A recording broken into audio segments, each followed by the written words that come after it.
Hey, what's up, everyone? And welcome to the Isle of the Dragons 2, the Kumite.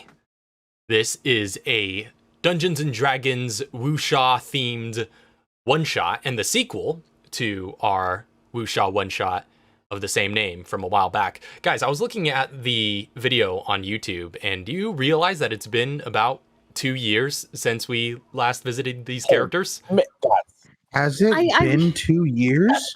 I realized that when I was making sprites, I was like, wait, when was the last sprite? Oh. Yeah, Isle of the Dragons 1 was a long time ago, so this is like movie release schedule we're moving at, which is perfect because I kind of have it structured and themed like a movie. I mean, we called it too, like a sequel proper. So yeah, this is a sequel to the Isle of the Dragons that I've had planned for a while, or at least had in my head, and we decided it was finally high time to try and do it. So we'll be bringing these characters to the Kumite. Also, thank you, Rose, for subscribing almost a year now. Would you look at that? Oh, yeah. And Mel, you guys always sub whenever you're on the stream. Always. 10 months for the both at this point. Both of you. At this point, it's going to be every other stream. Yeah, basically. That's fair. That's fair. But yeah, thank you very much for your continued support and your being here. Yeah. Yo. So I think some of us are kind of down and out. Rose just got up. Mel's been up too long, and way too long. Loryn, you're I'm fine. You're just here. I came here to do one thing and one thing only. Yeah. Well, we've got some. And that is to have a cow. Have cow will punch. All right. Well, we've got some exciting new visuals to go along with this, and some exciting content. We'll see how quickly we can get through this, and hopefully won't be incredibly long. I think even the first Isle of the Dragons was longer than I wanted it to be, but we'll see, because this adventure is pretty dense, so we'll see what we can do. So without further ado, shall we hop back into things? Let's do it. All right. So previously on the Isle of the Dragons, to briefly recap last time, we were introduced to the island of Shuishang, and there we met Recall and Swan Cry, the two top pupils of Sifu Wang Fei, known by the villagers as the Dragons of Shuishang, for their use of incredible martial arts skill to defend the village. And being advanced in years, Wang Fei named Swan Cry as his successor in the coming age. But one day, the island was attacked by an army of foreign hobgoblin samurai led by a half-orc commander known as Sensei Shinobu, who killed your Sifu in single combat.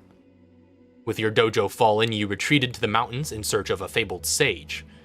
And on the treacherous journey, you met a peaceful Minotaur monk named Ira, apparently an apprentice of the sage, who led you up the mountains to meet him. And upon meeting Sage Wang Heng, you found that he was the older brother of your Sifu. And after informing him of events in the village, he agreed to finish your training and prepare you to retake this island from its newfound tyrants. After a period of intense training and trials, Sage Wang Heng sent the three of you back down to the village, where you raided the dojo, fought your way through all of Shinobu's students, and eventually defeated Shinobu himself. With their leader dead, the rest of the samurai forces departed from the island and sailed back to sea, returning Shuishang to its former peace. In the end, Ira joined the dojo as one of the dragons, with Sifu Swan Cry, preparing to teach the next generation as the dojo rebuilds. So, that's what happened last time. Now,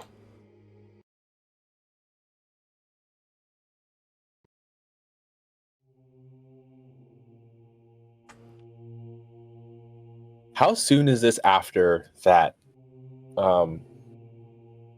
attempted island takeover? well, we'll be getting to that here in the opening bit here.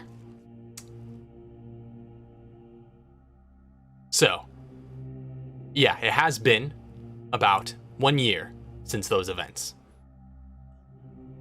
In the distant, war-torn lands of Varric, on a bleak morning in the still-burning field of a recent battle, a well-armed turtle takes his rest. sitting on the trunk of a fallen tree and leaning on a blood-stained greatsword. As the rest of his dwarven unit drags the dead, an out-of-place human wearing a top hat and a black suit with white pinstripes approaches. The human extends an envelope, sealed with a wax symbol resembling the letter T with a circle around it. "You have been invited to the Kumite," said Turtle. The turtle remains still, leaving the envelope hanging in the man's hand. "I know of this event. How would I fight in your tournament when I have a war to fight here?" "A representative of the Elven Coalescence will be competing." The turtle snatches the envelope instantly. Sometime later, on the other side of Varric, an elite elven spy in a dark cloaked uniform, with a blue tribal tattoo going down her right temple, walks out from her camp to meet that same fancy human. He extends another envelope. A representative of the Dwarven Stratocracy will be competing. In the Talos Coalition on the continent of Pentax, a shirtless man with a glorious mustache fights in a rundown pit beneath a seedy tavern. He easily outmatches his overconfident opponent with his boxing technique. The drunken crowd roars as the pinstripe-suited man watches from the stands. Elsewhere, in Draconia, a slim blue dragonborn, in the midst of the desert, practices. In an oasis, in the midst of this landscape, he shakes the base of a palm tree with Muay Thai-style roundhouses. To his side, he spots an approaching figure on horseback, silhouetted by the sun. A fancy human carrying an envelope. And so on, throughout the world over the course of months. Varric, Pentax, Sornea, and the many island states of the Severed Isles. And so brings us to Shuishang.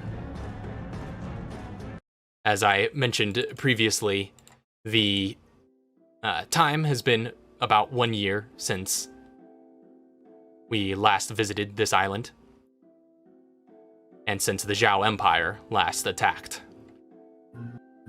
As we return to the idyllic fishing community on this little island, what do we find the dragons are up to?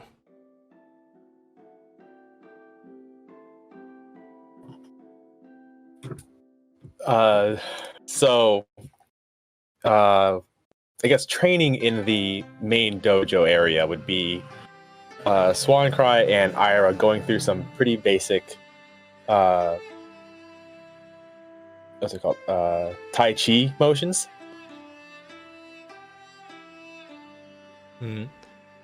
Doing some flow, some routines, getting into the training spirit.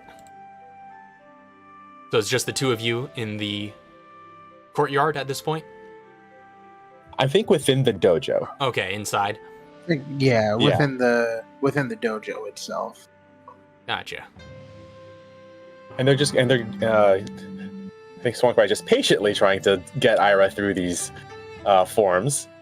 Ira is going along with it, but very unwillingly, almost.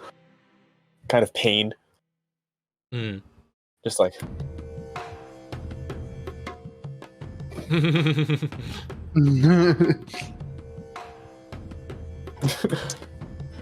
And just the very image of this big female minotaur going through these smooth Tai Chi motions looks very out of place. And she is stiff as heck. Like, it's not even... Like, compared to Swancry, who is going through these motions and is very smooth and elegant and just flowing, Ira is, like, moving from step to step, just like...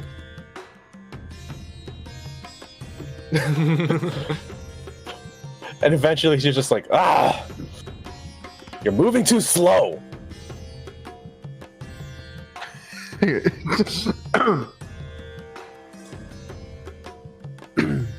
You must...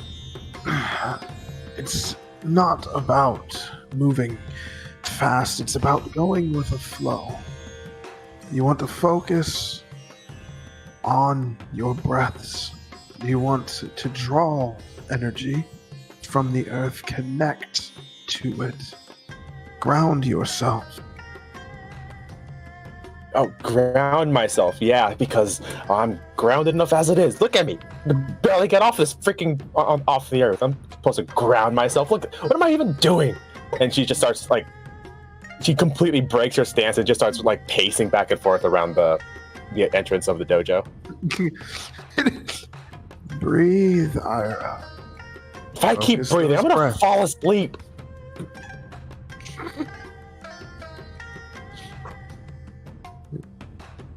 And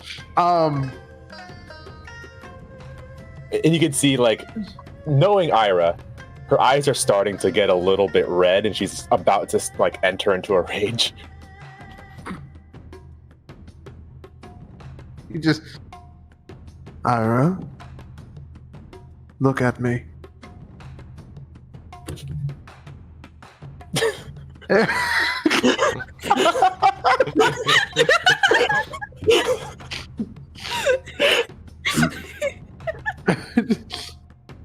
What?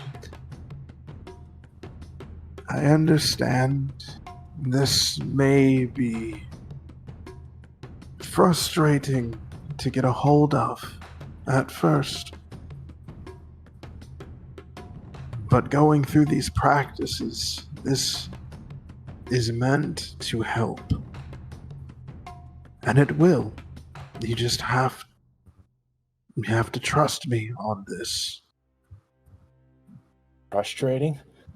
And then she just starts full on rage, lets out this bellow, puts her fist through the entrance of the dojo like door, and just starts stomping her big cloven hooves around the dojo and fully just throwing a temper tantrum.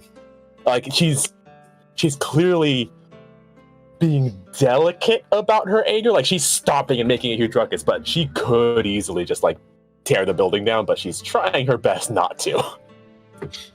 I think whenever Ira goes into moments like this, Swancry knows speaking isn't helping. I need to let this ride out. So he just kind of patiently, so he just sort of like patiently just continues his own Tai Chi. And so the In the patient, background, All of there's this just is Ira flipping tables and throwing weapons around, and then it's just like after about a minute, just like throws, like completely flips over a dining room table with like leftover food and dishes on it, and she's just like,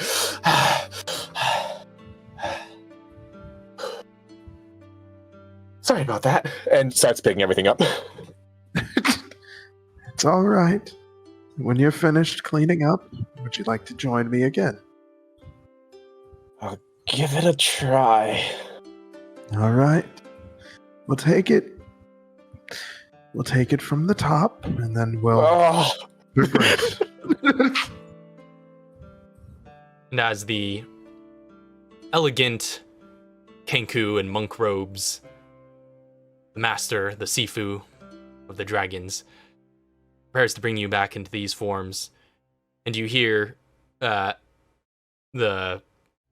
shouts from outside of Recall just going like, "Hey, back into form," as a few students practicing out in the courtyard drills with Recall seem to have been distracted by the ruckus inside here.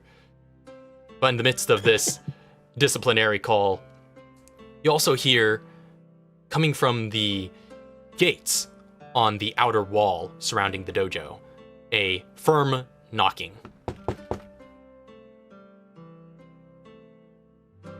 Hmm. this is outside the training area that Recall and the other students are. Mm-hmm. Yeah, so they're out in the courtyard outside of the building, doing their training outdoors, and there's the outer wall that surrounds the entire complex, and those gates seem to be receiving a knock on the big wooden doors that are there.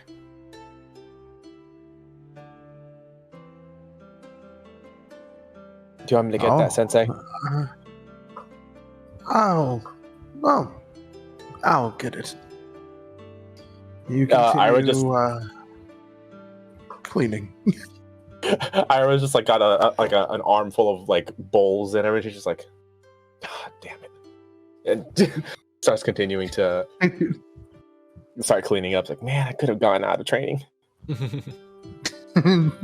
So Swan Cry knows. She What did not passes happen. she passes by like a padded dummy and she just gives it a firm punch. It wobbles a bit under your strength as Swancry then makes his way out into the courtyard. You see Recall, your small grung ally from the previous adventure, leading a small crowd of students, younger students from the village, who are looking to train with the dragons, leading them through what looks to be polearm drills, which was part of that Recall's specialty. But they are going through a variety of kind of kung fu polearm forms and just hey, hey, hey, echoes throughout the courtyard.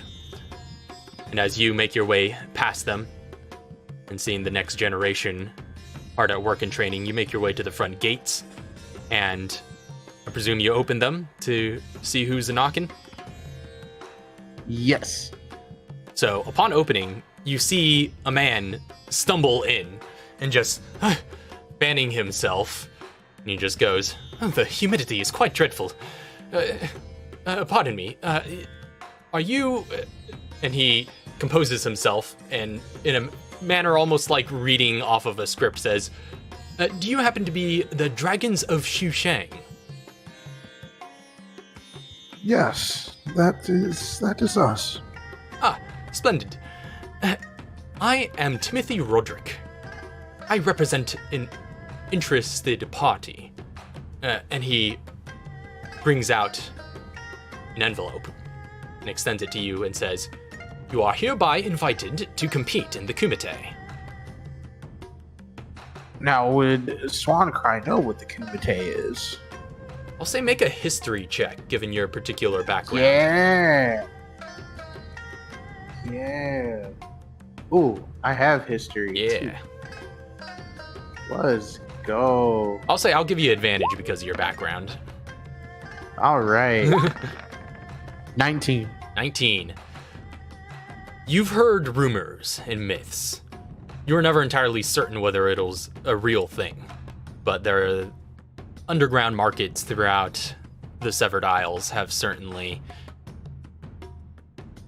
seen whispers of this kind of event. Kind of secret underground deadly tournament of sorts, but that's about as much as you know. The Kumite. Yes, that's right. Are you familiar with the Kumite? I've heard things in passing, more so rumors. Well, I can assure you it is much more than a rumor. It is quite prestigious, in fact. And it happens on an annual basis.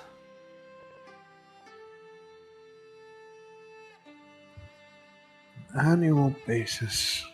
He takes a moment, just thinking. When is this tournament being held? Well, as of right now, you are actually the final fighter, or at least whoever you would appoint. There would be one competitor to represent each region. And your island, Shuishang, has made the shortlist this year. And Shuishang would be the last to be invited, and so it will happen, well, as soon as you are ready, within the next few days, hopefully.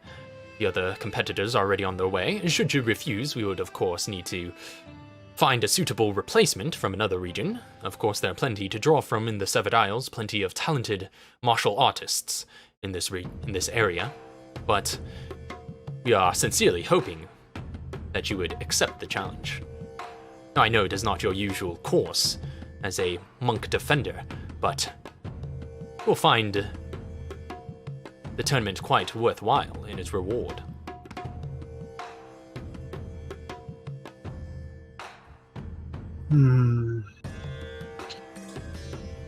This is not the way I would normally go. but I am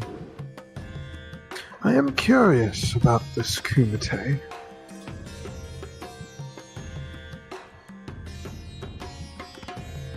I will accept. Very well. Well, you will find your invitation sealed in here. We are currently staying at the harbor of Shuishang in a vessel called the Herald. Whenever you are ready to depart, feel free to come by, and we will give you passage to the island on which the Kumite is being hosted. You will find the host is quite generous. You will find the details of the tournament within that letter as well. I should also note something that may be of particular interest to you. There will be competing this year a certain Ichiro, the last pupil of Sensei Shinobu.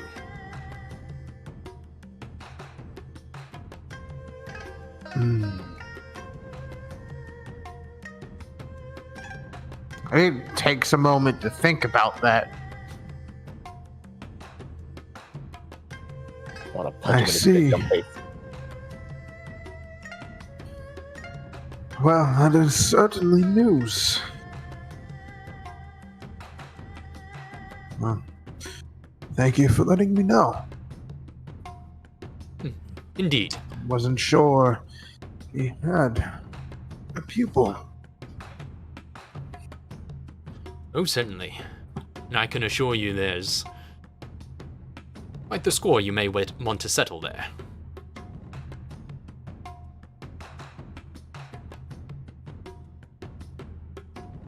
And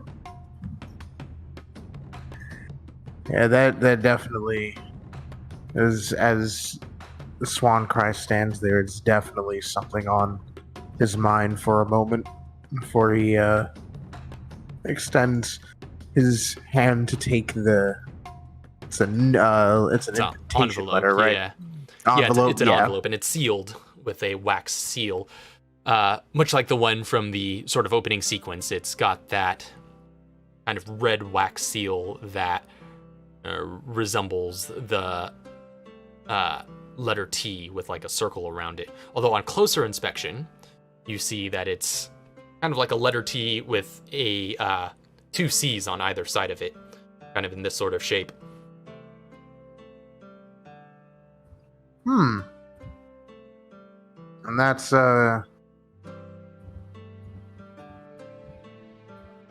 you know what? And it's a symbol of some sort, right? Yeah, it appears to be kind of emblem. Would I be able to roll a history on that emblem Yeah, as well? I would allow it. Let's This one see just a if straight roll. You've seen this before. 10. It certainly looks familiar. You can't quite place it with that particular roll, but you know you've seen it. And he'd sort of eye it for a moment, and then look back at the visitor and nod. Then we will be there Very well. once I said. we're finished. As I said, at your leisure, do come aboard the Herald, and you'll be welcomed along with any other guests you may want to bring along.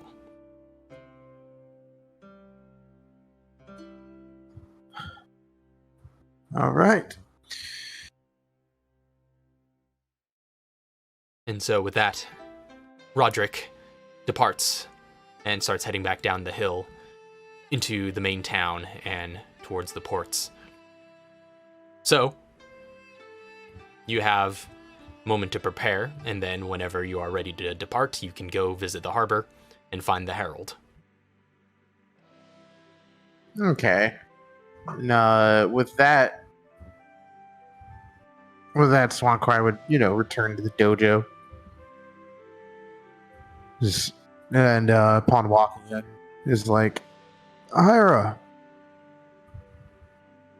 this point, Ira is finished cleaning up everything. It's mostly put back in place, and she's sitting in the middle of the dojo, like cross-legged and in a meditative state. And it looks like she's trying very hard to hold this cross-legged position, but her leg is shaking.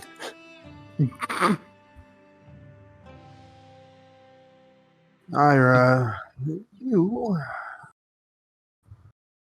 can stop what you're doing. I think our lessons are done for today. Oh, she got up. So who was it? Visited by a certain, you said the name was Timothy. Timothy Roderick. Timothy Roderick. We have been invited to a tournament. An annual tournament known as the Kumite. I don't think Ira would know anything about the Kumite, having lived on this island for most of her life. And even just a monastery, I think, before that, correct? So, yeah, she's been quite isolated.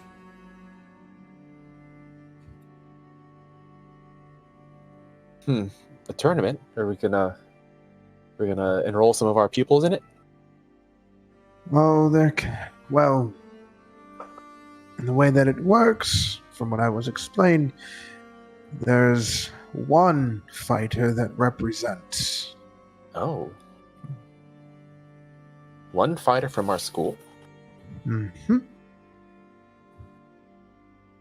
And I took some time to think about it while talking with Timothy, and on the way back here,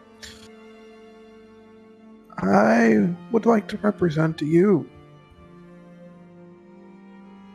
Or I would like you to represent us. Our school. Me? Hmm. Oh, and she just like straightens up and bows. I would be honored. I will be accompanying you. I don't know too much about this Kumite other than rumors. I would like to see everything for myself as well. I do want to stress, when we get there, understand it is a tournament. Everyone wants to win. We are there not necessarily for the focus of winning, but to understand what this is. Now, if we do win, that's a bonus. Ira keeps her head bowed and just says, like, I will not bring dishonor to our school. There's one more thing. It seems there's some unfinished business. Something I thought we handled a year ago. You remember our last fight?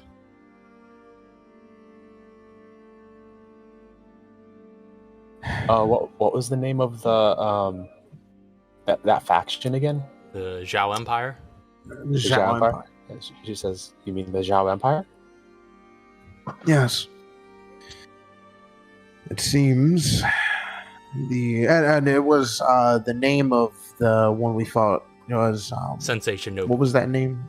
Sensei Shinobu. Okay, thank you.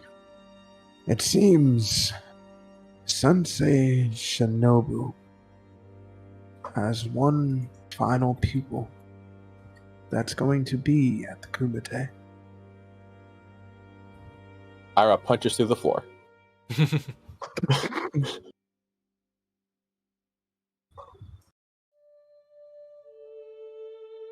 Understood. So, just to, I guess, set the tone for what may or what will be coming up.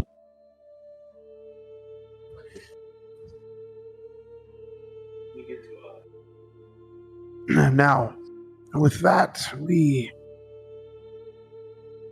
must prepare. If there's anything you would like to get before we go, I'd do so now, as we're going to head over to the harbor. Now?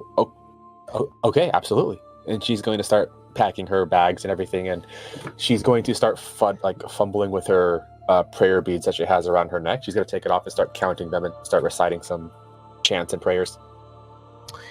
And with Swan Cry, he'll go to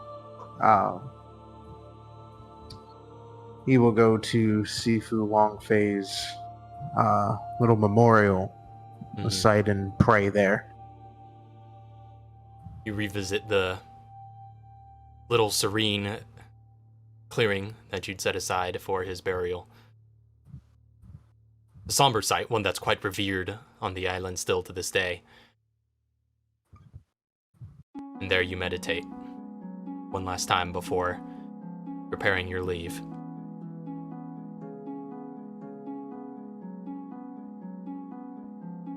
So, anything else the two of you would like to do before you head for the Herald? No, she'll just continue packing, finish her prayers, and any other rituals that she has to do around the dojo or around her. She's probably got a little a shrine somewhere that she can meditate at for a little bit. Mm-hmm. Do some meditations, clear your respective minds, and with your thoughts centered, begin making your way towards the harbor. Before you depart, Swan Cry, Recall does take a moment to converse with you and settle what the plans are regarding this whole trip. He just says yeah, well, you go handle that tournament thing. I'll keep here and make sure everything's still secured. We can't leave the island defenseless. Of course. I trust you with all of this. And don't worry, these polearm drills I've been running them through should make short work of any advancing forces. Chuckles. Well, let's hope there are no advancing forces anytime soon, but if so, again, I trust you. I trust your techniques. Yeah. Appreciate that, Sifu. And yeah, agreed. Hopefully, doesn't come to that. Young ones are still a little green around the edges, but they're improving, to be sure. It is excellent to hear. He'll be in dragon shape in no time. There's another chuckle as he bows. Recall returns the bow. Humbly, until you return, Sifu Swan Cry.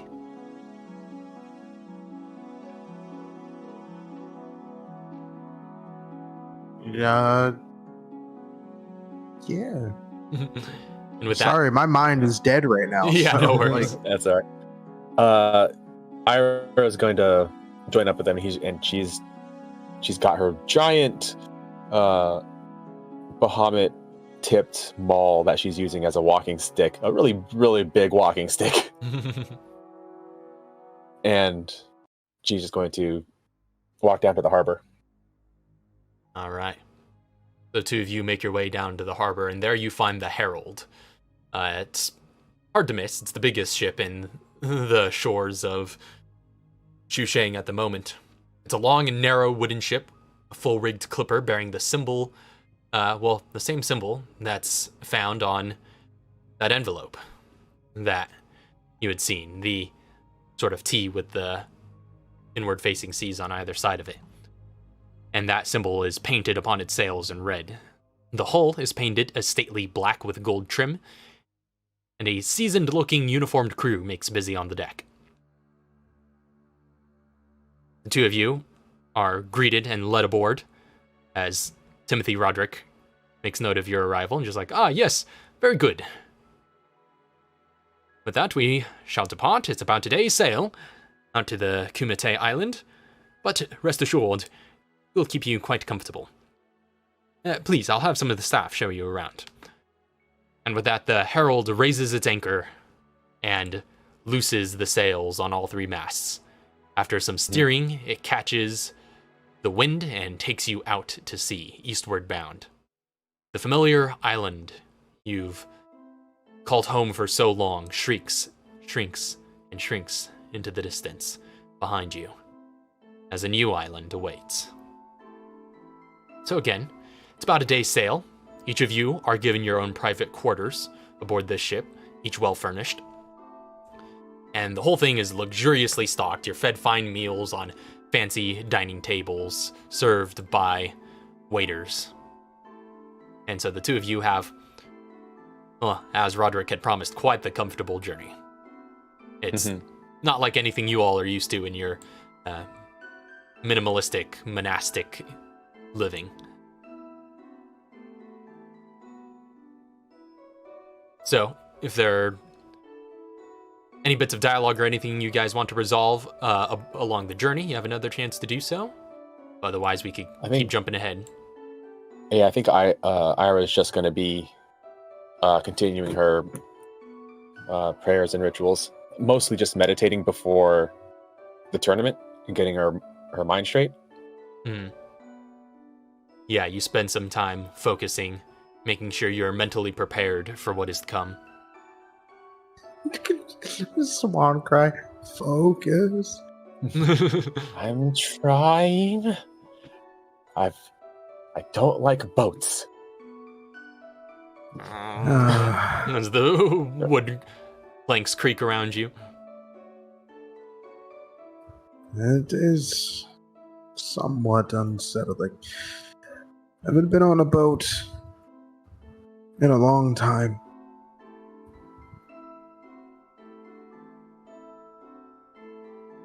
I need the earth beneath my feet. I need a center. You may not have the earth right now, but you have me, and I will be here. And she's just going to continue to try to meditate. As you continue your meditations, letting the rocking of the ship, trying as you may to ignore it or let it calm you, continues to be a disturbance, but you get in what solace and meditation you can. Swan Cry. As you ride the elegant ship in your quarters, by the time it comes to night, you find yourself looking out on the endless ocean around you, meditating on your destination. Part of you can't help but think what your masters, Sifu Wang Fei and Sage Wang Heng, would think of this somewhat vain endeavor. Prize fighting and vengeance seeking. But you shake the thoughts away. It's too late to look back now. The next day, you arrive at midday on a rather small island. As you look over the guardrails and spot it on the horizon, it appears no more than maybe a mile across. Upon closer inspection, as you near the shores, you find a drawn-out landmass. The shore is caked in sand, while further inland the terrain turns to dirt and grass, with some green trees that compose a small forest. Jagged gray rocks form natural walls around some of the island's edge, but the shore is open where you approach. Just on the border of the inland tree line, you see 2 massive and well-constructed wooden buildings. One is rounded and about the size of a small sports stadium, and the other a simpler, rectangular kind of building. 6 stories in height, or rather, sorry, it is actually 10 stories in height. And Tall building. yeah. And it has red walls and a slanted tile roof. So, the Herald drops anchor beside a series of wooden piers, many of which have other ships already docked, A plank is extended between the herald and the nearest walkway, and Mr. Roderick kind of gestures out onto the island shores. It says, "Welcome to the Kumite. You will find your rooms in the residential building to the right-hand side of the arena. The staff will guide you from the lobby." And so, you step off with what belongings you've carried along, out onto these planks, out onto the piers, and onto the sandy shores of this Kumite island. Mm-hmm. So, you are led to the residential building that he mentioned. You enter into the first floor, where you find the lobby, which is a grand hall with red and gold color scheme in its decor, and a ceiling upheld by periodic pillars. A number of young uniformed clerks stand by at the sides of the lobby, and one guides the two of you to your room on the second floor. So, you find your room there. It's luxurious and spacious, each decorated with golden filigree designs along the walls, and equipped with several comfortable low platform beds and water basins and other amenities like that. Mm-hmm. So the clerk leads you there and says, "This will be your room. If you have any questions, feel free to ask. You'll often find clerks like me about the facility. We have plenty of different chambers and facilities that you may find useful around the building."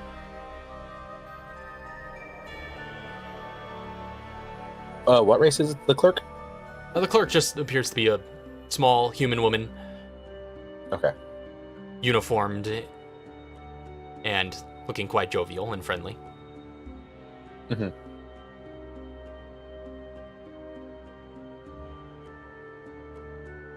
All right. Well, do you know when we're supposed to?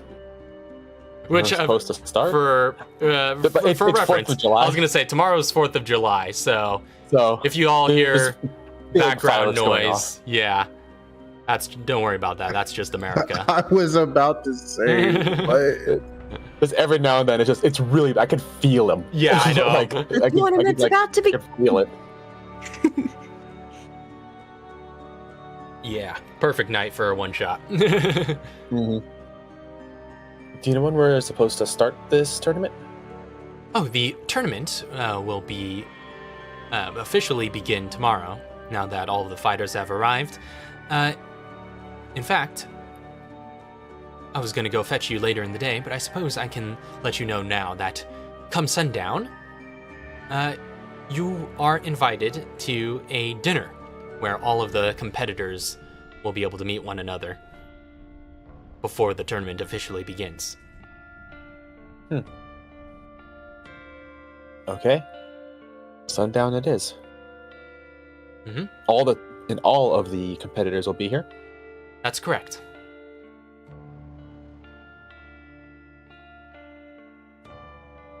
You have any other questions? I believe that is all. Very well. Enjoy your stay. And she departs from the room. Ira bows. as does Swancry. You each give your brows. And you are left in your luxurious room until sundown, at which point you know there will be a dinner in the dining hall on the first floor. Mm-hmm.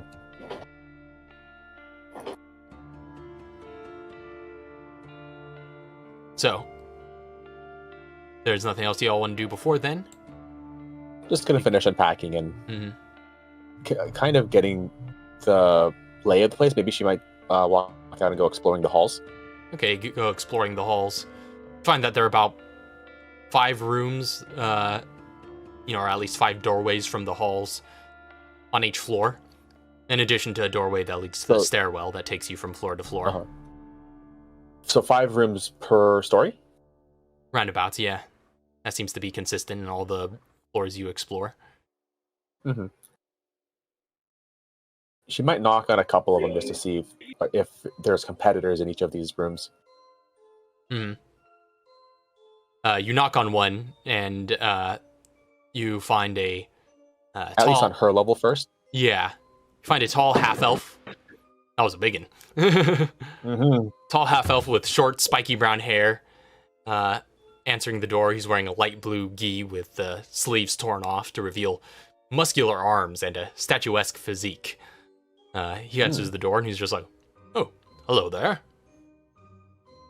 Hello. Are you a competitor in the Kumite?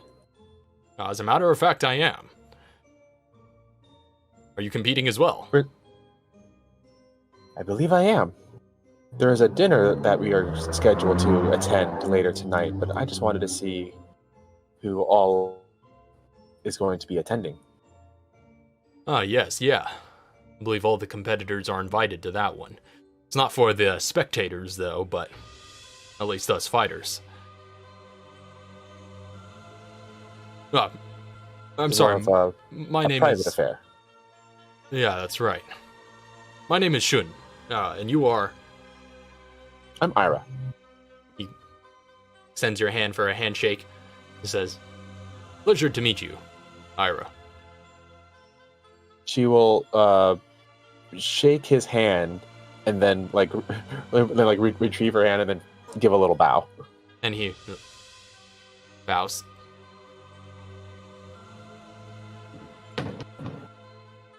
Well, I look forward to seeing what you're made of in that tournament. Well, I hope not all over the tournament floor.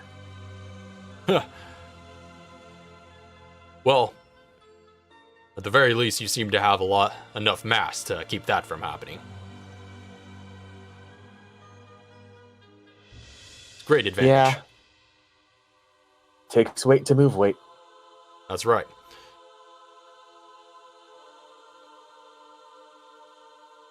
Well, I guess I'll see you at the dinner. Suppose we will. Although, who knows, I hear this tournament can be quite exciting. There may be even bigger combatants yet than you. Well, we'll see.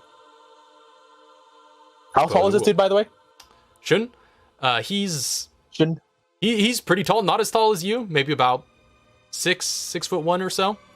But very well built by half-elf standards. Definitely leaning more on the human side of, sheer physical mass and prowess. Physique, yeah. Yeah, physique. You said he's got, tattoos and stuff, right? Now, he doesn't have tattoos. He's, not at least that you see, but he's just got big bulging arms that are pretty well highlighted because he has sleeveless gi. And the sleeves look to be, off. Torn off. Right.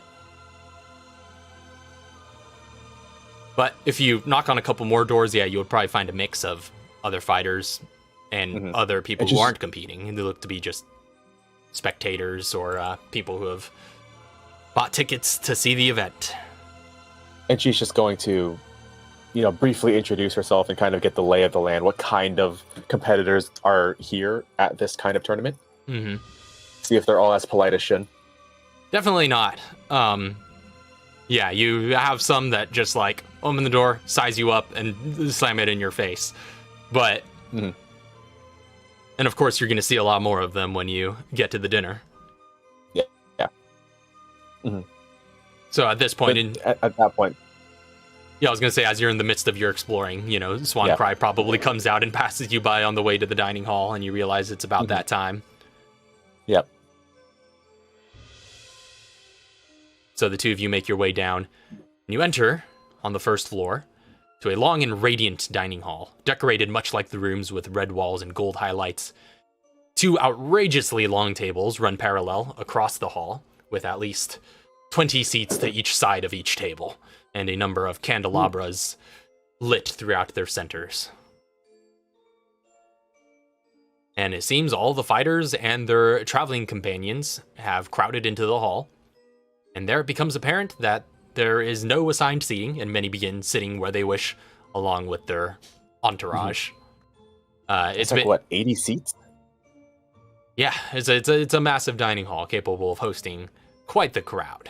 I guess, because if there's if every room is filled, that's 50 combatants, 80 seats. So that's like 50 combatants plus maybe a +1. Yeah, A so lot of people. a lot of people. That's a lot of people. A lot of people crowding in. A lot of just really buff people looking to get their protein intake before the tournament. Essentially. So everyone starts gathering around, but you quickly find before even the meals are served, and it's just this sort of crowded, chaotic moment of everybody piling in and trying to find their seats, and you realize there's a lot going on here, and you realize you're not the only one here in search of rivals. You quickly see the big turtle fighter approaching an slimmer elf figure with the tattoo along her face, and it's just like, "Ye elven scum! I'll destroy you in this tournament." And she's just like, yes, I'd like to see you try, dwarven pawn. And at that moment, after some exchanging of words, they're almost at each other's throats, and people have to break them up from their respective parties. I can't tell you how much. Sorry, go. Oh no, it was like Swan Cry is keeping mental notes of the of just sort of everything happening here at the moment. Oh yeah, Keeping track of the rivalries. Yeah, looking through, there are plenty to see. You see a sort of bronze-skinned satyr that looks to be trading sharp words with a dark-skinned human who are just going at each other, and there seems to be quite nationalistic rivalry there. There's a little halfling that is exchanging words with the blue dragonborn from the opening that also seems to have another almost not nationalistic, but there definitely seems to be some tension there, some political based tension from nations and continents that you're not even familiar with. You said a halfling and a dragonborn? A halfling and a dragonborn. That's hilarious. Yeah. Just like, you cursed dragonborn.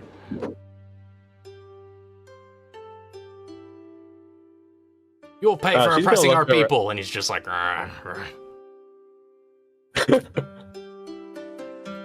oppressing you right now. I'm just gonna look around. Does she see any hobgoblins? You do see one hobgoblin. Looks to be, I don't know who. Kind of slimmer, almost ninja-like figure. Very similar in. Yep, there he is.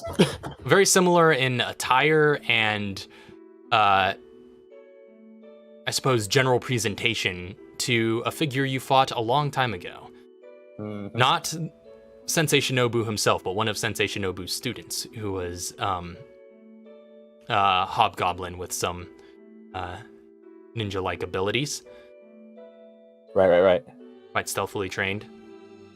You're not sure that's the rival you're looking for, but there is certainly one such hobgoblin here. She will approach him. You approach the hobgoblin, and he's just like, what do you want?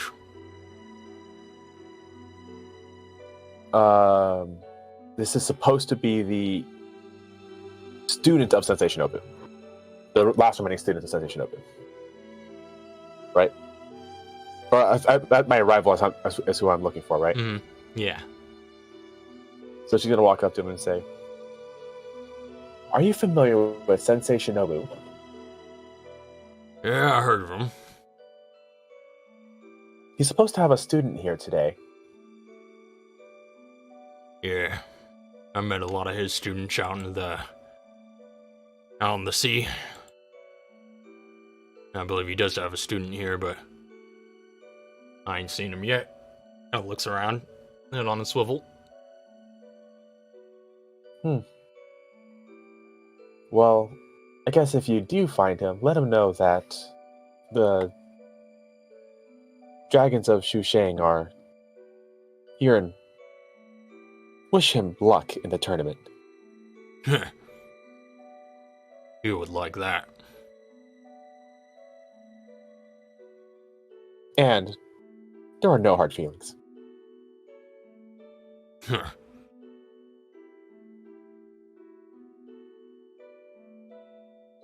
That has Swan Cry found his way to a seat. Oh yeah, I was gonna say, like, how far is that conversation happening away from Swan Cry? Just I'm gonna get everyone's kind of packed into here. You could definitely stay close to Ira and be a near shot of this if you'd like. I'd like to do that. I'd like to insight the hobgoblin. Oh yeah, make an insight And- check.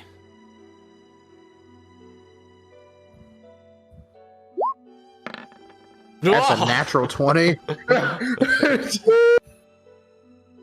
Yeah, so getting beat on him, he seems about as laid back as he presents himself as being. Great confidence in his own abilities. We'll see how far it takes him. But yeah, he definitely seems to be forthright in all that he's said so far.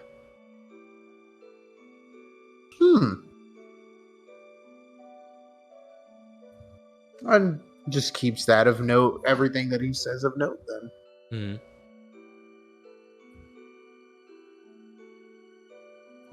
And then we'll just sort of pass by, find a seat. Mhm. Mm-hmm. Are they served? Is this There's a very particular scene from Enter the Dragon that I'm thinking of in my head. Is This is definitely somewhat open? modeled after that. Yeah.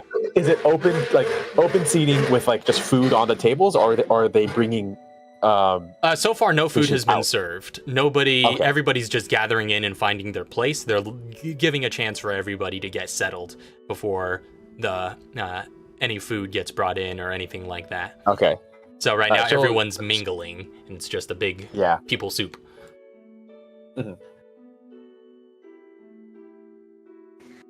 She's We'll gonna say- go around. Mhm. Good. Yeah. As Ira is speaking to this hobgoblin, from across the room, my character sees twitch as she hears the name Dragons of Shuishang? Shuishang? Yes. And she looks over towards Ira, although she doesn't say anything, she just observes.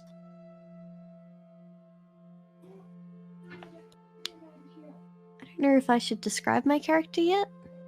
Are you presenting yourself? Are you kind of approaching the characters, or keeping your distance for now? She'll keep her distance from now, but she is very quietly observing them. Mm-hmm. You guys definitely feel like somebody's watching you. It always feels like that. Somebody's watching me. Mhm. Always. It always feels like. So, she's gonna wander around, find a seat, probably like bump into Shun again. It's like, oh hey. Ah, Ira. Pleasure to see you. Mind if I take my seat right beside you here? Oh, I don't mind at all. Huh. I like your openness. That's a lot better than some of the people around here. Yeah, there's definitely some people that could use lessons in humility, but I guess that's one of the purposes of a tournament, isn't it? I suppose so. Though they say that this is a gathering of the best, the greatest fighters from every nation that they could find. Oh, is that the case? I'm honored they would think of our little island nation. And what island would that be, if you don't mind my asking? Island of Shuishang. Oh, Shuishang. Are you one of the dragons, then? Are we that well known? The Dragons of Shuishang are quite reputable. I wouldn't know. I know nothing outside of that island. In my adult years, I don't know how we're perceived outside of, or I don't know how we're perceived by outsiders. And is Swancry kind of gathering at the same table as well? Yep. Yeah, and upon like realizing who he's in the company of, Shun kind of looks over to your seat at Swancry and realizes the Kenku that is there and says, "Ah, then you must be Sifu Swancry." That is I. Hello. Oh, your reputation precedes you.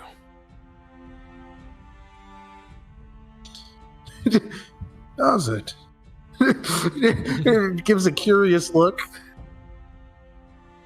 Oh, the dragons have been great defenders for that land, I understand, for quite a long time. You have a strong lineage to represent, and, well, I hear tell you've done a fine job with it. I appreciate that. Thank you. And with that, as everything in the room continues to erupt into the various arguments and rivalries that are playing out, everyone hears this thudding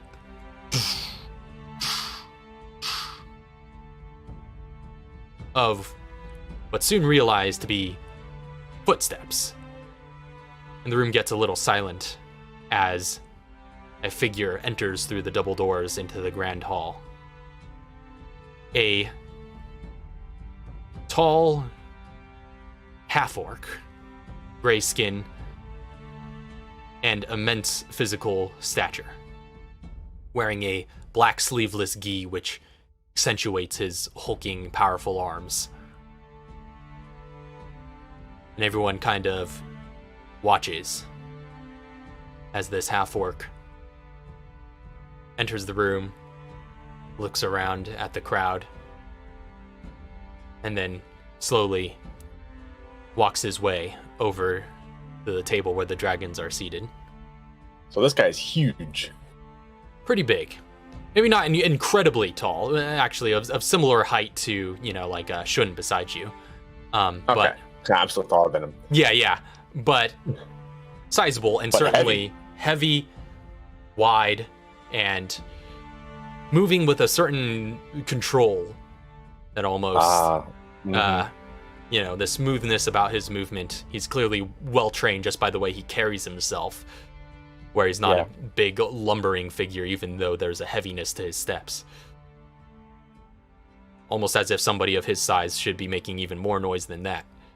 But Oh wow. he drags a seat from the opposite table and swings it around and sits beside you all and says, "The Dragons of Shuishang.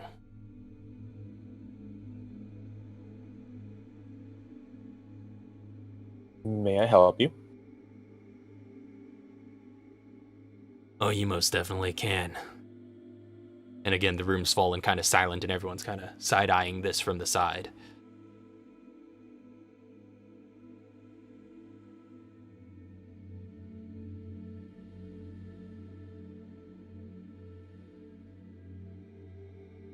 I'll be representing the Zhao Empire in this tournament.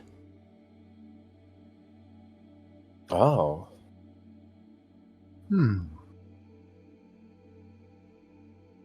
So you're okay. I forgot his name. I'm just gonna write it down. Sensei Shinobu? Shinobu. I knew it was Shinobu. So you're Sensei Shinobu's last pupil. That's right.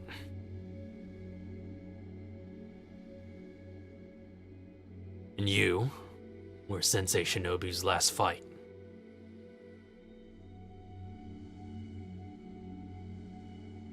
Is it an unfortunate set of events that led to that? Yes.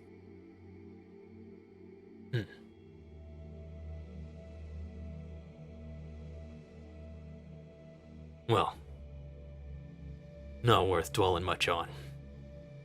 There'll be justice for it, Indeed. sure enough.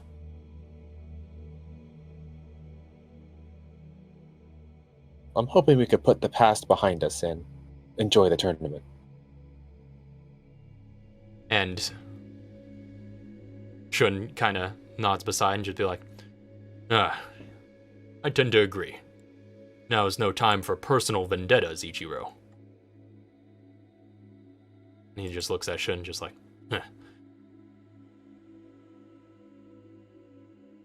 Still playing diplomat, Shun. Well, we'll see what we'll see. Kumite will be our grounds for debate. And he just drags the chair away and stands up and walks off. And all the conversations and arguments about the room seem to resume again. Ira will, as he's leaving, give a bow. And he just walks away.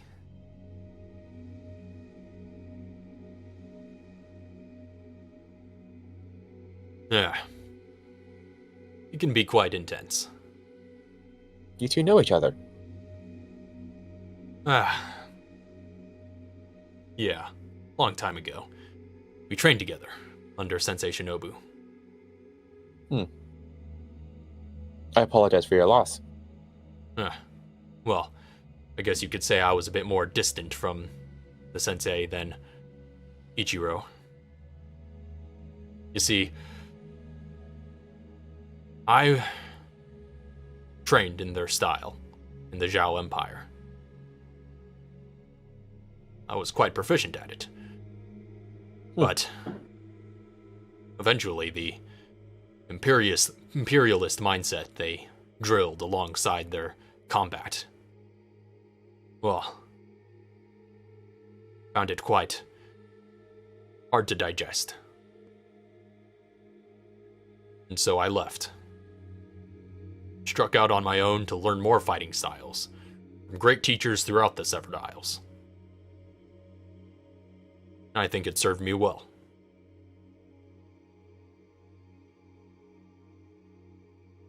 So then you know quite a number of different styles.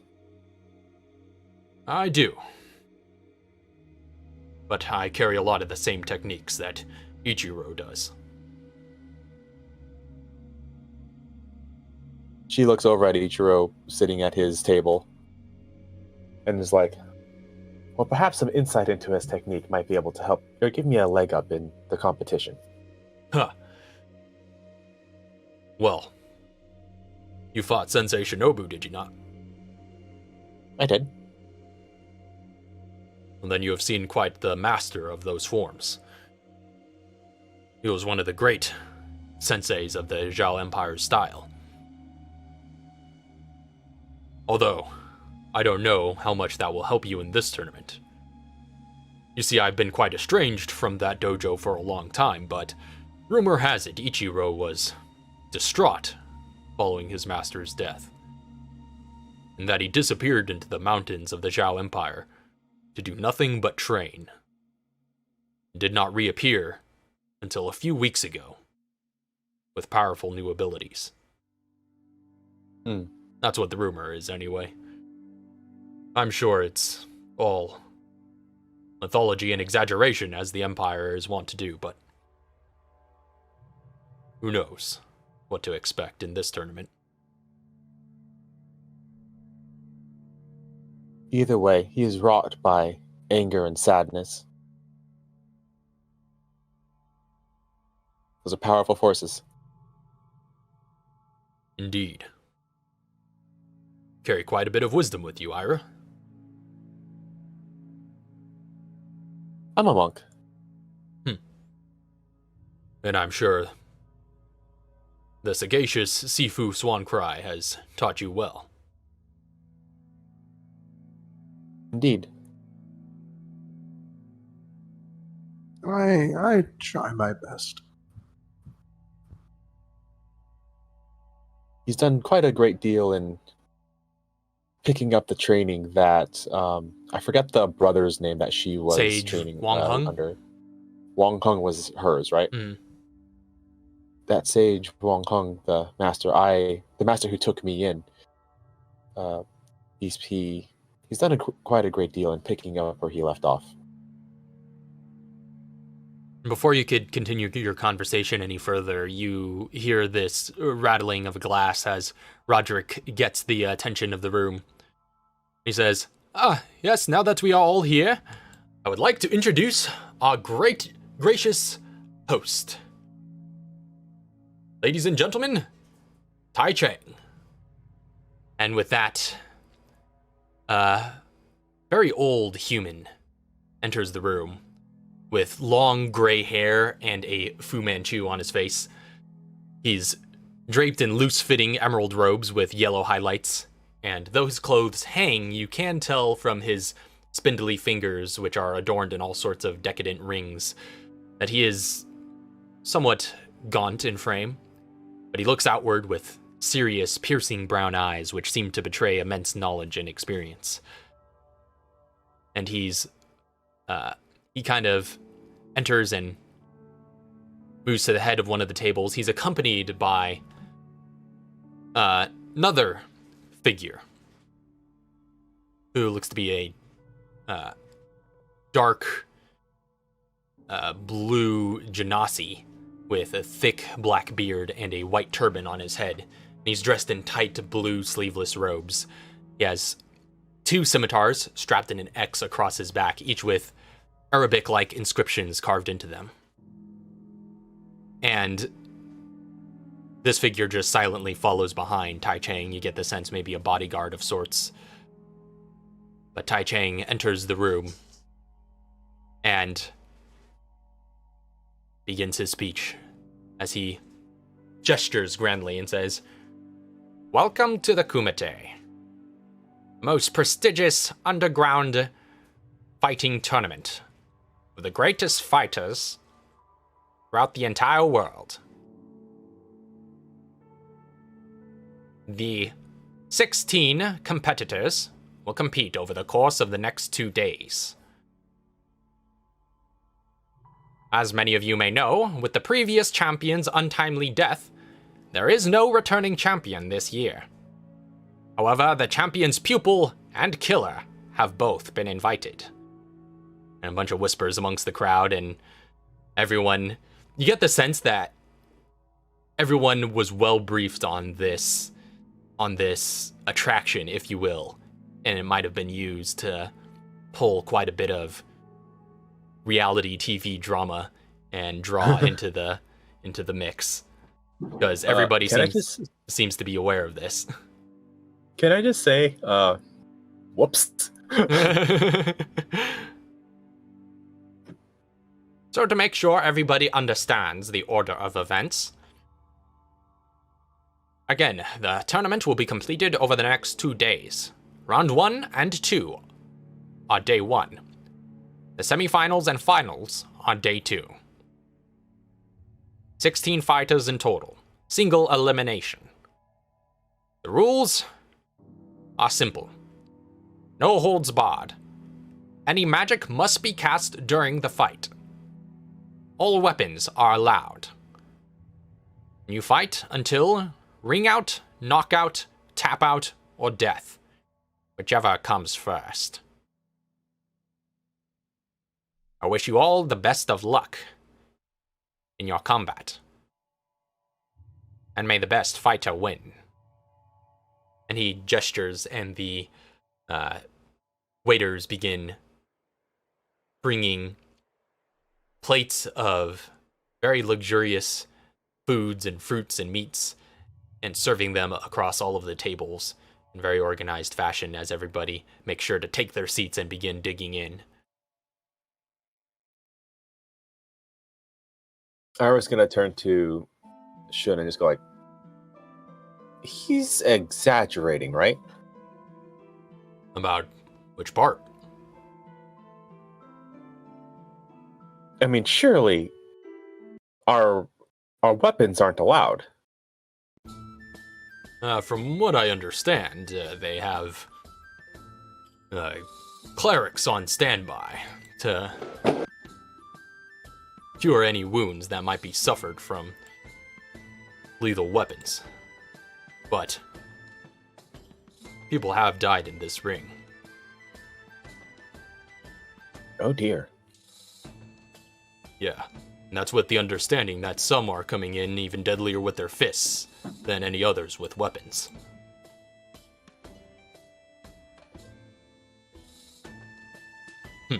Welcome to the Kumite. Indeed.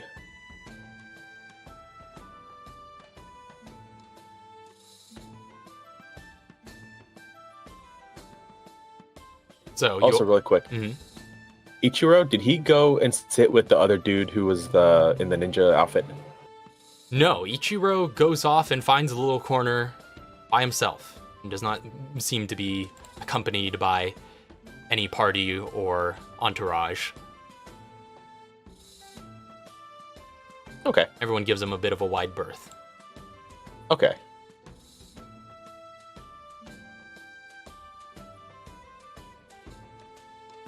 So anything else, any other bits of conversations or scenes that you want to happen over this dinner? If not, During the dinner? yeah.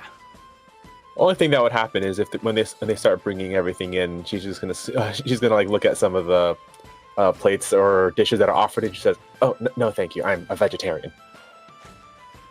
And the waiters will be like, very well, and bow out, and eventually come back with a selection of salads and fruits only. Mm-hmm. Which she will happily graze upon.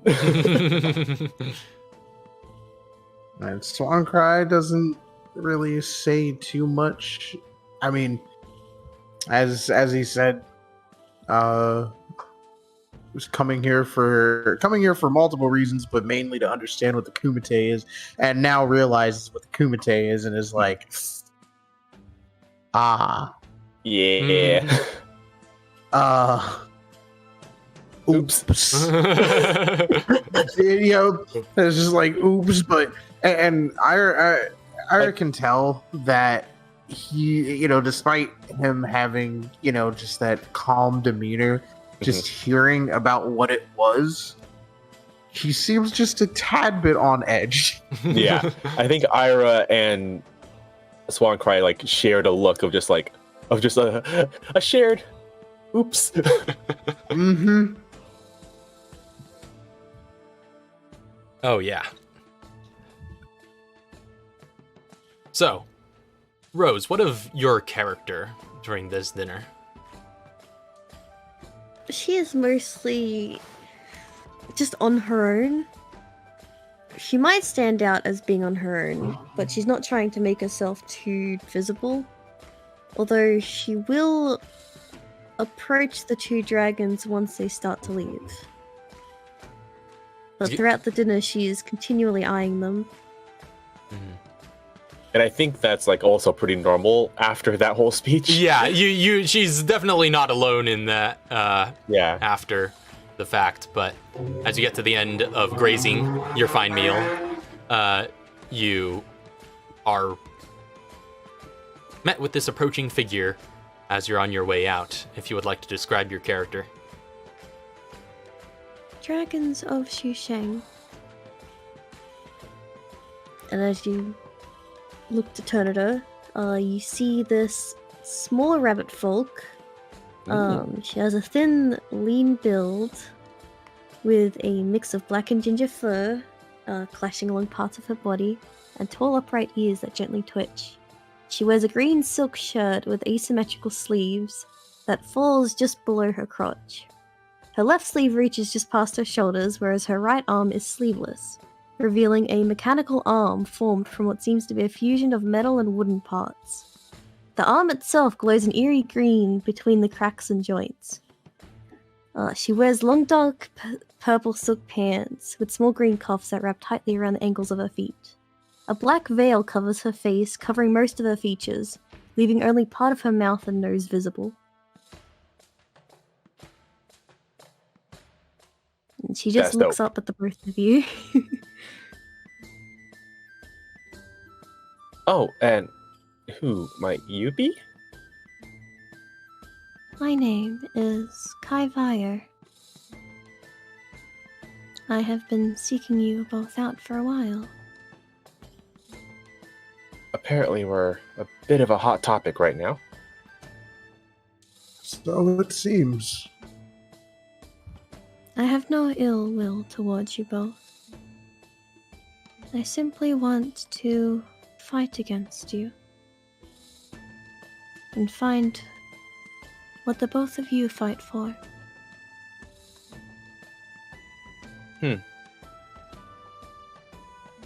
Well, I suppose if you want to fight against us, then win your matches. You too. I won't go easy. Ira's gonna bow and just be like, best of luck at the tournament. And she will bow in return. As to the both of you. And she will head off towards her room. All right. Ira's gonna look at Swancry and be like, what did we do? I assume, outside of our history, that others are just interested. Apparently, that fight from a year ago is a lot more important than just our little island nation. Yes. Though I can't say I'm not intrigued. As someone openly wanting to fight us.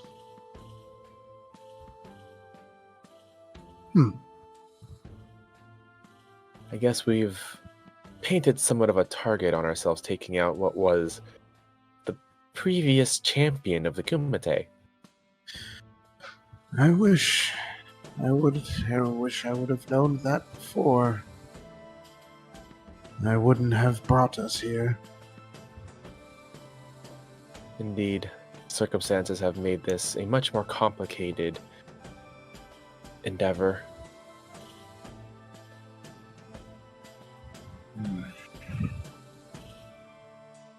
Oh, let's try not to dwell on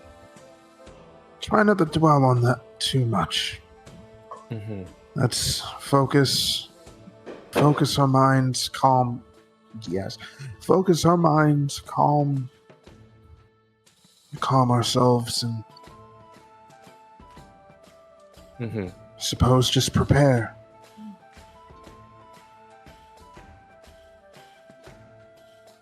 Well, we prepare for the. Oh, go ahead. We prepare for the fights in the morning. I was going to say, Swancry, go ahead and make another history check for me. Oh, yeah. 16. So, after hearing at the dinner the host, Tai Chang, be introduced, now you realize where you have seen that symbol before. That is the symbol of the one on the wax seal on the envelope, as well as the sails of the ship. That's the symbol of the Chang Trading Conglomerate, which is a massive merchant enterprise that operates throughout the Severed Isles. And in your spotted past, you would definitely know that they are very legitimate and also very often interact with the illegitimate. But they just go wherever opportunity takes them. And it has made them quite profitable, which you imagine is how this entire operation is funded, looking at the facilities around you and realizing how, and the very ship that you arrived on, how luxurious this whole treatment is. This is probably the most massive, somewhat corporate entity throughout the entire Severed Isles.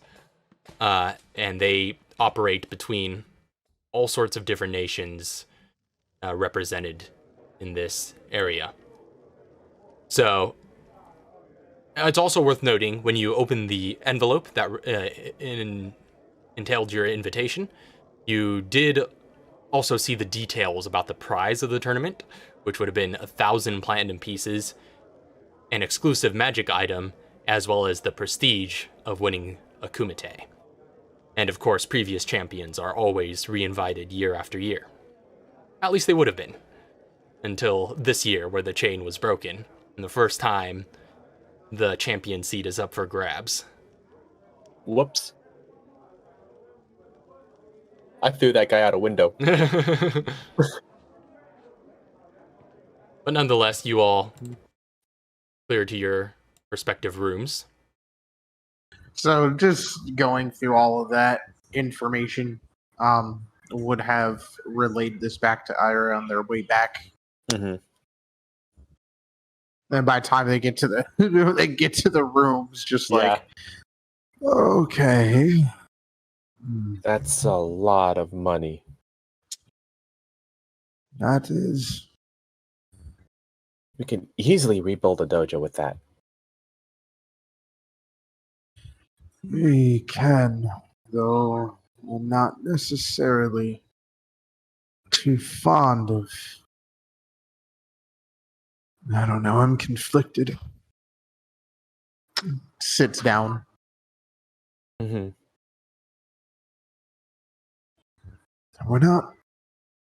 We're fighters, but we're not tournament fighters. We're defenders.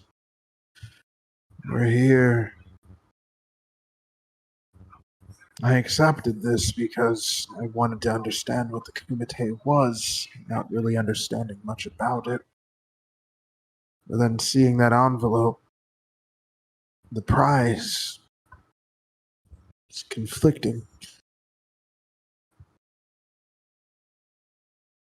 Fighting for prize money. It's wrong. You shouldn't be fighting for sport.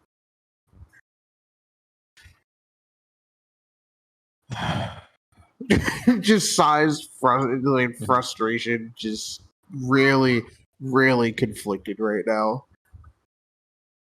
Ira is just going to adopt her usual meditation position. She's probably got a couple of pillows on the floor that she's seated on, and she's going to start flipping through her beads, counting them, and she's going to say, well, opportunity has presented itself. It may not be ideal, but we are here now, because we are obligated to perform our best.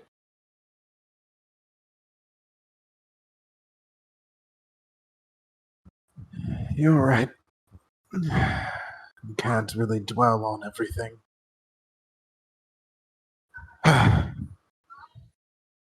He gets in a meditative position as well. Are the two of you just going to meditate the night away? Eventually, through your meditations, you find some semblance of calm. You're able to sleep through the night. Prepare yourself mentally for tomorrow's events. And from there, we smash cut to the roaring crowds of the stadium next door. The arena is a massive indoor stadium, which you arrive at the next day, surrounded on all sides by innumerable seats. The stands are filled with spectators from all walks of life, but most look to be wealthy and well-traveled. Among the crowd are uniformed guards standing by each exit that look to have the uniforms of the Cheng trading conglomerate, each seeming to bear the branding of that company. A large square platform stands as the ring at the center, with a deep gap between it and the stands. In a platform set in the furthest wall, high above, is a special booth with several tall backed chairs. At the center sits Tai Chang himself, flanked by his associates, Roderick on one side and that bodyguard figure to the other. The crowds roar. There's a couple of almost bridge-like platforms that go across the gap and to either side of the ring, with some of the combatants entering from one side and the others on the opposite. There's also an elven priest of Melora on standby to heal KO'd fighters. So that's the closest person to the ring, but the ring looks to be a clear, flat area just for the fighters. So, to explain how this tournament is going to work, Swan Cry, as the Sifu off to the side, you're basically going to be kind of coaching Ira throughout the tournament.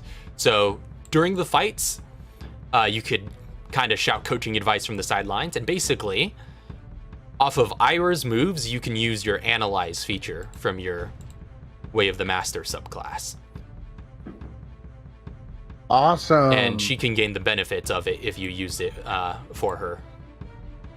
That's actually kind of sweet. That's really cool. So I'm using that. Oh, yes. Mm. So, but your turn isn't up quite yet. Again, the ring is this 60 by 60 foot square in the middle, and the ring out looks to be a pretty steep fall into what looks to be waters below. Mm-hmm. Round one begins. Sort of booming voiced announcer takes the platform before each fight and announces the combatants, starting first with Dwarven Stratocracy versus Ismont. There, Irving, the turtle fighter, squares up against Eugene, the Goliath knight from Ismont. And it's a battle of the giants as they collide, this massive, bombastic fight as each of them hurl huge, widely telegraphed strikes, striking each other, but eventually there is a bit of back and forth, big hits and slams throughout. They kind of wrestle each other to the ground a bit, but ultimately Irving, the turtle, has the superior weight and Go Irving. Slams him into the ground and smashes until his opponent is unconscious. The announcer returns, Dwarven Stratocracy wins. Next, I am rooting for Irving the whole way. Yeah, Varric, you're setting, man. Well, I guess we got two fighters there, because next up is Elven Coalescence versus Odilon. Swathi, the elf rogue from the Elven Coalescence, and Duchamp, the halfling, enters the arena. And as the announcer goes, fight! They dive at each other in the middle. They're both very flippy. These two agile combatants trying to outmaneuver one another. The halfling is doing all sorts of flips. He's basically a tricker, doing all sorts of acrobatic movements, aerials over his opponent, and hitting in quick succession in different vulnerable spots throughout. But eventually Swathi summons this purple energy from her hand as these psychic blades she uses to cut across her opponent and eventually disable them in one fell swoop. Elven Coalescence wins. And he holds up Swathi's hands. I'm so excited for the Elven Coalescence versus the Dwarven Stratocracy. Yeah, you don't even have any idea. You have no idea. I'm so excited. This is like a preview. So, next up. Like, these guys are brutal fighters. Oh yeah. Best of the best from either side of the war. Thanks for all the lore dump, by the way, Loryn, for helping out with these characters. Next, Anishar Kingdom versus Kuang. Deeklin, the dwarven wrestler from Anishar, squares up against Seong, human black belt gi looking fighter from the island called Kuang. The two appear evenly matched at first. Seong is clearly faster, but Deeklin is clearly stronger. And Seong lands some good hits, some quick kicks, like Taekwondo style quick kicks in quick succession, each landing solidly. But once Deeklin gets a solid grip, slams him to the ground, gets him in a hold, and it's all over. His opponent taps out before he can hyperextend one of his joints. Deeklin of the Anishar Kingdom wins. Next is Draconia versus Menixstan. Cornelio, the dragonborn monk, who was throwing Muay Thai kicks against that palm tree in the opening, squares up against Kareem, human who has a rapier-like item and appears to fight in a bit of a duelist manner. The two go at it and charge into the middle, but Kareem is bulldozed by the Dragonborn's powerful kicks and knees as he just goes in and eventually hits him with a combination of flying knee and then just massive teep front kick that flattens him to the ground. Cornelio of Draconia wins. A flawless victory. Next up, the island of Pakom versus Kai Tafari. Shun, representing Pakom, your newly found friend. Pakom? Pakom. Squares up against Azariah, the satyr monk, who, appears to be like a bit of a militant figure, but with a style of martial arts that is quite aggressive. And Azariah definitely puts up a good fight.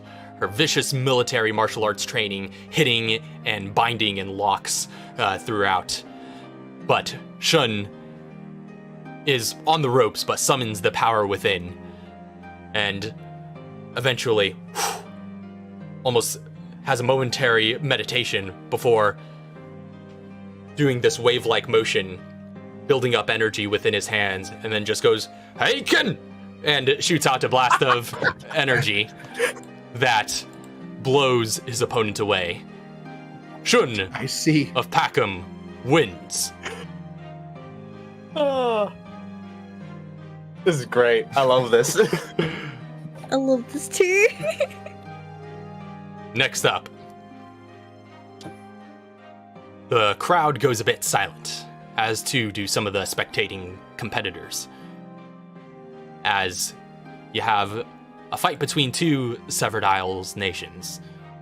Zhao Empire versus Chiba. Ichiro, the half-orc pupil of Sensei Shinobu, squares up against Okabe, the hobgoblin Iron Shadow, who you'd interacted with previously.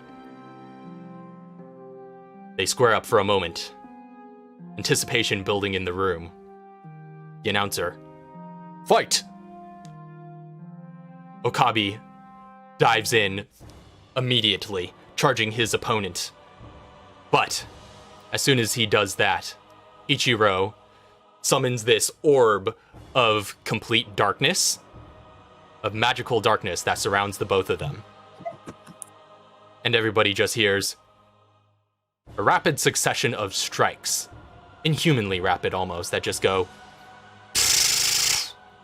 Then the darkness fades, and Ichiro is standing there over an unconscious Okabe, and this big red kanji appears on his back.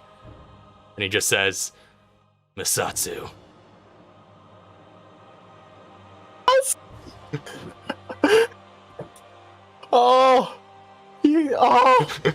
You're raging demon him. Ichiro of the Zhao Empire wins. Another flawless victory. Oh man, this is it's so good. We've got a good lay of the combatants on that first round of fights.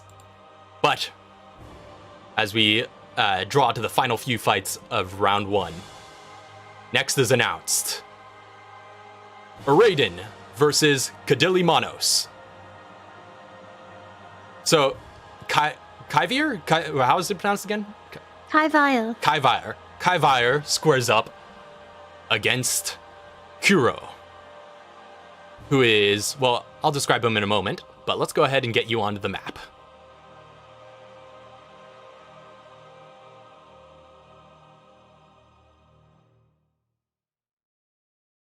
Here we go.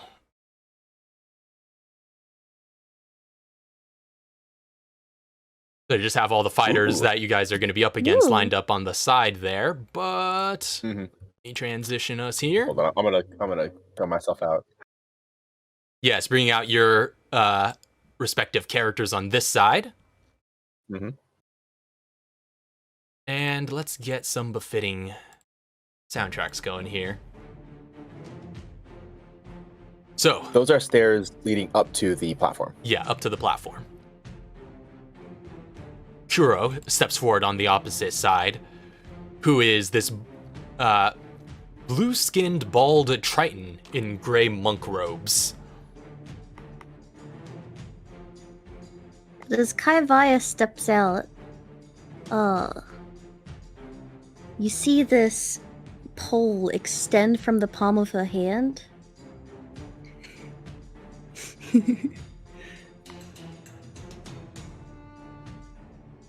There we are. Do you need a health bar?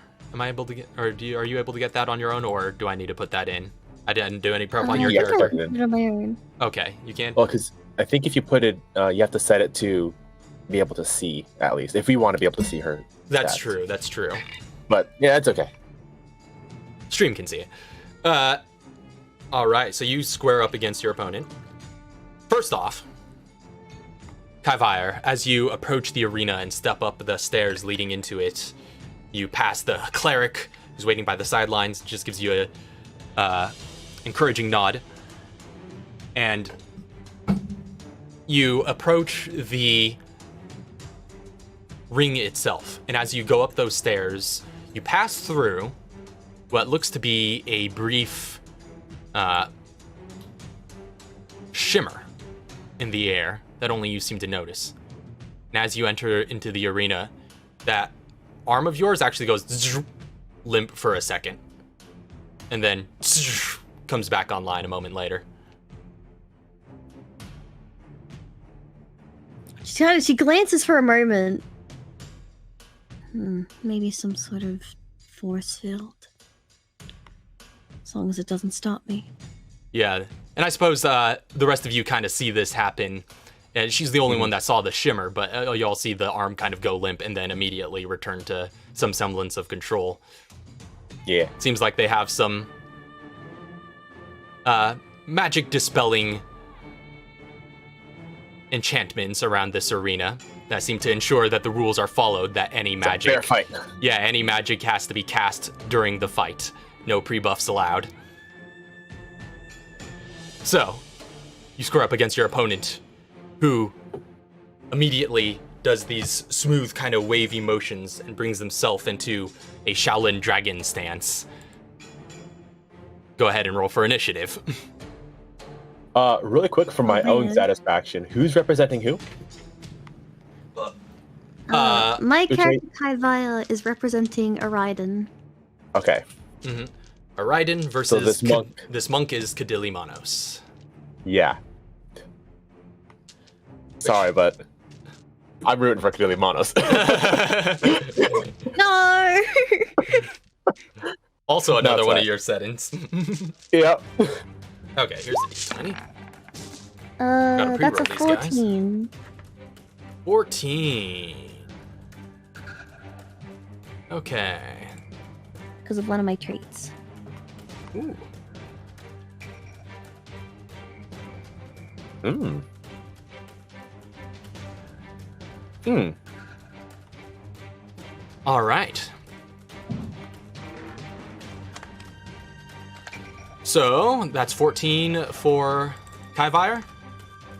Yes. Well, even with his dragon stance, it seems like Kaivire is going first. That dragon stance actually gives him a boost to initiative, but it didn't help.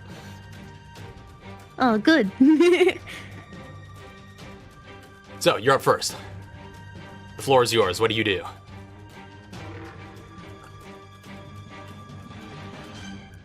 She is immediately going to run up and start just going at him with this pole.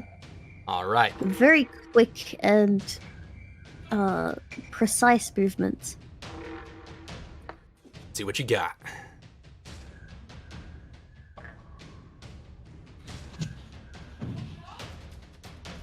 Let me...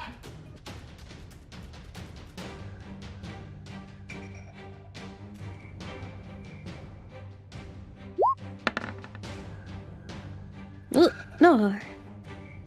12 does not hit. As you swing and hit from his stance, he immediately dodges and sidesteps.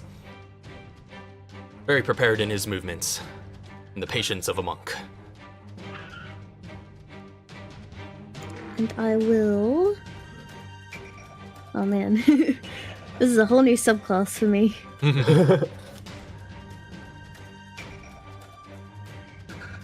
I will go for my second martial art attack. No, extra attack, that's right. Level 5, extra attack. Yeah, you got 2 attacks at least. Oh, come on! You really love that 4. Unfortunately, you swing the second part of your combination, and he definitely dodges out of the way once again. Prepared in this dragon stance as he is. Very smooth, elegant, winding motions. Yeah, unfortunately. That is terrible. Well, you have bonus action attacks if you would like. Mm-hmm. I will... You could key point to not do use 2 key more, point. or you could just do 1 more. I'll do 1 more.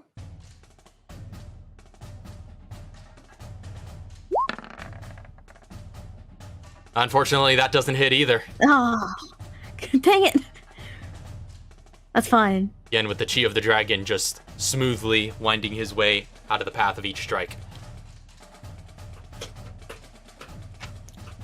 And that will be... I think... Yes, Yeah, that's all you get. That will be the end of her turn.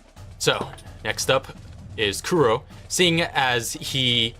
his dragon stance didn't do too much for him, he is going to change stances at the start of his turn. And he's going to just immediately... tiger stance.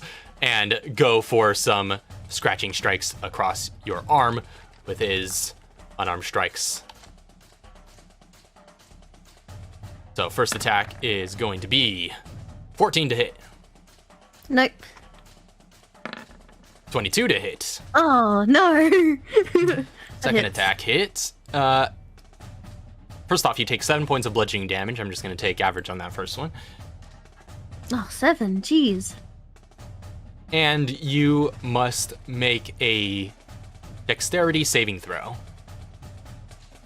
Ooh, okay. As he kind of sweeps low at your legs with these tiger claws. That succeeds, though, and he doesn't manage to knock you prone.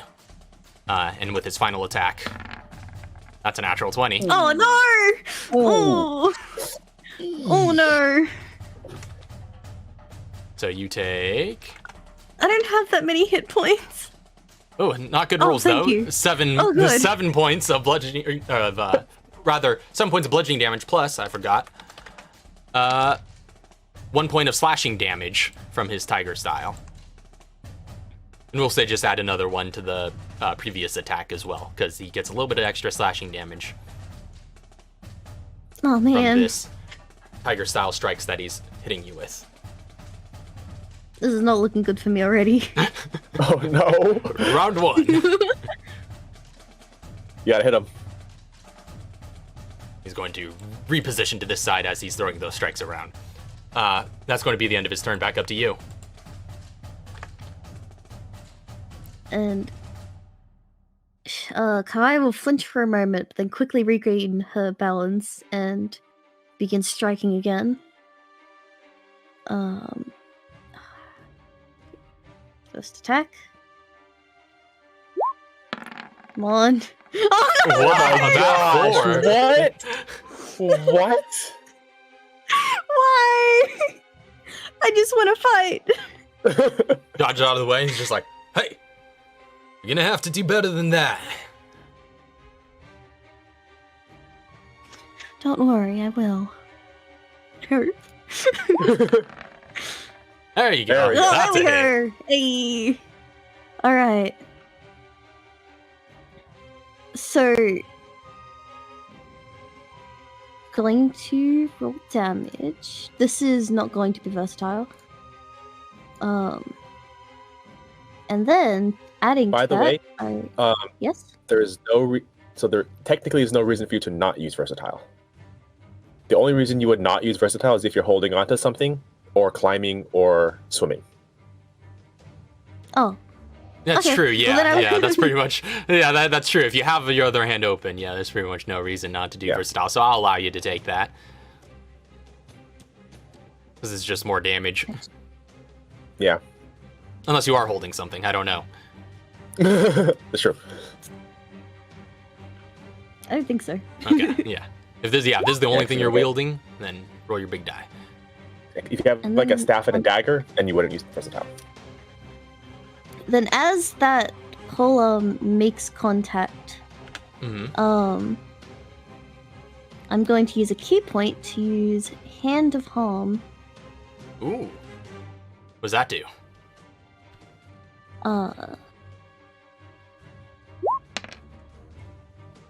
He takes an extra 6 necrotic damage. Ooh.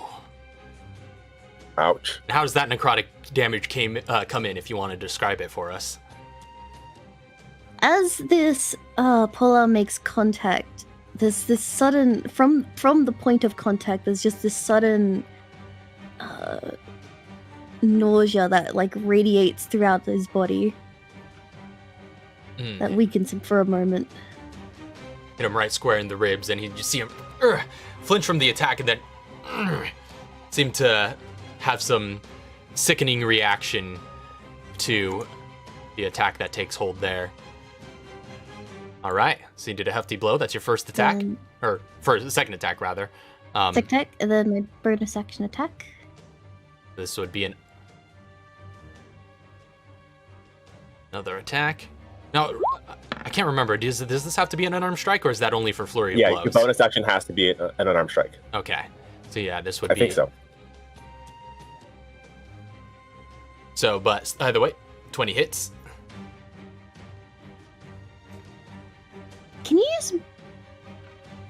use more than one key point per round? Yeah. Like more than like one. Yeah, Okay. you could use as many key points as you want. Stack them and Yeah. stack them and break them. I will have her do that again. Actually, yeah. No, actually, instead I would to use that for flurry of blows. All right. So you get one more attack. So let me do. Wait, so this is unarmed. So that would be not my Yeah. polearm. Yeah. Yeah, I think they would be your the same bonus roll. actions have to be unarmed. So both bonus actions, my not just the polearm- flurry of blows? Yeah, any bonus action is an unarmed. Okay. Gotcha. So that would be a. I'll just quickly roll this for the. Yeah, I was going to say, I think they're the same roll, right? Are they both plus 8? Or is that It's not- plus 7? Oh, natural 20. Ignore that. Actually, that would be my second one, Oh, but okay. I need the damage for the first one. So that's the 9 points of damage on the crit? There'll be 9 points of damage. 9 points damage on the crit, and then I'll roll that. All right. That's the first one. Which is another 9. All right. Solid. So with this second flurry, you come in after his taunt and land some solid strikes on this combination, one cracking against his jaw, and he is staggered for a moment. Solid round. Is that Kavir? Or Kavire? Kaivire. Kaivire. Gotta remember, it rhymes. All right, so... And that is the end of the turn. Next up, Kuro is going to continue... Yeah, he's going to continue lunging forward. This time he's going to change his stance a bit and just go for the snake stance and attempt to hit you with very direct strikes.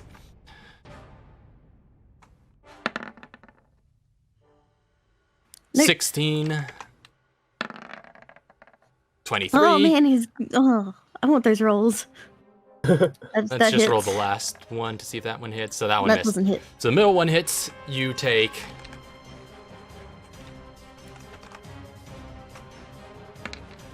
11 points of bludgeoning Ooh, damage, Wow. and Okay.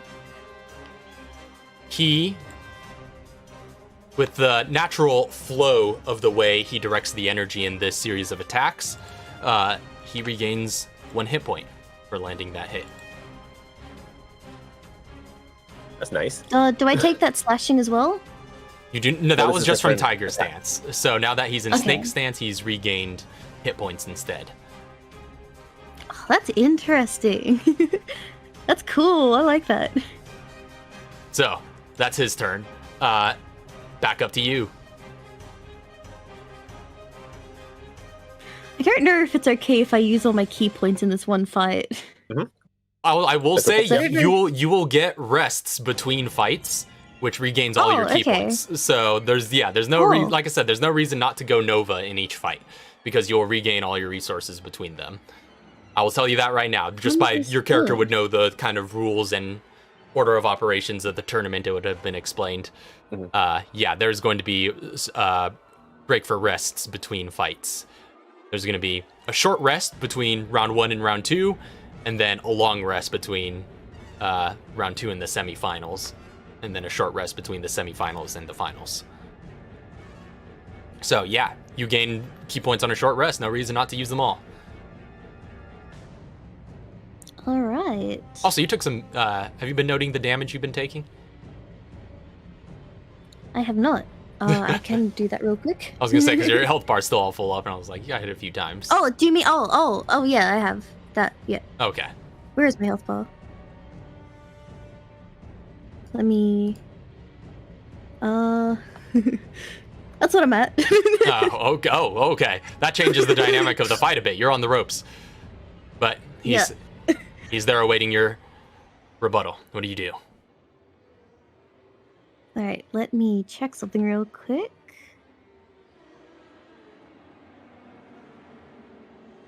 All right, so he's going to charge again with the pole.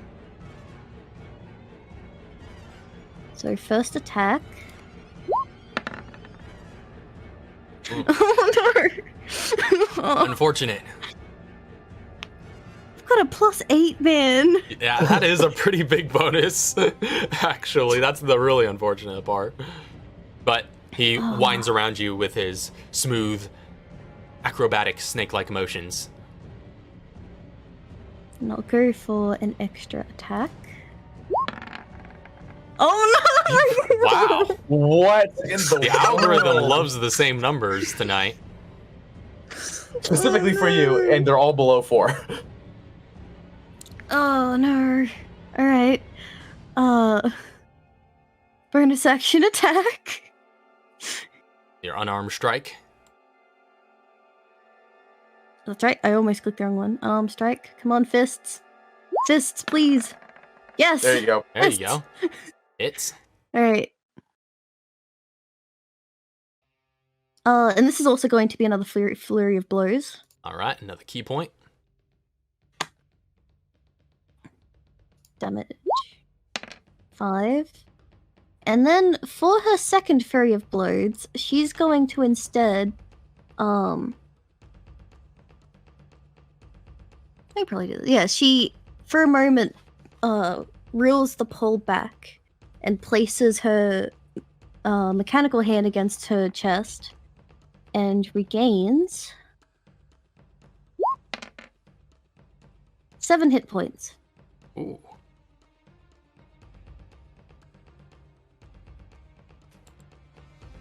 All right.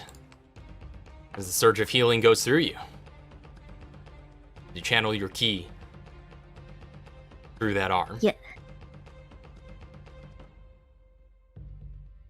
And that's And the end of that your will turn? be the end. Yes.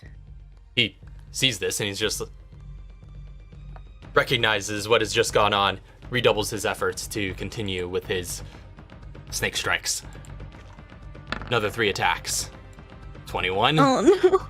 Oh no. 24, Oh no. Please no. and Oh, 22. Oh no, I'm dead. Oh no. Oh no. We'll see.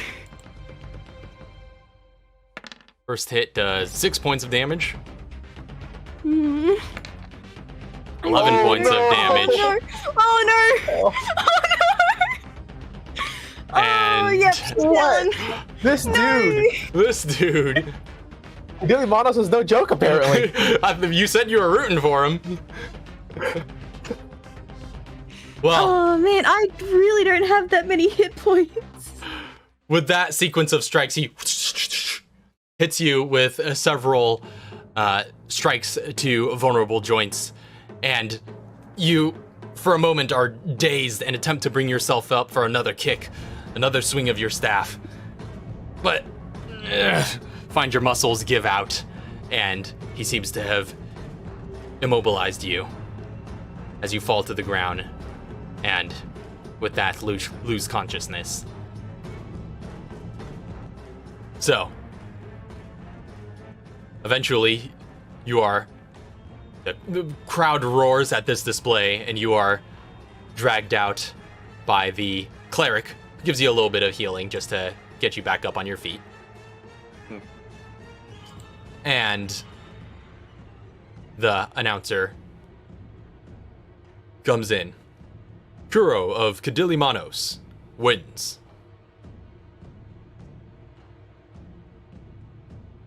That is super unfortunate. You got messed up. I know. Really unfortunate rules.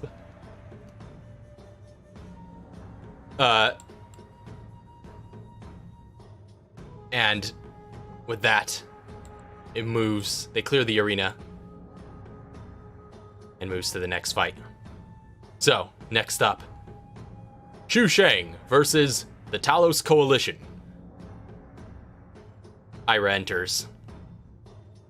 From the opposite side, the human gentleman, the burly, shirtless man with a glorious mustache from the opening, Oh, yes. comes in and is like, "Hello, good madam." Puts up his dukes. Hello. I did not realize weapons were allowed in this tournament, so I opted not to bring mine. It seems you didn't either. It seems that is the case. These are the only weapons I know to use. Okay. I apologize for any harm I bring upon you. Apology accepted. Not going to expect me to pull my punches either.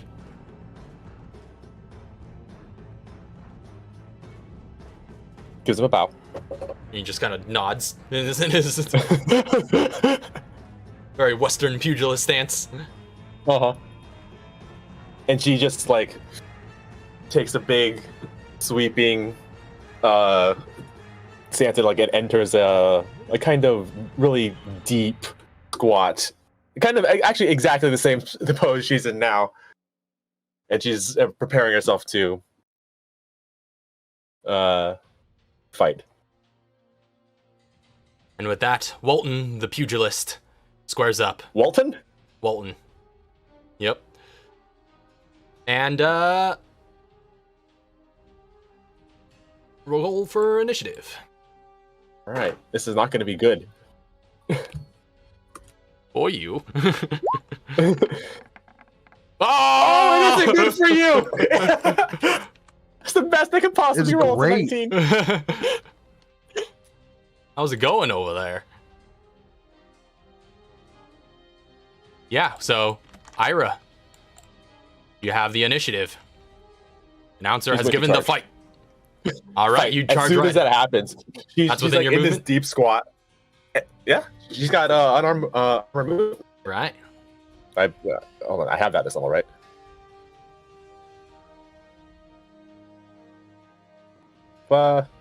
I'm pretty sure I do. I didn't write it down. Oh, wait, check my speed. Yes, I have 40. Unarmed Okay. movement, I think, is like Sweet. 5th level or something. Gotcha. But like, she's got this really deep, like, seated stance, but as soon as the fight is given, she moves at a blinding speed, uncommon for somebody of her size. And she's going to bonus action attack first with her horns. Ooh. Minotaur coming through. Minotaur coming through. Have at him.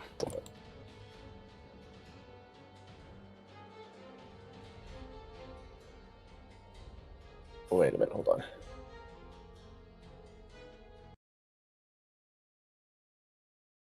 What happened to my music?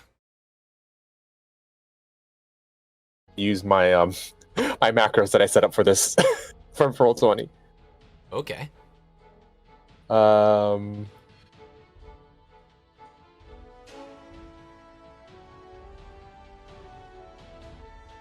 Actually, you know what?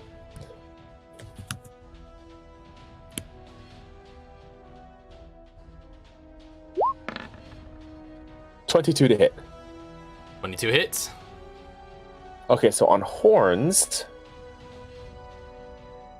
let's see, horns. Oh, I didn't write it down. I don't think. I gotta find it again. I can roll the damage for him really quick because I know that.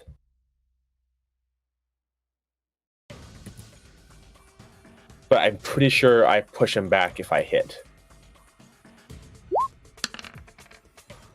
Ugh. Wait, what?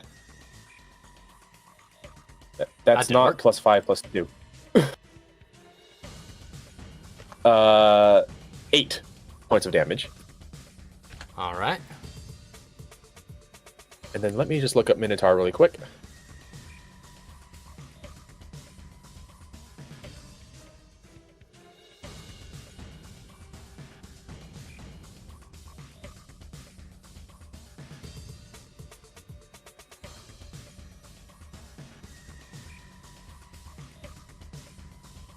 Da-da-da. Hit a creature with a melee attack as part of the attack action. No, hold on. There are so many different versions of the Minotaur. I don't actually remember which one I'm using. Oh.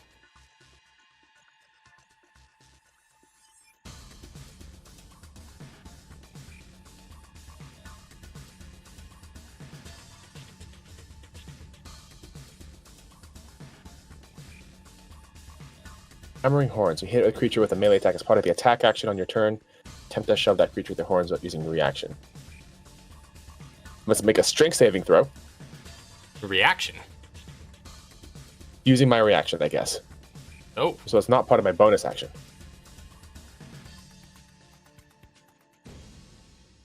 Although it is part of any attack that I make. I can do this. Okay.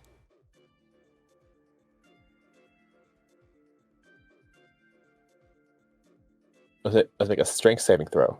Strength saving throw.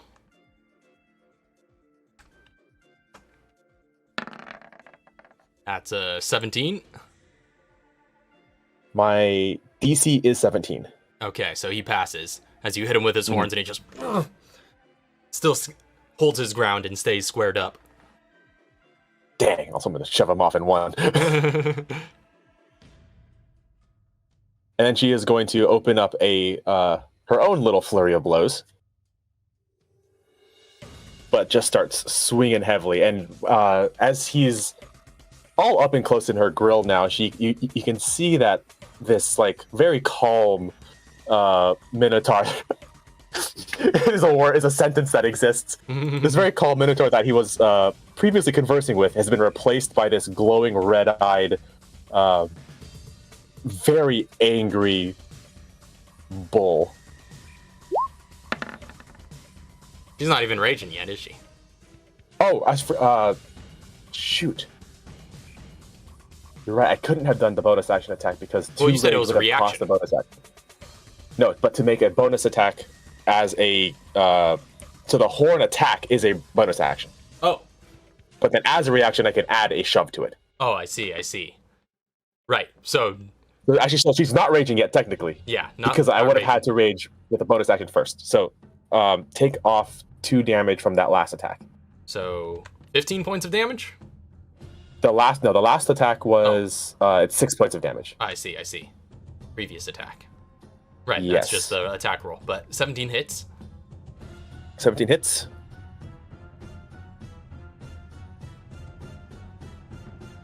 Wait a minute. If she's not raging, her punches are regular punches. Right. All right, so that's one easy. plus. Yeah, 1 plus your 1 plus bonus. 5 is 6 points of damage for the first attack. All right.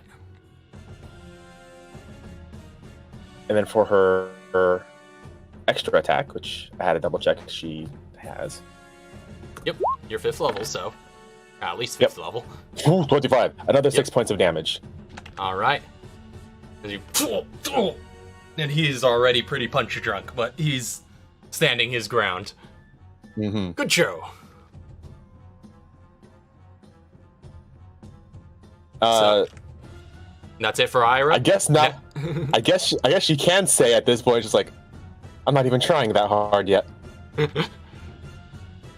Ah, well, I see you're quite serious. Then allow me to... and he's going to advance with his own series of strikes as he comes at you with some boxing blows. Mm-hmm. He's going to make 3 unarmed strike attacks. First one is a 22 to hit, which deals 10 points of bludgeoning damage, and I need you to make a strength saving throw. Oh, my turn. Strength save. Mm-hmm.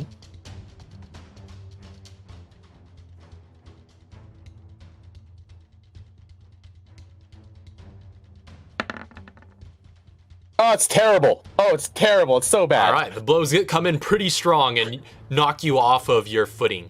You're knocked back 10 feet as he continues to advance and push you forward with this pugilistic style of fighting, coming in with more jabs and crosses. 21. That hits. Another 5 points of bludgeoning damage and another strength save for you. Oh, wow. Every time? Every hit. Ugh.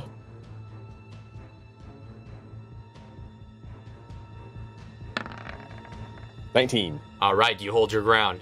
And for the final attack, Hooves dig in. That hits. 19, you take... Well, that was a good spin. 6 points of bludgeoning damage and another strength save. This one coming in with a massive straight, attempting to drive you back. Well, that looks good. But you are not driven. Ira, what do you do? He's going to... he's pushed himself back now, so... Return in kind.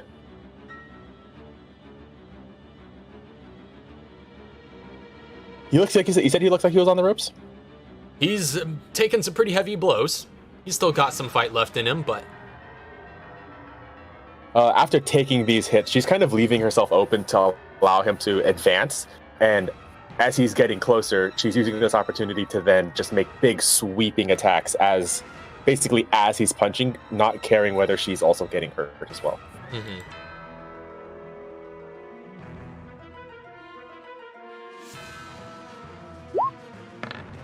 Wait, so did you rage this time? 12. Not raging still. Okay. I also remembered something. 12 just 12 hits? to hit. Oh, really? Oh, yeah. We have very similar AC. Yeah, this is the battle of brutes. We're literally just walking at each other, going. Yeah, basically, it's just a shoving match in the middle. And he's just a normal 6 points of damage. 1 plus 5. 1 damage for unarmed plus strength. And it just keeps swinging, and it's big, like very wide movements. Another hit, another 6 points. I mean, very clearly she's trained, but not very elegant. Mm-hmm. And then another 6. Yep. Is that Ira's turn? Can you use a bonus action for anything, or? She's going to use her reaction to hammering blow with her horns, or hammering horns. It's so weird that it's a reaction. It is kind of weird. I'm looking through the different Minotaurs, and none of them have the mechanics that I thought I had. Oh. Well, we could look into this more after the session then. Yeah. But he has to make a straight save. All right. Beat is 17. That's a 10. And he is pushed back 5 feet. Oh. And she's going to advance. This is literally just... Poof, poof, poof. Yeah. Oh, this is great. All right. Walton looks beaten and bruised. He's got cut across his cheek, battered eye, but he's still got his fighting spirit. He is quite desperate and is going to go in for 3 more unarmed strikes. 16. That is. Oh, strength save on that one first. Second one's going to miss, though. I guess we could follow that up. Miss. So 4 points of damage on the first one in a strength save. Save is high. You hold. Last strike as the second one whiffs. Yep. And a 9, yeah, another whiff. Okay. He's got kind of blood going down near one of his eyes, and it's obscuring his perception a bit. But that's Ira's turn.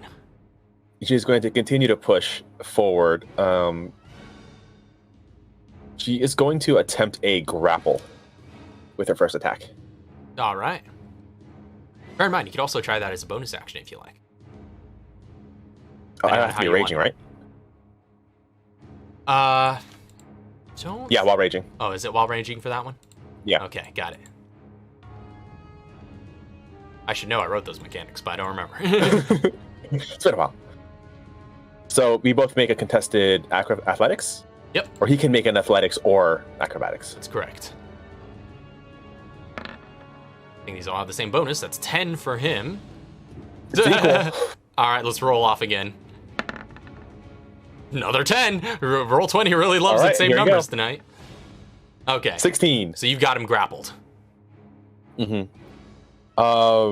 She is then going to use her second attack to. What is that? Technically, like that would be the shove action to drop somebody onto. To drop somebody prone or shove back. Yeah, you can knock them back or knock them prone with the shove action, which would be another athletics or another The contested second roll. grapple attack. Yeah. Yeah. And she's going to do that. All right. That's a natural 1. All you have to do is not That's not fail. natural one. 18. Yeah. So, what are you She's doing? gonna just lift him up. She's just gonna like lift him up and throw him to the ground, and she's going to like put her big, massive legs over his chest, and she's gonna be like, I do not wish to knock you unconscious. Please yield. So he's on the ground and he's just like he's in a bad way. Is that Ira's turn? That is her turn. That is all of her attacks. Well, he seems She's going to hammering blow and try to move him back 5 feet. He is... Oh, no, this one. Yeah, this is a new turn. She can do that on her. Nope, she has to make an attack. She didn't use an attack. She made a grapple. So he's prone and grappled. So his speed is 0 and he cannot get up. Yep, and he has disadvantage. So, but his fighting spirit, he's going to keep persisting and attempting to just try and hook you on the side from his prone position with disadvantage. So these are both for the first one. 15 on the first attack. 15 hits. Wow. She's not hard to hit. It's not like she's dodging him. 10 points of bludgeoning damage, and you need to make a strength save. Ow! Wait, what? That's one way to get out He's of it, driving. actually. Yeah, driving his fist into your side. No, you're good. Oh, yeah, though. yeah, 22. I'm as solid as a rock. That's the first attack, though. Second attack is 13. 13 is my AC. All right. That hits. That is my AC. 11 points of bludgeoning 11. damage and another strength save. Is that on every attack? Yep. Oh my gosh! It's his Don't one hit me thing. again, It's his please. one thing, man. 18! You're good. He's a pugilist. He's got one note. One note forward. That does not it hit. doesn't hit and just can't get his hook around. That's the end of his turn. What are you doing, Ira? I'm sorry.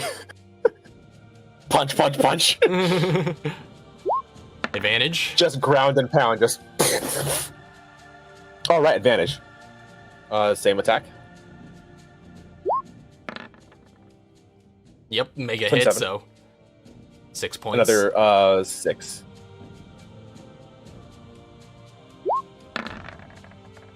$19. And with that, how do you want to do this on Walton? She's just gonna. I mean, she's just pounding him in, and then just like one final, just like lifting him up, and then punches him right in the face and knocks him to the ground. His head kind of slams back onto the. What kind of floor is this? It's like a kind of almost like sand, I'm supposed to sandstone kind of floor. Yeah, okay. Very solid, but very smooth. It just knock him back down onto the sandstone floor and holds her fist up, waiting for him to continue moving, and immediately lifts him up and brings him over to the cleric. You bring him over, and he just waits from just long enough. He's like, he's out.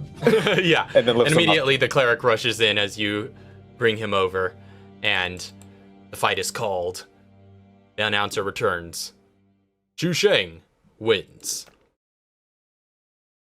And with that concludes round 1 of the combat. She is limping quite a bit after getting punched in the leg really freaking hard. Mm-hmm.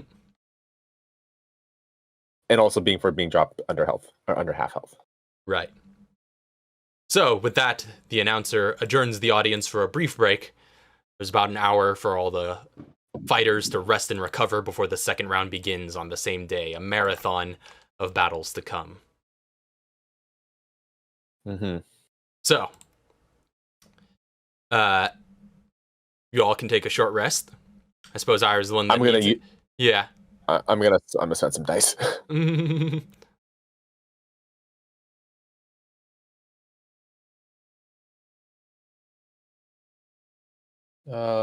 Let's try 3d12. How many hit points would I have been after the cleric? Hold on. Let's roll the cleric's heal. The priest of Melora does some prayer over you and gives you. Oh, it's exactly. I've been rolling the same. Oopsies. Why did that come out as? Oh, that's your roll. I saw my dice and then your friggin' result, and I was like, what the? 7 That's points. A big heal. 7 points of healing, indeed. All right. Not nearly enough. I'm doing my last 2 as well. Or no, not last 2. I got 4 left. I'm gonna do another 3. That's the worst possible thing. Wow, what are the odds? Horrible. Emil is here. Emil is here. Oh no! You've awakened your inner Emil. I'm gonna use my last die and just automatically go up to All max. right. My minimum would take me to max. Oh.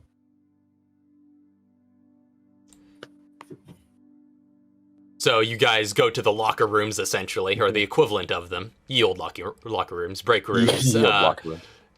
things of the like. There's some wash basins for you to, cool yourself off on, wash down. Anything of the like that you may wish to do during your recovery as all the fighters take their rests. And as you take your rest, Ichiro just kind of watches from the side, eagerly anticipating. She is going to, as she's limping off the field, staring him down.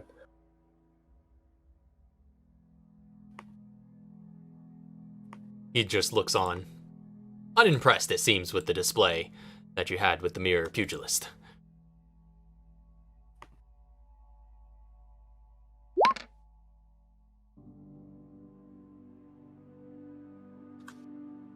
But she's going to enter the locker rooms and talk over the fight with Swancry and kind of massage her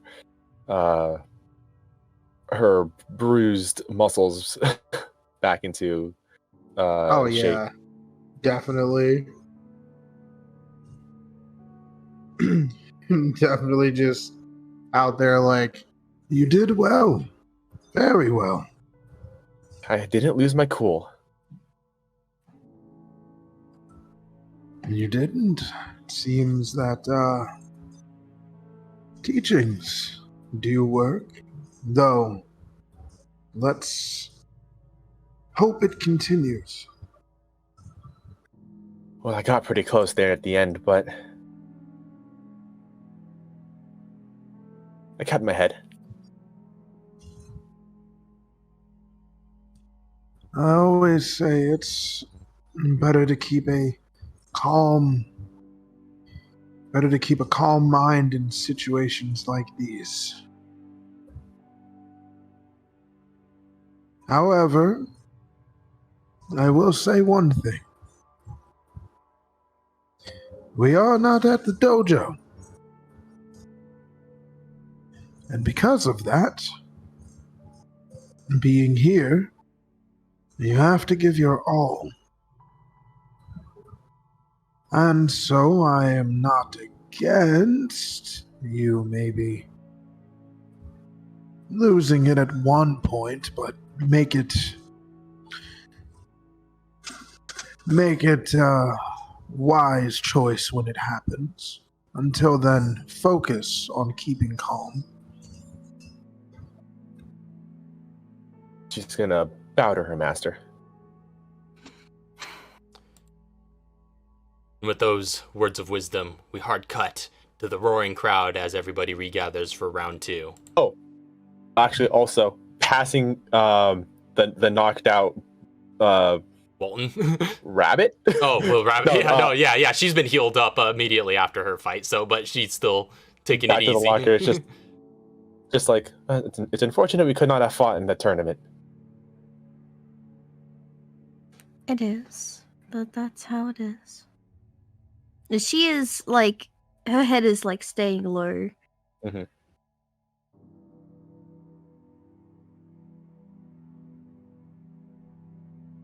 And Good with luck in your next fight. Much appreciated. And from there, we hard cut back to the main Coliseum. The fight's about to come underway. So, round 2 begins. Dwarven Stratocracy versus Elven Coalescence. The crowd roars loudly for this one. Another highly anticipated rivalry, and for those who buy tickets every year, year after year, this rivalry is always one to see.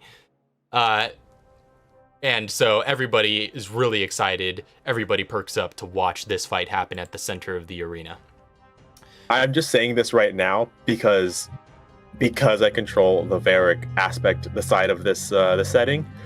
These matches determine policy that is written back in Varric. Totally. So, Irving, the turtle fighter, and Swathi, the elf rogue. As soon as the announcer calls fight, the two charge into the center of the arena. Swathi ducks down and slides across the ground, getting around him and getting in on those close, swift blows. Irving swings wide, massive punches that go around his opponent. It's a pretty close fight, very down to the wire. Swathi gets in some good hits.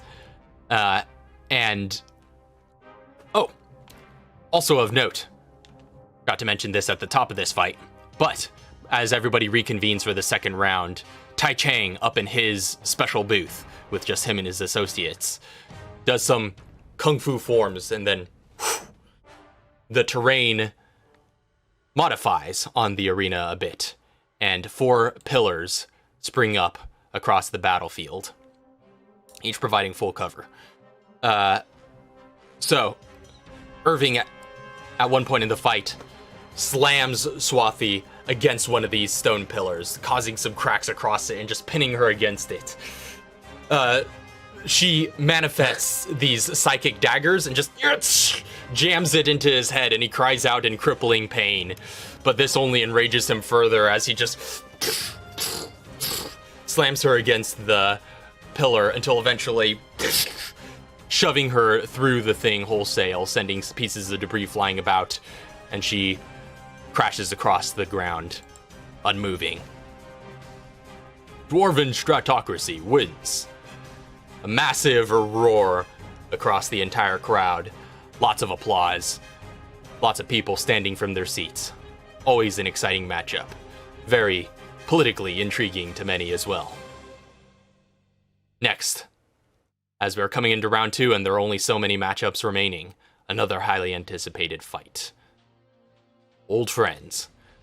Pacom versus Zhao Empire. Shun squares up against Ichiro. The two giving nods of acknowledgement to one another. Shun saying, "I won't hold back. Ichiro, I don't expect it. Fight! The two charge in. It's a hard fight, evenly matched in martial arts skill, especially given that they have a lot of the same training. Various hard forearm blocks to quick successions of punches and roundhouse kicks that come at one another. They exchange swiftly, stylistically, their form perfect with each blow. But eventually, the training gloves come off and Shun goes full bore. And you see as he engages with his fight, he does have like a bit of a headband around his head, absorbing the sweat. Both of them working really hard at this fight, and huge amounts of water going down their brows. But he goes full bore and summons also several energy blasts like he did to win the first fight, throwing his Haiken technique. But this isn't enough for his former comrade. He has to go full bore, and eventually performs this technique where he builds massive amounts of energy into the palms of his hands, then just goes Shinku Haiken and throws this orb of radiant energy onto the field, which obliterates outwards into this massive Sun Soul technique that scorches the arena, blowing dust all over the place and sending shockwaves rippling throughout the entire stadium. The front rows and even some of the back rows of the spectators just get blown back from the wind and sheer force of this impact. But by the time all the dust settles and everybody's vision is cleared from the dust, Ichiro still stands and summons an orb of darkness around Shun. The darkness fades, and Ichiro stands victorious. Minor illusion to create that kanji on his back once again. And then just turns and walks away, wordlessly.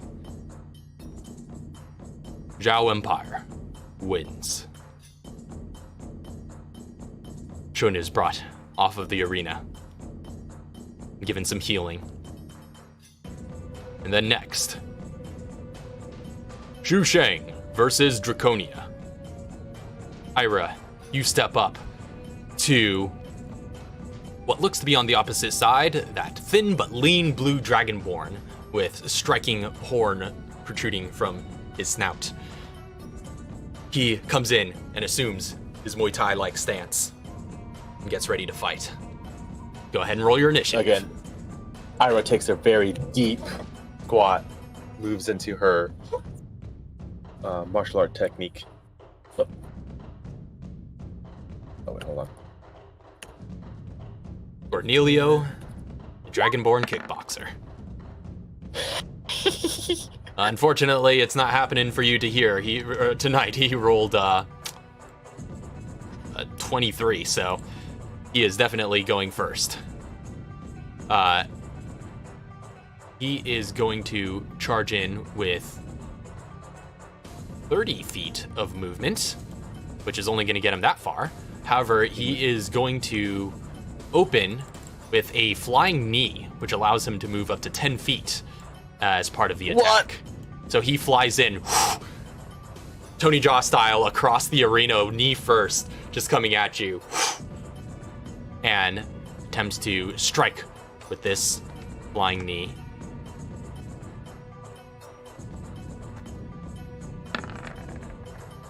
That's an 11 to hit. So that first attack misses. However, he follows that up with turning into a hammer fist strike and then a roundhouse for a couple of more unarmed strikes. Rolling terribly, and then a natural 20. Dodge the hammer fist, but he gets you with those power kicks, kid. So you take a mere 7 points of bludgeoning damage. Not as much as it could have been, but definitely a crippling blow to your thigh. That's going to be the end of his turn. All right.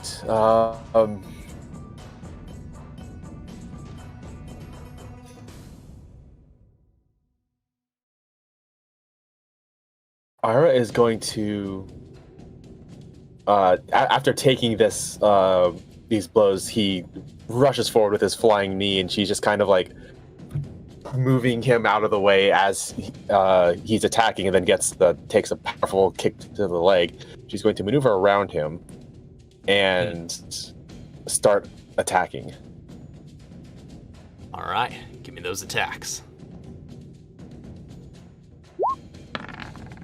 25. Hits.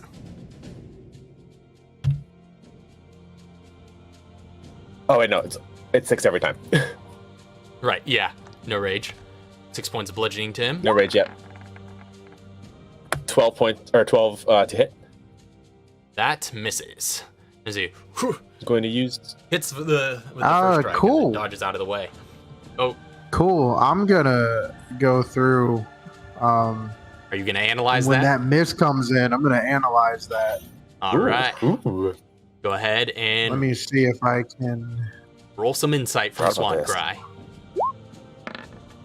That's crazy. So many 4s. So many 4s tonight. That's Tonight okay. is the night of 4. That's okay. I'll do it again on my next. True. More on my opportunities next- yet Yeah. still. Yeah. That's true. Yep. Yeah, you could try that once per round because I believe it takes a reaction. Oh wait, no, it doesn't. I think reaction. does it take a reaction, or can you just do it with key points? It is whenever you miss with a melee attack. Yeah. So Never the mind. key points, yeah, is just the expenditure you have to do. So, however many misses there are, and however many key points you want to spend, you can analyze this fight.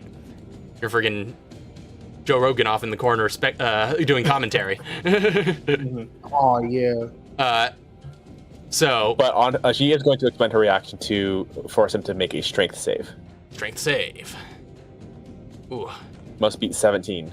not quite as strong as the pugilist. That's a 5. And she's going to move him 5 feet back. Ugh. Just big swinging attack, and then pushes him forward with the horns.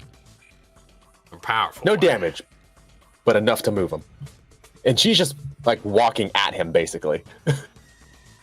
She's just moving forward, and you either get out of the way or you get hit. All right. Is that it for Ira? That is it for Ira. This time he's going to open with a massive power kick. A front-facing sidekick into your abdomen. Ouch. Friggin' natural 20 on his big one. Power kick hits for... This is his big one? Oh, this is power kick? Oh no, power kicks. Power kick hits for 13 points of bludgeoning damage. And then following up with the smaller unarmed strikes with some other roundhouse kicks. 23 Hits. And also hits. and 18. Yep. So you take Guys, 7 and 8 points of 8 is bludgeoning 15. damage as he throws his hips into powerful rounds to follow. And then just... after taking these powerful blows, and she moved him a little bit. He retaliated a lot more strongly than she anticipated from the first round. She starts her eyes start to glow and sizzle, and then she rears her head back into a very loud roar before finally moving full force forward into a raging attack. Oh boy. Oh, there it goes. Oh no! As this roar And- echoes throughout the stadium, the crowd just looks on and whispers amongst the spectators. And just, oh, this is new. And Ichiro looks on from the sidelines. Just, 20. 20 hits. Time for the real damage. No reckless on these, or? No reckless on these. Because that hurt. Let's see.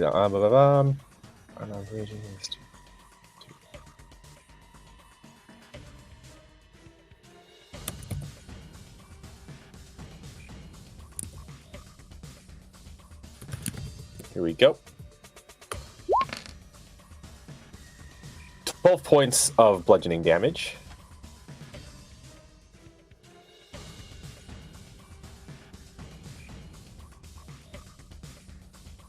Actually, just for the heck of it, she's going to rear her whole arm back in like this massive like catapult of sinew and tendons, and she's going to punch full force forward, like punching through the air and hitting him with this massive concussive blow. And actually, she's going to do thunder damage.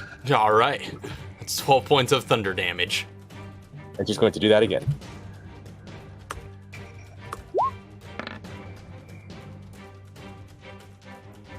Seventeen 17 to hit. also hits. 13 points of thunder damage, as once again she is moving massive amounts of air very quickly with these newly with these new attacks with a renewed amount of energy. He also has to make a strength save as she's going to expend her reaction.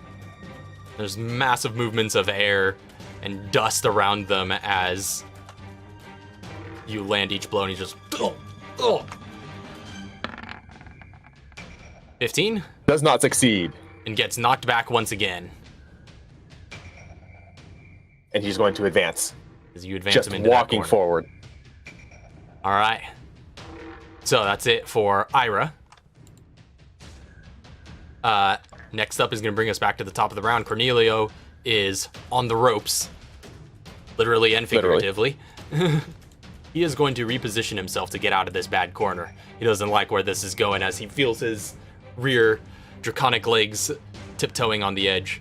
And he is going to continue his series of attacks from here. First with a big upwards knee that he attempts to sandwich between an elbow strike with his... This is going to be in place of his power kick attack, but that doesn't hit. That does not hit.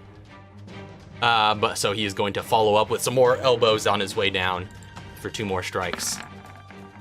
22 and 24. Both hit. Those ones hit.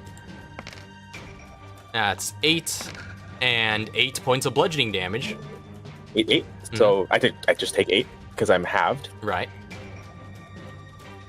Yeah, these land against you, but just kind of bounce off with your raging force.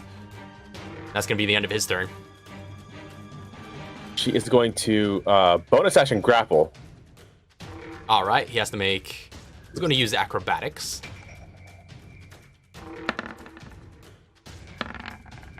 Whew, those are 23. 2 high rolls, and you still beat him. Yeah, he is grappled.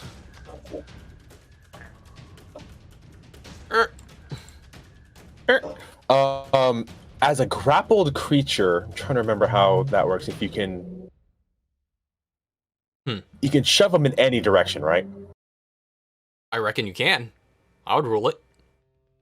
You've got. She's going you got to pretty use good her control. first attack to use the shove. All right. How far does the shove move again? If you succeed. It's 10 feet, I believe. Ooh. Let me just double check that ruling really quick because I know. I could look is it up like an while you make your roll. Okay. I've got the handbook handy. All right, you're raging, so you have advantage. I have advantage on athletics. Oh no, Yeah. I had technically would have had advantage on my first one as well, but On your first what? my first grapple attack or grapple bonus action grapple. Right. So that's 19 versus his 16. So you definitely 19 succeed. versus a 16. That needs. And let me find... Shoving a creature is 5 feet. But it's 5 feet. Okay. Prone She's or going to push 5 feet. she's going to lift, pull, and just like slam him back down on the ground behind her, and basically suplex him onto the square where he was. Which was. Scattering of dust where he lands, just... Gonna go for another Wait a minute, shove with hold your on. second attack? Does he get shoved back 5 feet, or does he? That's true, because if he was over here, Right. we'll 'Cause I'm say it trying to just think, moves if you him. get- I'll rule that he just moves him here for now. So Okay, you'd that's have fine. to do another Because she's- shove if you want to knock him off clean. And now she's just gonna, she's got him in a clinch. She's just gonna start punching and throwing massive knees. Ooh, so you're gonna hit him? Gonna hit him with our last attack. 18. 18 hits.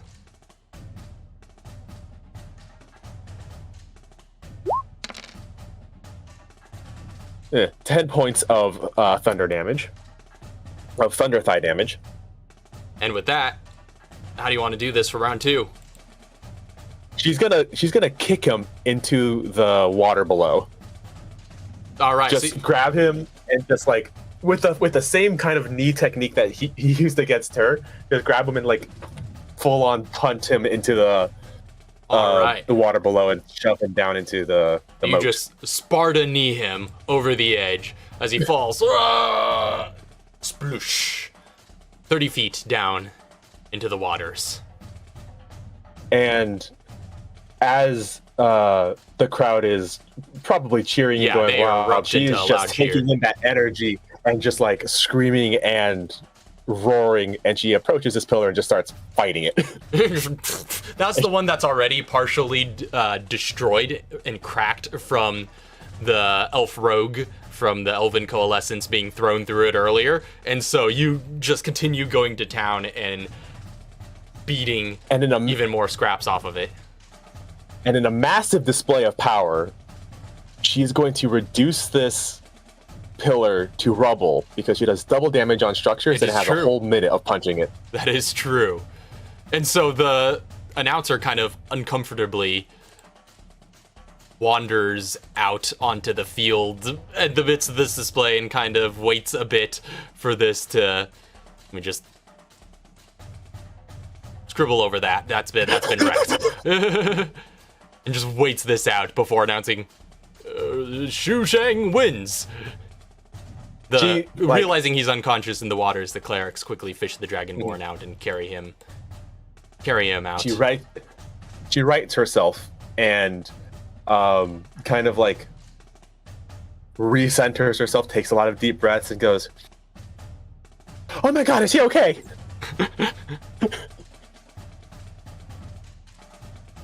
You were able to see the Cornelio of Draconia.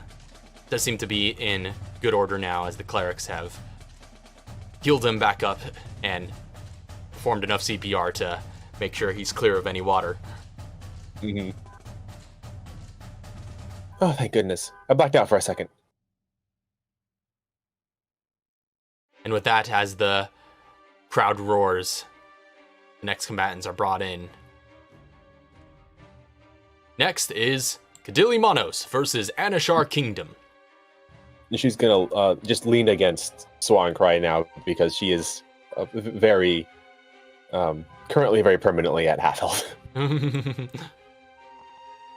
As these two combatants square up, the Triton Shaolin monk versus this hardened-looking dwarf gentleman named Declan. Declan of the Anashar Kingdom squares up against Kuro.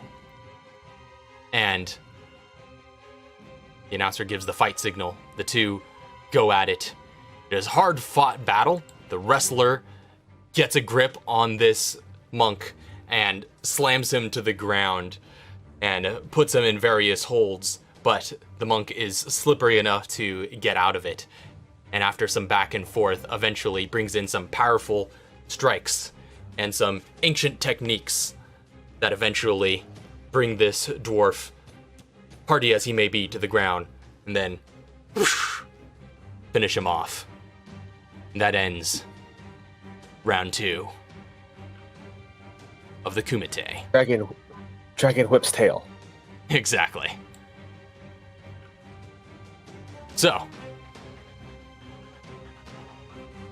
that is going to bring round 2 to its conclusion, and all the fighters are returned to the residence for the remainder of the day. Ow. Semifinals begin the next day. You all have the night to rest, recover, and it is also highly recommended taking the time to train. Mhm. There is a fully stocked gym in the residence building on the first floor that all the fighters would know about and is available to any who would wish to use it. Ira would like to go down there and see what kind of training equipment they have. If they have any training dummies or Swan padded will dummies. go with. All right. She's going to, all the while talking with Swan Akwai about, I guess just like, just waxing philosophical about the nature of fighting. Hmm. Oh yeah, great conversation along the way, actually. The two of Oh, you hello. have that conversation throughout as you arrive into this massive indoor space with a ceiling, which is as high as the lobbies, filled with all manner of training equipment and wooden weapons. You find wooden dummies, weights, heavy bags, stools, all sorts of things. Anything you can imagine, you can find in here. Not too many She's fights going to- remain, and so you don't see She's going too many to- combatants moving through. She's going to try to find a wooden dummy and kind of very gently, seeing as it's not her equipment, just practice some forms that Swan Cry has taught her on the dummy. You would know some basic Wing Chun techniques that you would kind of pass down from you working the dummy. Definitely would have Swan Cry also doing Wing Chun techniques there.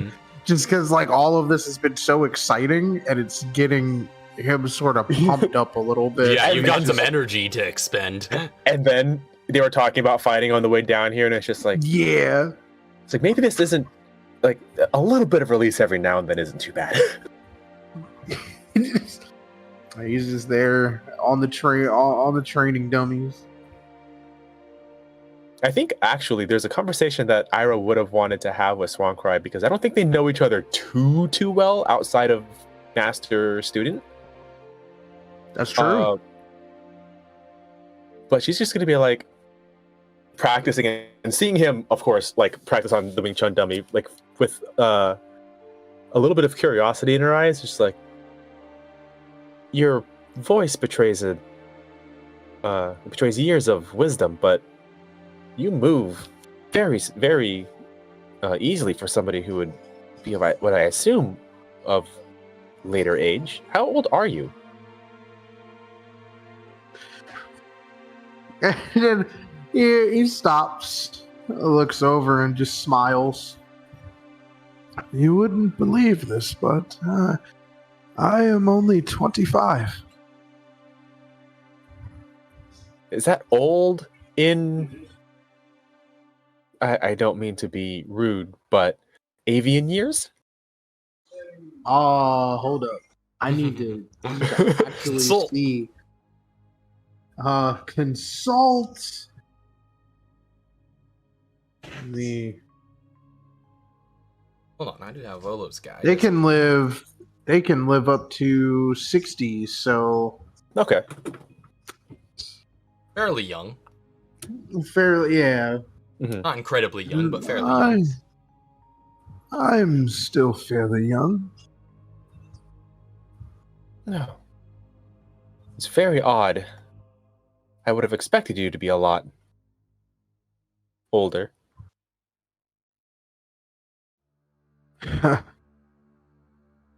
Well, Sifu Wang Fei taught me the words that I know. I speak only thanks to him. Oh, okay. I think I understand.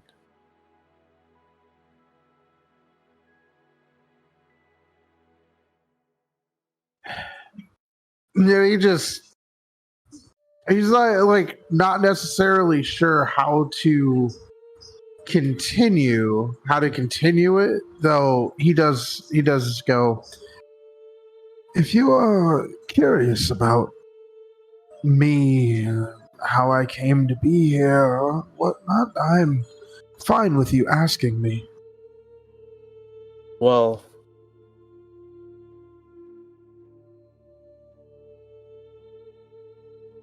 Sage Wong Hung was hers, right? Mm-hmm. Yeah, so she's gonna say, well, Sage Wong Hung brought me in when I was a very young Minotaur. I don't have much knowledge of anything outside of the island. So I don't really know I don't know too much about your culture or your people. I don't know too much about mine either. But I have found, I guess, renewed belonging in Bahamut.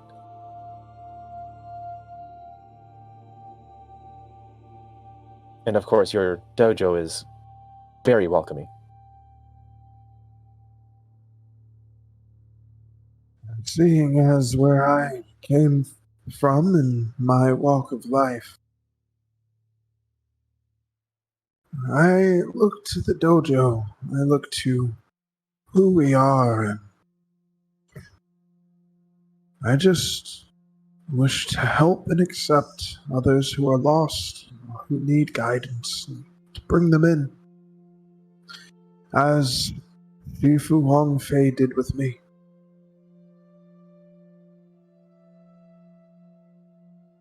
Mm-hmm.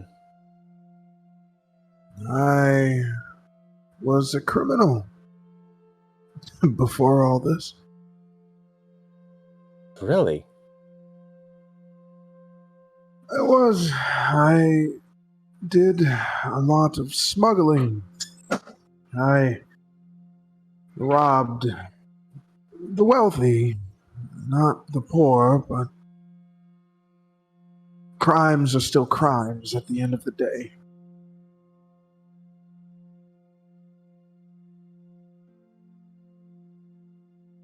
But you have done a lot to atone for it.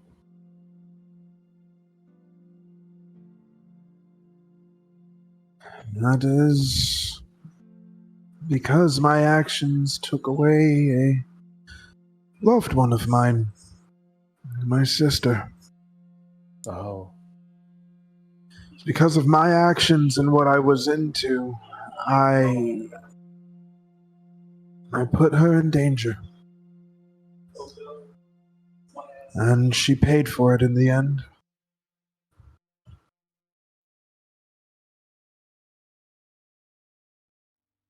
I don't know if I have family.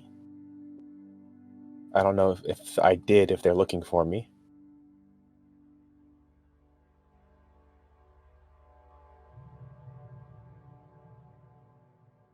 Now, just know that here, just know that we are also family as well. I consider you such. Yes. This island has always been my home, and I'm glad to have found a family after Wong Hung.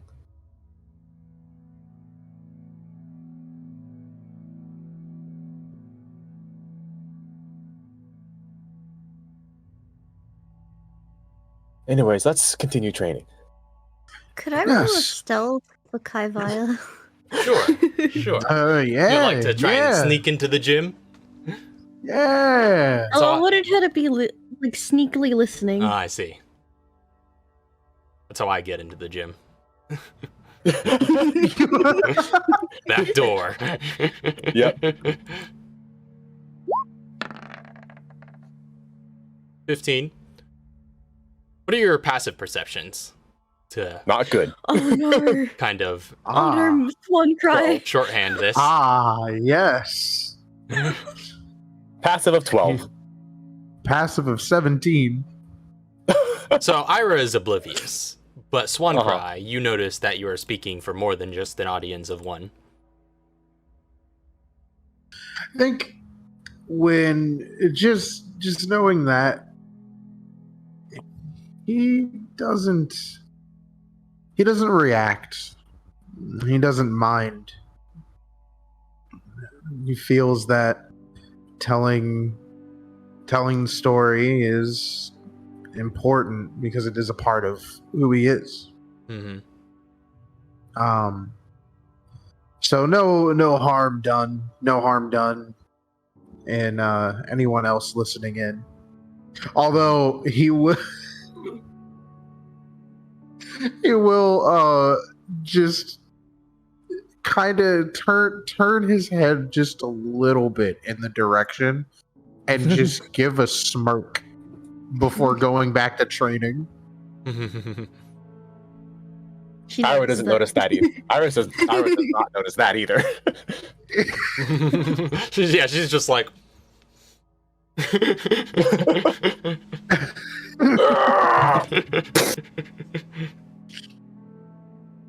All right. And she'll continue to she hides a little bit as Swancry looks over at her, but will continue to watch them train. Mm-hmm. And with that, a few others begin moving into the gym as well, scattering to different corners. Namely, the remaining combatants of the tournament, Ichiro, Irving, and, to the audience's complete surprise, Kuro has made it this far. So, which one was that one? That was the monk that defeated Kai Fire. Yeah. Okay. But with that, I think it's high time for a training montage. And I assume the dragons time for a montage. Welcome Kai Fire to train with them. Yes. I don't know her. She's there.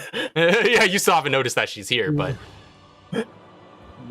Swan would definitely look over and go,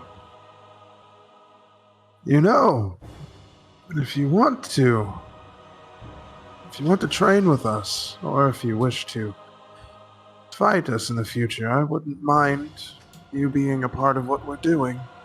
Come. She kind of hesitates for a second. But we'll walk over. I would appreciate that. with that, the montage begins. Ira's got this massive shot put in her hand. It's just like, oh, hello. So, who wants to step up to the plate first? I guess I will. All right, the fighter. I will.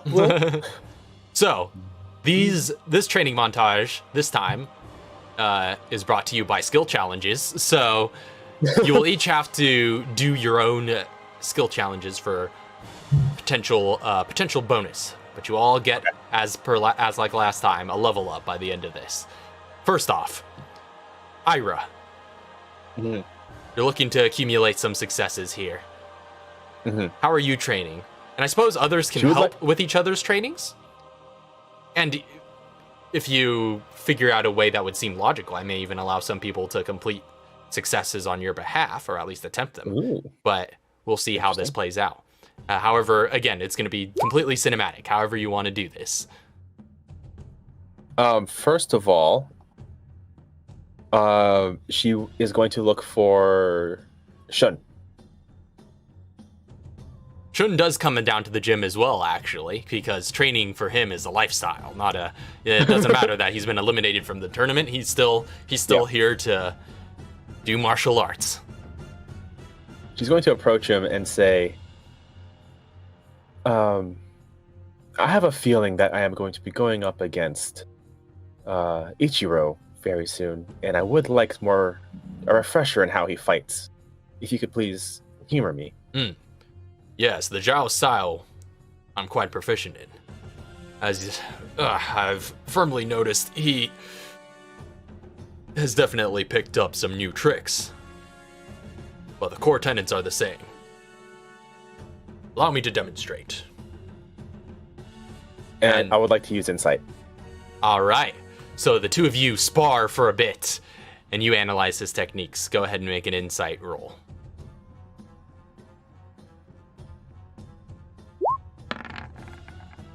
Oh no, that was almost really good. It was almost good. Oh, 7. Unfortunately, no cigar. I gained a lot of insights, but unfortunately, I think just Ichiro was his name. Ichiro, yeah. Just Ichiro's just on a completely different level. Yeah, perhaps that won't be quite transferable. Sorry about that. And he picks you up off the floor. Is like, didn't mean to go so hard there. It's okay. I'm a little sore. Yeah, you and me both. He nods and gets back to training on another part of the gym. Mm-hmm. What's your next attempt? Well, I guess that was going for like the least obvious one on my list because I don't have very many proficiencies. The more obvious one is just going to start lifting weights and training the traditional way with weight training, resistance training, and use athletics. Sounds like a plan. You go pump that iron. Mm-hmm. Question. Yeah? Can I rage? If you go with all of your your role play implications. She's trying to train traditionally with her Buddhist and monk background, but she sees all these massive ripped just dudes in this gym, just like absolute cut, like Adonises of people. She's like, I'm gonna try that. And go to town. Until she's gonna start lifting weights. She's like, wait a minute. I think I like this, and she's going to go hard on the deadlift. Get so pumped that she goes into a rage. Okay. So weightlifters to get access to that extra bit of energy, they'll sniff like ammonia, which basically just wakes up their system and like sends their system to like a kind of shock to get the maximum possible potential they can get out of their lifts. She just can do that. Yeah, you induce your own shock through rage and just begin your powerlifting. Go ahead and make your athletics roll with advantage. That's a 26. Solid success. You freaking slammed those weights down like you earned it. She's like, wow, really good.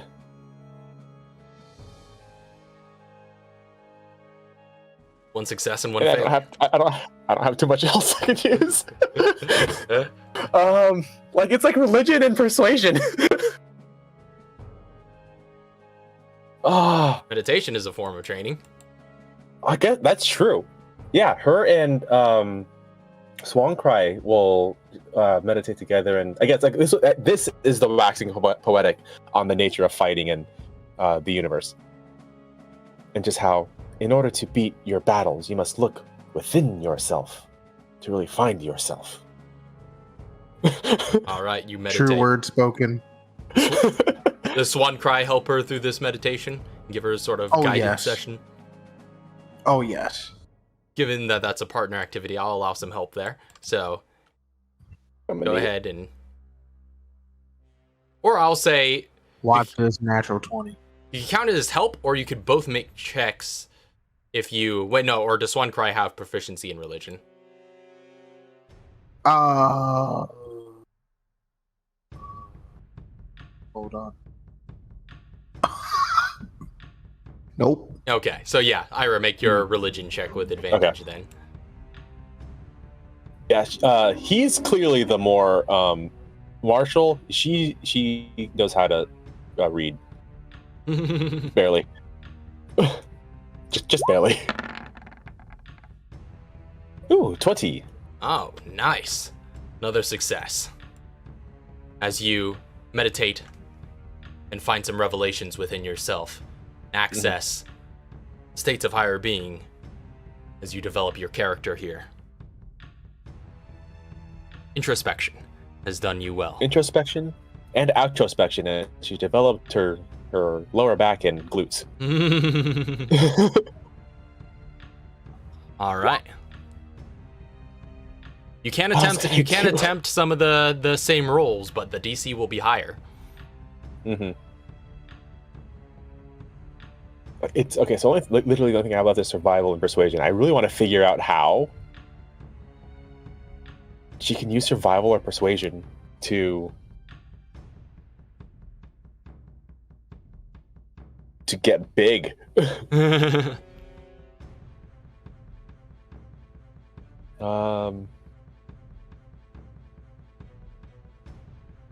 I'm open to ideas. Otherwise, she's just gonna start hitting the stacks of weights again. Survival and persuasion. Go around asking people to like give her energy. Give me your energy. I would like kind words. I need kind words.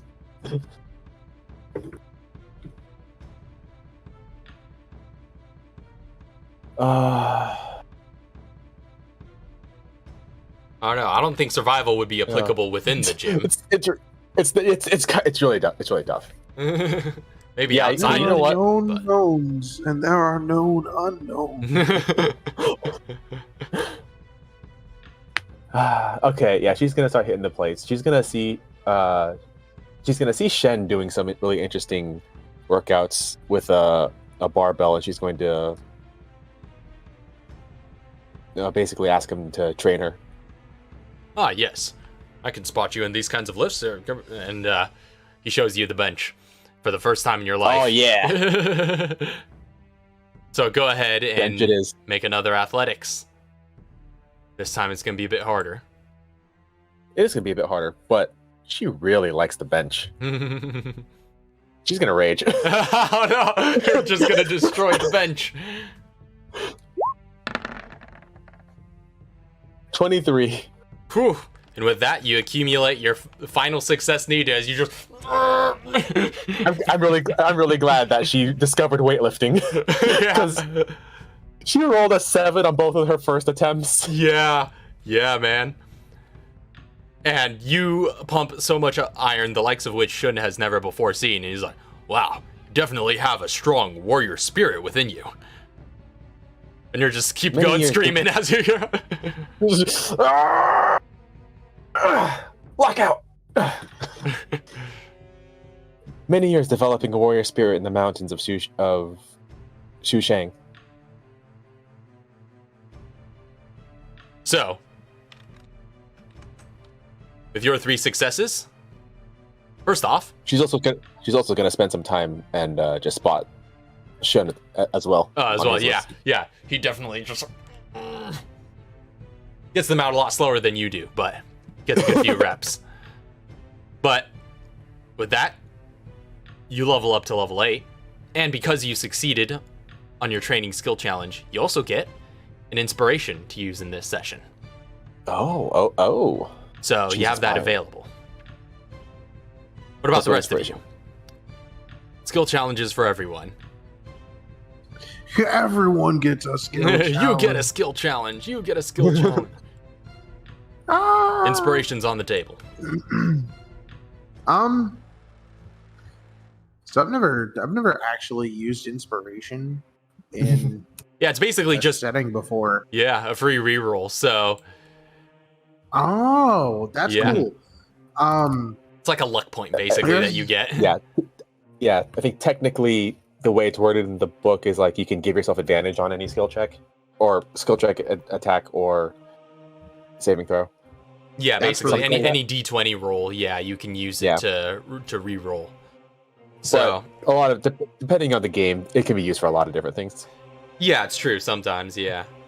It's weird because it confused me a lot at first because it was like bardic inspiration. It kind of clashes with, but yeah, it's just basically just a free reroll. I guess with Swan Cry, the first thing I would have him do is work on his like speed and movement, so acrobatics. All right. And how he would do this is he would want both Ira and Kai to be the ones throwing attacks at him. Ooh, that's really fun. I dig it. So you enlist. I was just like, Can I Kai do doesn't my know. acrobatics at the same time? Sure. Because that's exactly what I was gonna do. I was gonna say, yeah, you could both get your rolls in at the same time, and I'll say At a certain point, it just becomes dodge Ira. Yeah, like Whack a swan. essentially Oh, no. this right here would just be the, stop trying to hit me and hit me. yeah, totally. All You think right. that is So, yeah. air you breathe? Yes. I'm pretty sure it is. I could be wrong. I dig it. But I'll say you both get advantage given the group nature of the help. Basically, you both get a help from Myra. Yeah. Like Kai doesn't know going into this, but like I was just like rolling her eyes, like, okay, here we go again. You make me look like a fool.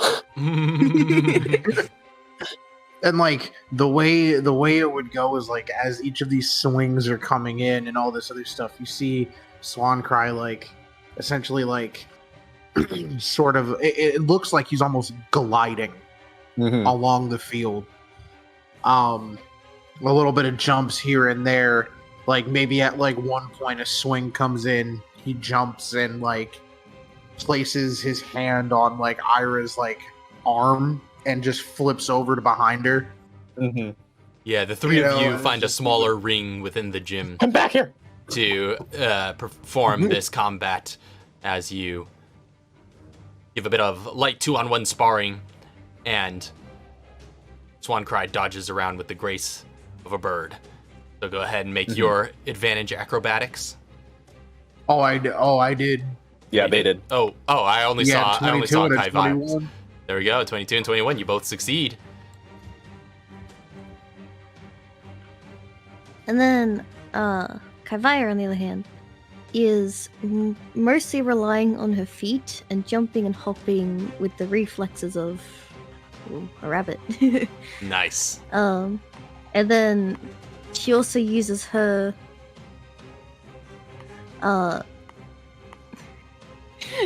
call it it's really stupid, but I really like the idea of a pole arm because it's her arm. That's no. She uses her pole arm sort of as more of a defense, so like as like a like, oh, you're about to hit me, block it. Like that sort of like. That would be cool if it wasn't a stupid pun. Pole arm. I've been waiting for that joke.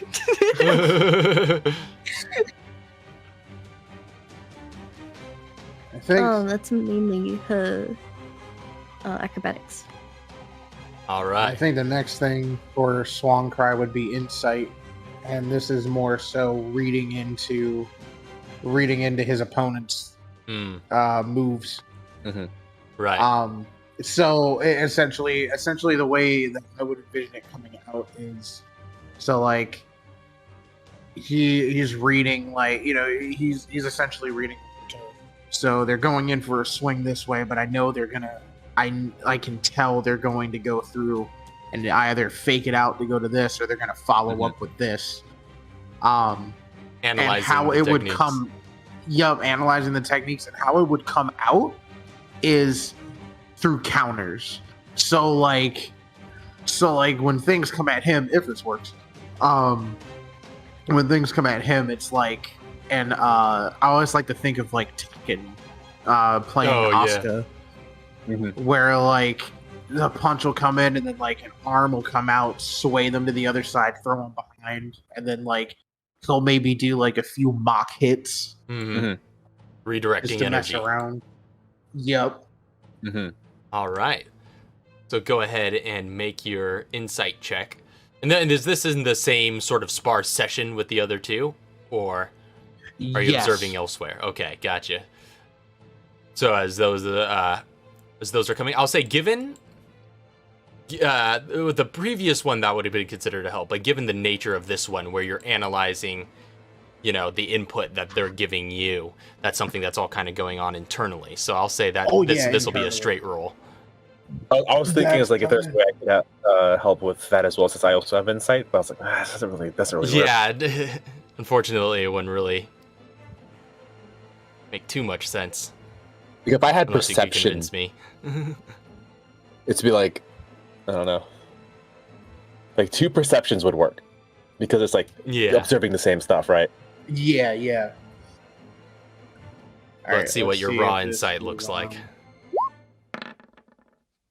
18. Ooh, another success for the master as you completely analyze and scrutinize the techniques of your longtime student and newfound student, both of which have plenty to offer with their respective and vastly different fighting styles. And you go through and again redirect that energy and offer those counterattacks throughout, lightly giving them taps and strikes with each move. That's one more for Swan Cry.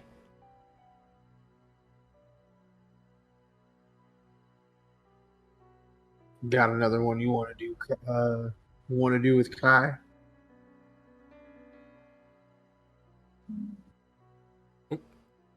She's here. I don't know. Oh, I was muted. Okay. So for Kavaya, with her specialty, her specialty is quick attacks to weak points throughout an opponent's body. She's going to ask Ira if she could use her as a training dummy. Because she has the constitution to handle it. And she's going to continue. How to explain?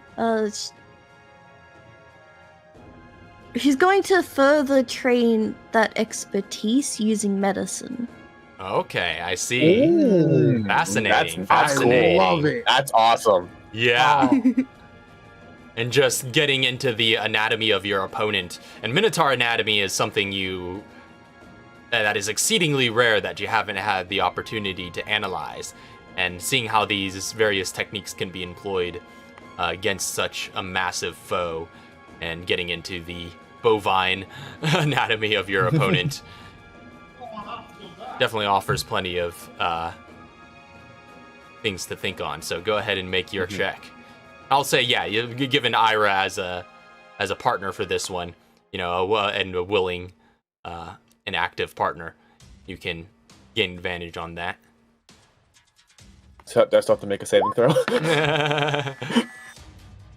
Whew. 23. Also solid. Another success for you. Learn a lot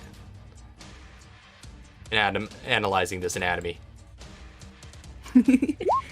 Yeah, give me that con save. Oh no! Oh, you're pretty sore after.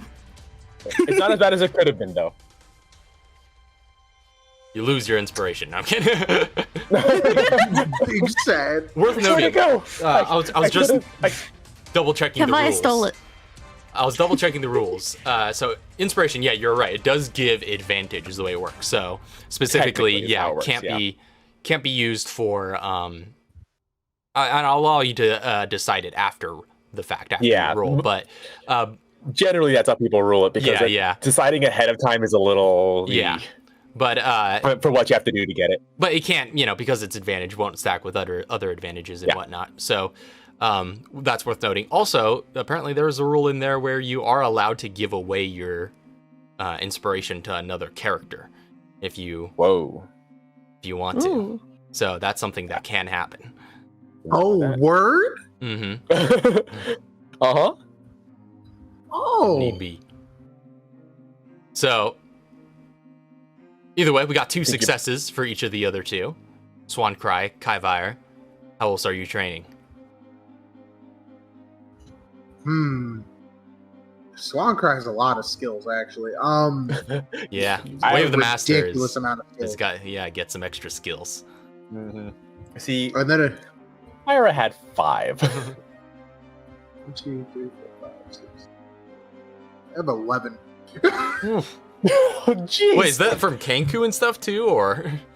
Kenku, skilled, Oh, man. the skilled feat. Oh, you you took also a got skill. skilled. Oh man. Yeah.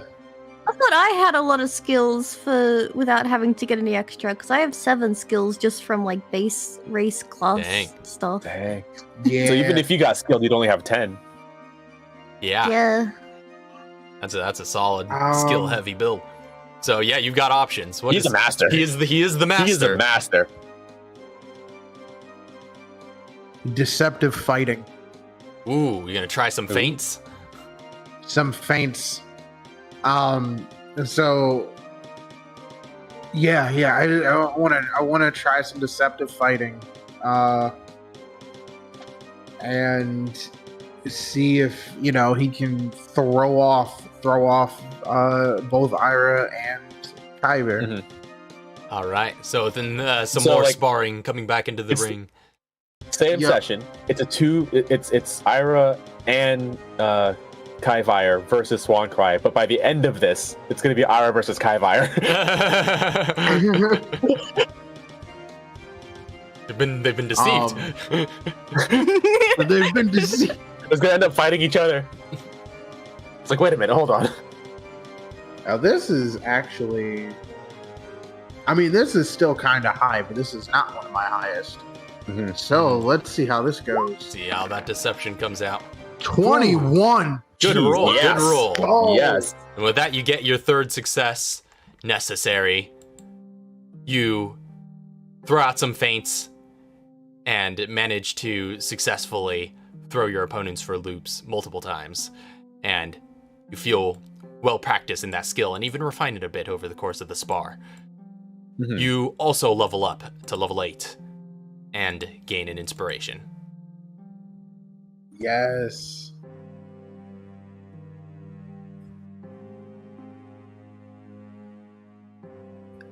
For Kaivire, after the fight she had with what's his name? Kuro. Kuro. And how quickly she went down. She wants to train her perception, being able to see when an attack is coming and react accordingly. Okay. And so is this kind of in the midst of the sparring sessions as well? Yeah. All right. So as you spar with your opponents and there's this back and forth, you watch for their tells and for their telegraphs. You definitely get something from Swan. You're likely noticing this. Mhm. You just hear from him. Now, let's see. None of these are telegraphed, but let's see if you can keep up with them. And then just coming in with kicks and Literal flying kicks. He gives you some hits to practice against. So yeah, go ahead. Yeah. With his help, I will go ahead and give you advantage on that. So go ahead and make your perception. Ooh, another Where are all solid these roll. rolls during the fight? I know, right? And with that, you get the final success necessary. Swan Cry, being a seasoned master, is able to throw out completely non-telegraphed attacks in quick succession, swift kicks, non-guard dropped punches, and the like. But with that, it's a little difficult at first. and he's able to overtake you. And then, upon seeing where you need aid, shows you the signs to look out for and explains in greater detail where to look. And with his pointers, your analytical eye grows sharper. You look for those tells. He throws the same combination again, and you are able to more deftly react. With that, all of you have leveled up to level 8. And all got inspiration as well. Congratulations. Complete your skill challenges. With that, the gym is somewhat crowded. Again, Shun helping with some of the training. Ichiro is off in another corner. He shadow boxes at incredible speeds, practicing strong forms as well. He later goes to town on a heavy bag, tearing it apart and sending shreds of fabric flying all over the floor.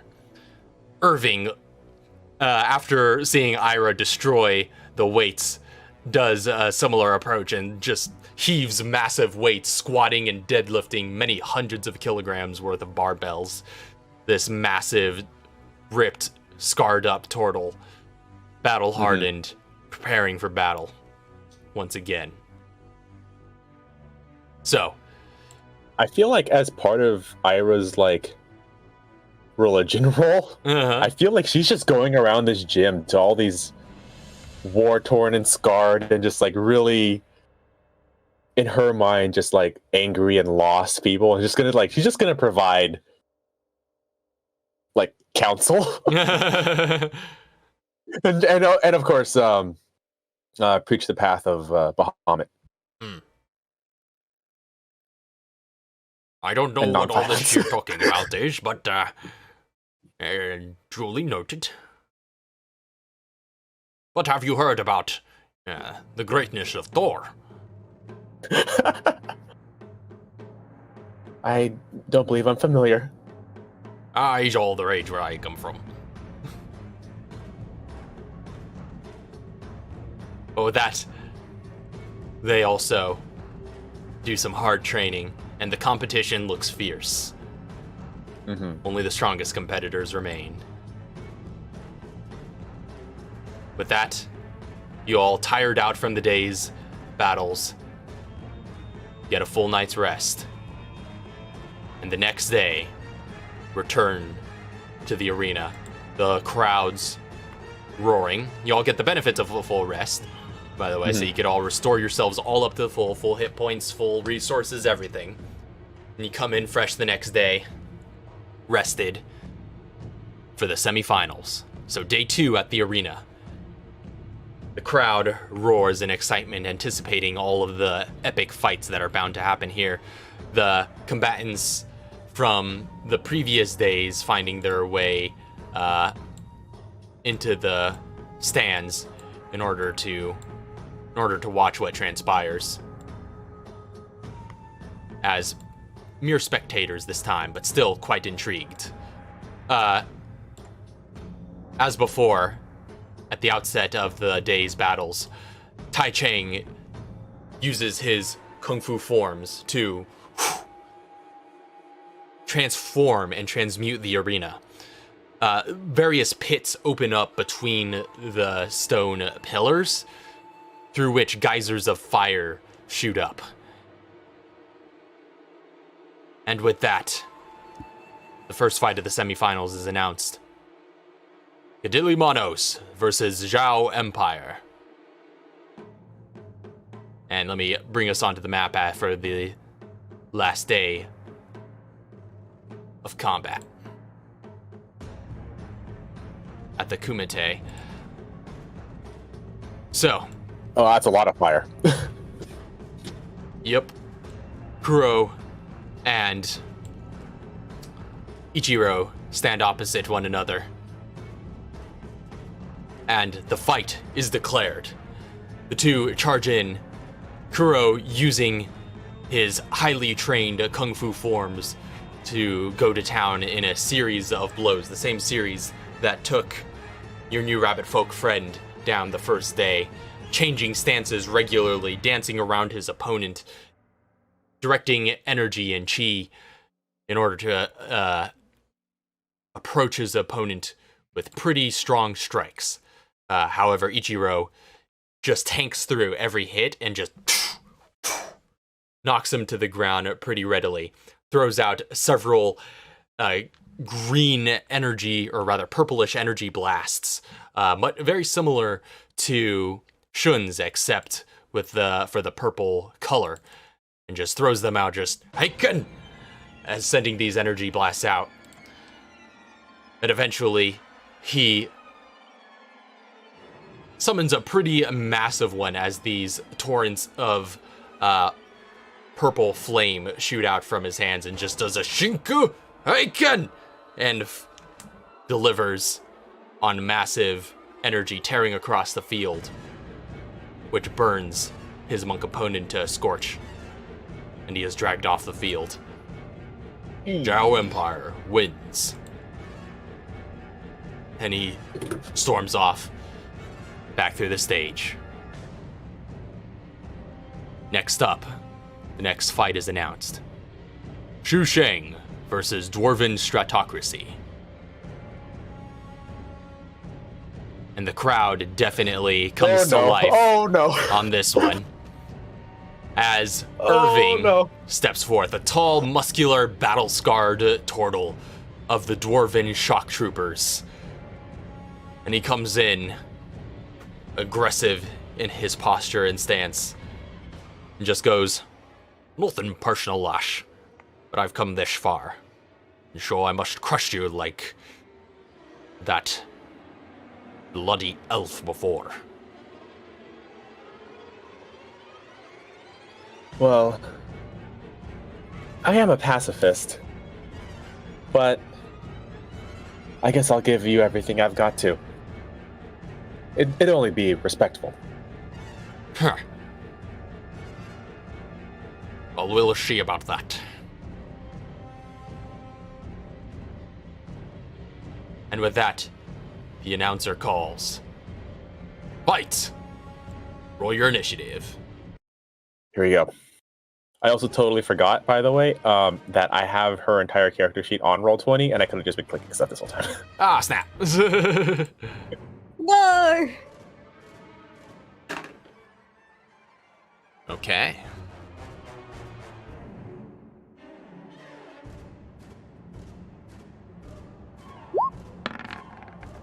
Here comes the biggins. It's a 13 on initiative. Ooh. This is going to be a battle of titans again. Go ahead and re-roll that, because you both Fantastic. drawed. And I would just want to. You rolled the exact same thing. So, I think I won with an 18 then. So then you're taking the first turn. Ira. Yes. You see this massive veteran turtle before you. What are you about to do? This does not look like an easy fight. And you've seen what you've seen what he can do. You've been watching his fights. You've seen him destroy all the opponents that came before. He's going to be tough. He's going to be tough. She's going to start with a rage. All right. You open with your battle cry. She is going to, again, dig her hooves into the kind of sandy sandstone top and push off, basically leaping forward the entire distance with huge strides. It's always scary watching her zoom across the map. She's a cow, but it's like bam. By the way, these the squares occupied by these flames are all dangerous, so watch out for those. They're hot. And she is going to bonus action grapple. All right. No. I used bonus action to rage. Yes, you did. So you cannot do that unless you would like to expend one of your attacks to do it. I will attack. Okay. Just with unarmed strikes? Just with unarmed strikes. Reckless or no? Hold on, is that correct? Yes, that is correct. Okay, so why'd you have to ask me? Oh, It's up to you. I think.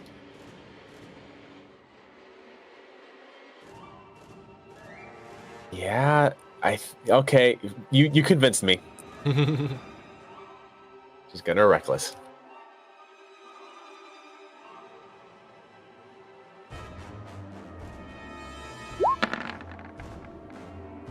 Whoa, whoa, good thing you Oh, did. it's not a crit! That turned it into a crit. Yes. All right, here we go. Oh, here comes the pain. That is 18 points of thunder damage, actually. Whew, as you collide into him on the far side of the arena, smashing in with a massive strike against his, going over his hardy shell and into the face. And she's going to do it again. Let's have it.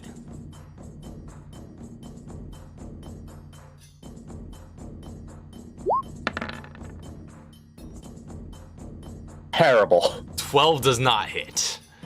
As the second. Guess what? Ooh.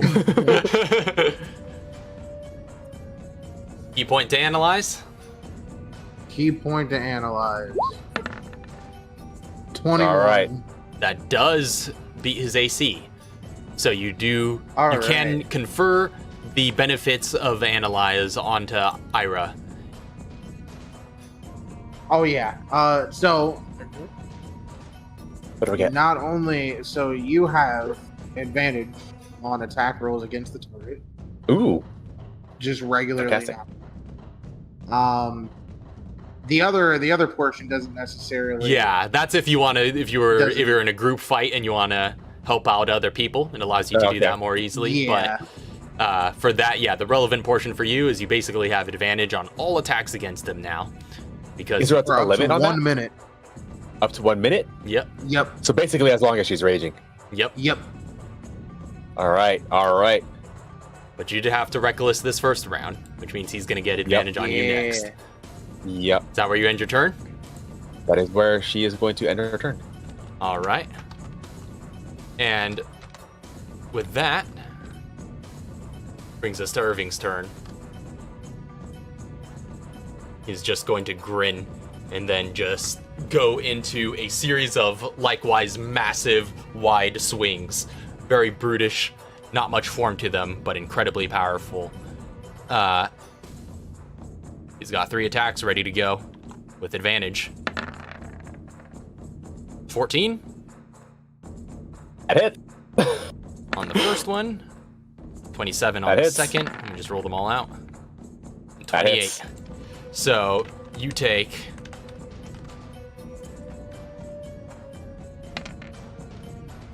oopsies, rather. I'll just let that one go. 10 points of bludgeoning damage on the first. Half to 5. Half. But rather, he's not wielding any other weapons, so that should be a d8. So 11 points of bludgeoning damage on the second. Half to 5 as well, right? Yep. And also half to 5 on the third. Okay, so minus 10 for the whole, for both. Or 15. For Yeah. total, yeah. I did 5 Yeah, and yeah. a 10 for both of those. Right. And he is going to use his bonus action to do one more unarmed strike against you. While he Okay. has this advantage. And just coming up with a massive uppercut.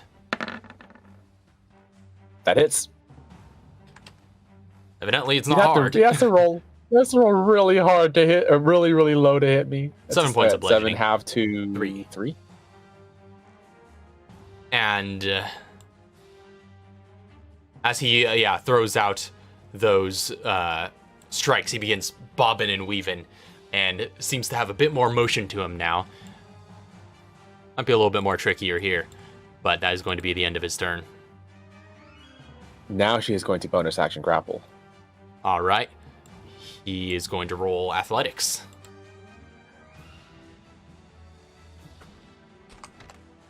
No advantage now.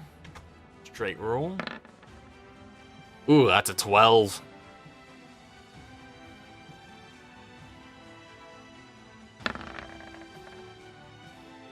Well, 18. good thing for that advantage. Yeah, so you Yeah. win the contest, and he is grappled. She is going to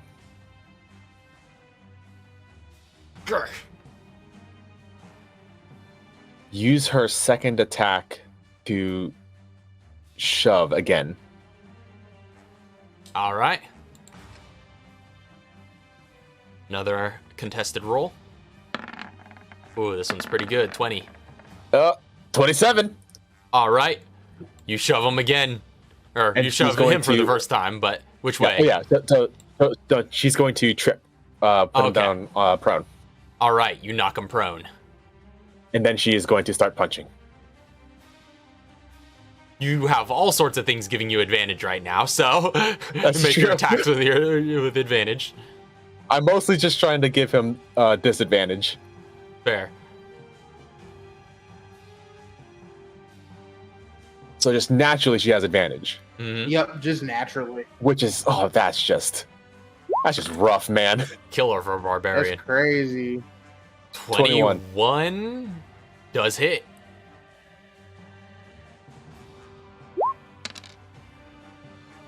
$14 points of thunder damage. Whew, Is that correct? That is. That's correct. dang. And that is her last attack that she can do. Yeah, because her other attack was used to grapple. Right. Well, you did a grapple and a shove. So weren't those your I did only two attacks? bonus action grapple, Oh, right. Bonus action grapple. grapple, Right. or attack grapple, attack. Right. So you just did, bonus action grapple, attack shove, and then attack Yeah. strike. Yeah, so that checks out. Exactly. So you slam down on him, and he's like, "Ugh, I see how it is." And he is going to,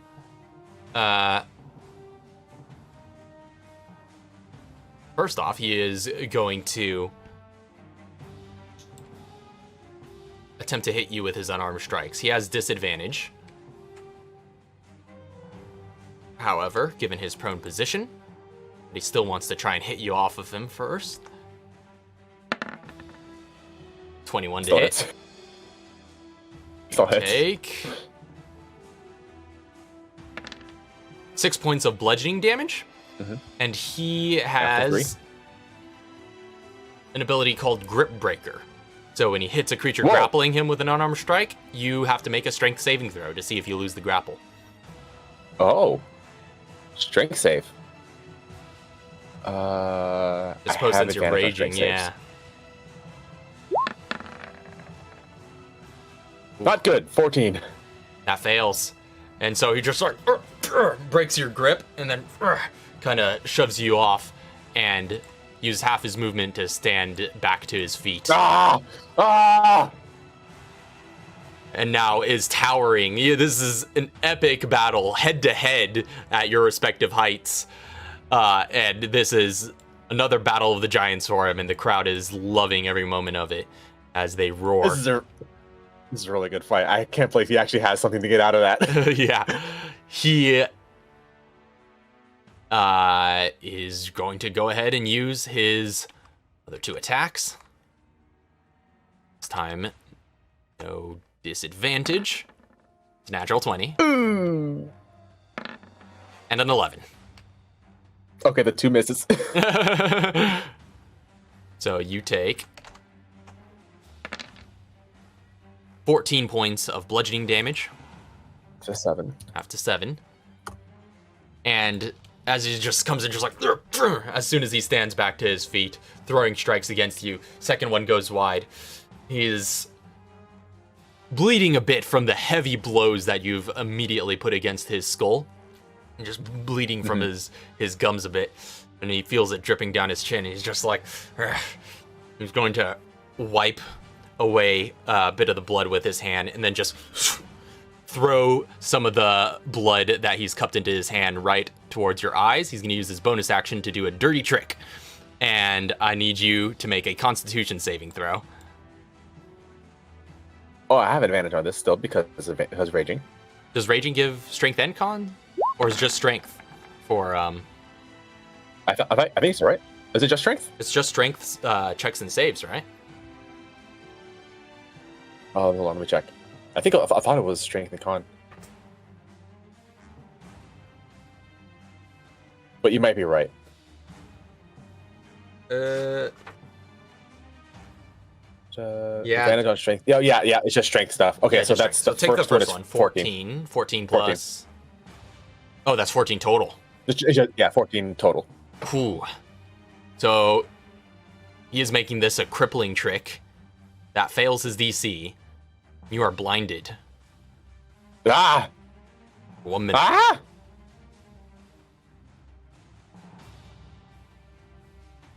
So that's disadvantage on all attacks.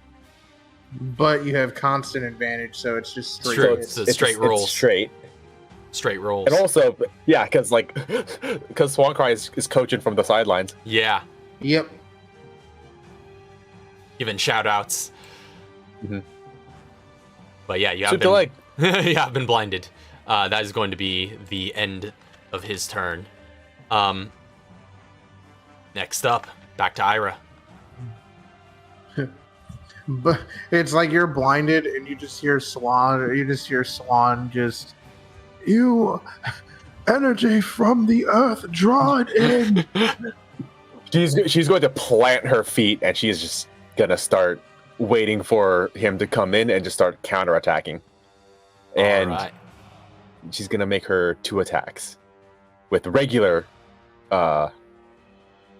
Rolls. normal attacks, regular rolls. Actually, I totally forgot about this. Give me 1 moment. Hmm? Mm, What have you got? because I already have advantage and disadvantage, there's no way to get an advantage again. Well, To get back up to advantage. rules as written, there isn't. But I tend to implement a homebrew whereby advantages, while you can't stack advantage beyond already having advantage, where if you have disadvantage and advantage they cancel out, I tend to employ a house rule that you can get back up to advantage if you have enough stuff stacking. Okay.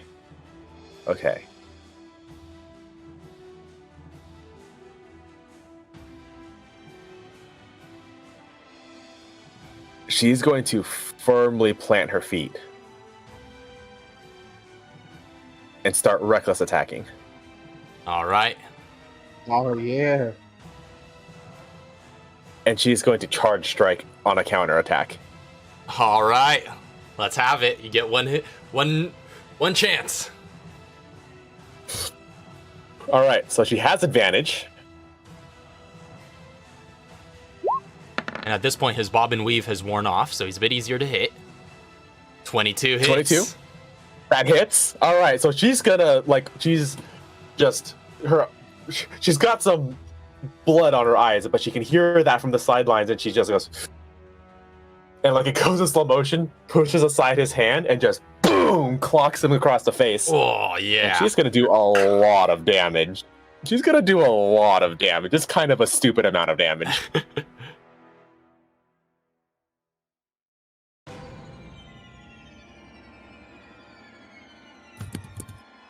Here comes the formula. 38 points of bludgeoning. Can I do thunder damage on Yeah, this? this is still considered one of your unarmed Thunder strikes. damage. 38 points of as you just thunder damage. the sounding crack throughout the audience. You blindly, blood in your eyes, just use the energy and the guidance from your Sifu to get that clean hit straight across the jaw. And it is so clean. The audience roars. Nobody knows how you're doing it, but you landed that hit. And that's all she can do. All right. Nothing on bonus action or? I guess I could attempt to grapple again. Up to you. You know, he has ways out of it, so. That is true. Yeah. No, she's not. She's not moving, so she wouldn't need to grapple him for anything. Right. Because she's gonna stay here and counterattack. Mm-hmm. As best as she can. So But it's his turn. he's looking pretty hurt at this point. He's pretty dazed after that fight, but he gets his guard back up and he's just like, "They're long lashed. Why do they fight?"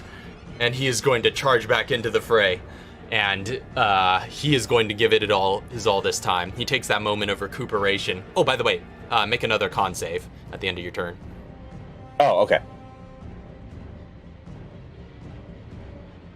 Con. But he's going to take that moment of recuperation to use 20. 20 succeeds, and you're able to wipe the blood from your eyes and snap yourself out of that daze.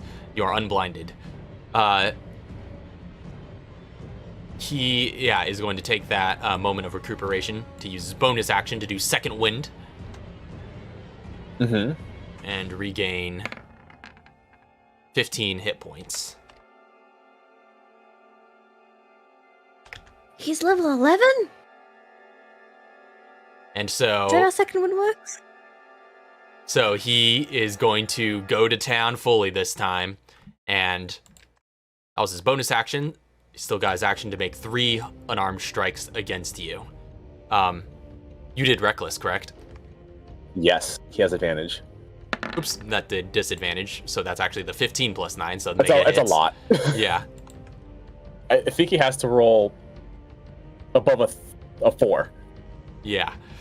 So let's roll out the 3 attacks. 27 and 20. Uh-huh. So All hit. All hit. You take 7, 13, 3, 6, 6. 3. So 12 points.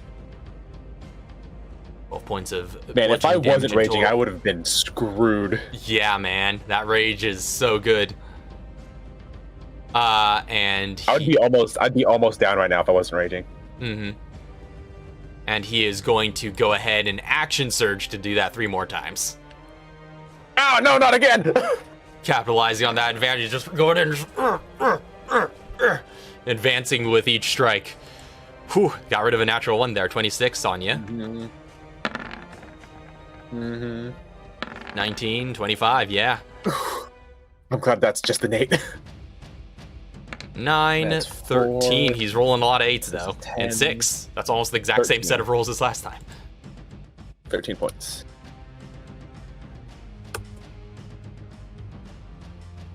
And on the last strike, he's gonna try like a little bit of a crippling, like just oblique kick to your shins, and try and buckle you your can't take out my base? legs beneath you. He's going to wait. Makes No, it strong. he can't do that because he uses bonus action to Second Wind, so he doesn't have a bonus action this turn remaining. So just those makes it strong. continuing strikes, trying to push you as best he can. But he's feeling a bit better. He's got a bit of the groove back after that Second Wind. Back to you. Well, as soon as he tries that oblique kick, you can Ira can hear the call out from Swan Cry and like just kind of like wipes the blood off her eyes at the same time and pivots out of the way and like bends into just a big elbow to the back of his head, and she's going to do another charge strike. Whew. All right. You've got visibility now, But so you're this back time- up to just regular advantage without having to do anything. I'm not recklessing. Yeah.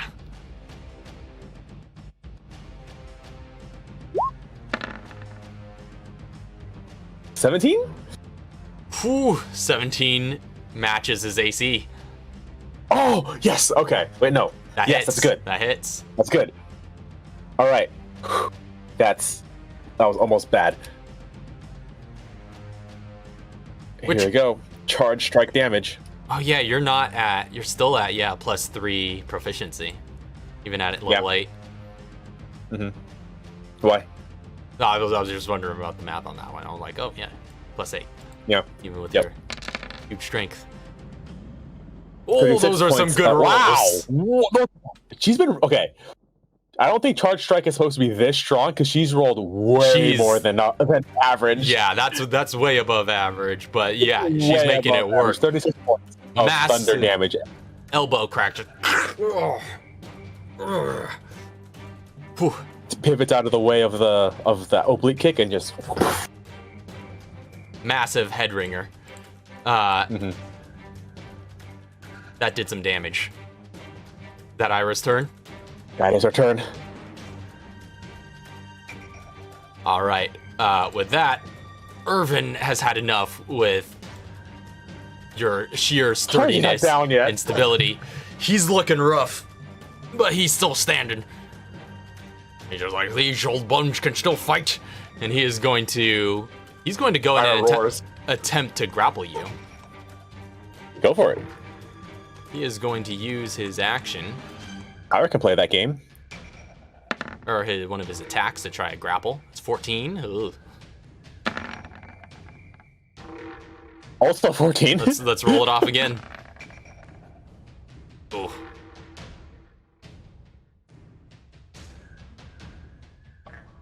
Wow, 15. just Okay. beat him. All right, so he goes in for a grip, but you manage to parry his gripping arm, and he continues in. He's just like, "Argh." And he is going to. Well, first off, he's positioning himself over here. He's actually going to try that again. He's going to attempt to shove. Oh, no, hey, stop it. My base is strong. 28. Not strong enough. That's really good. It's a really good roll.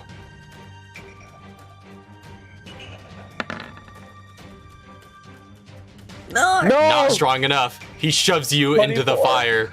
I need you, as you stumble, because it's essentially all flattened at ground level, but there's just little pits at your feet that seem to have some like almost stove flames burning at the bottom. That as soon as you step over them, just erupt into pillars of fire.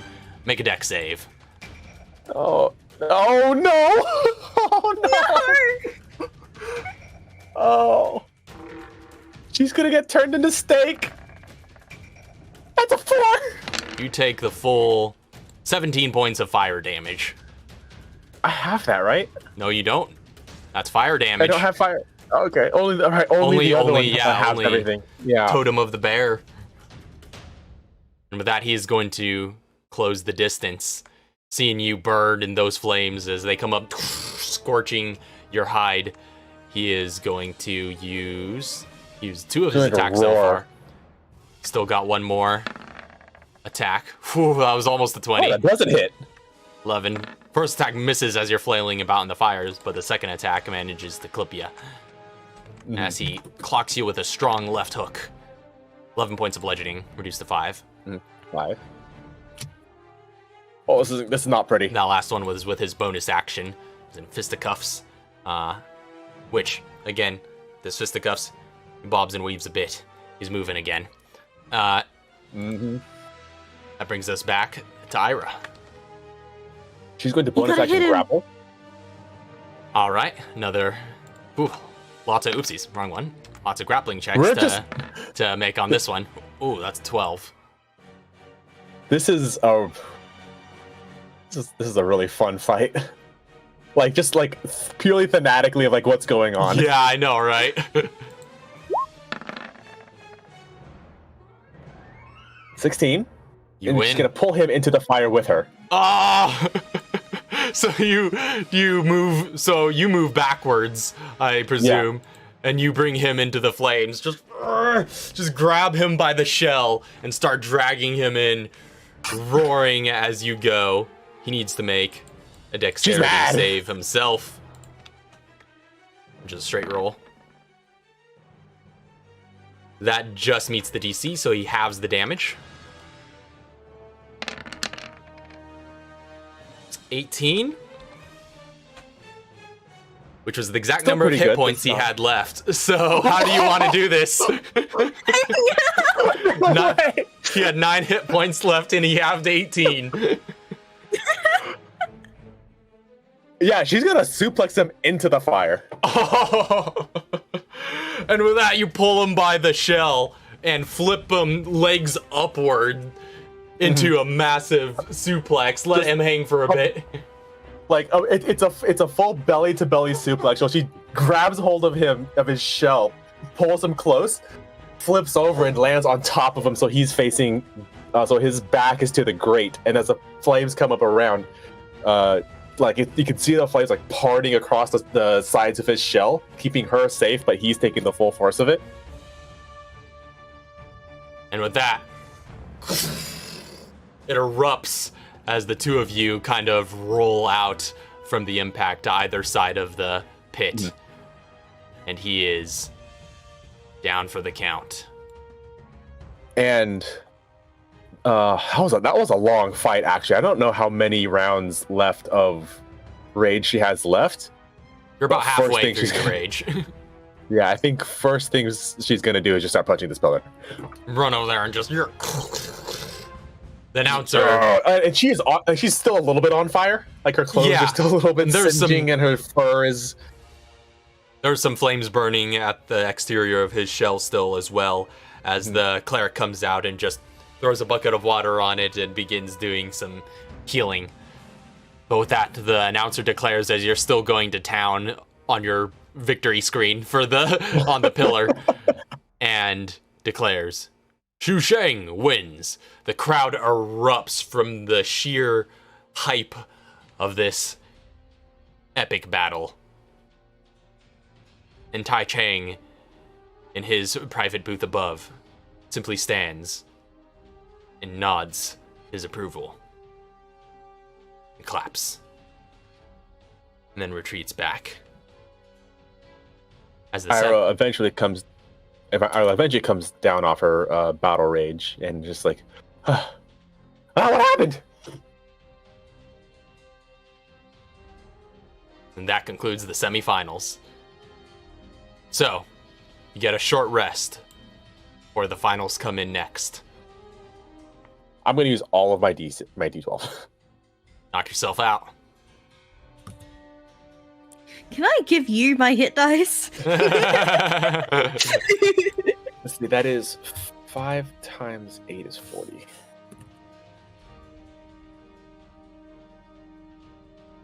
Move some of these guys into the bleachers. Oh, it's still rolling. Here it comes. Eventually, one day. Oh, I love Roll20. Didn't even give us the 3D dice. No. 87 points of healing to you. Yeah, that puts me at max. All right, you're back up to full.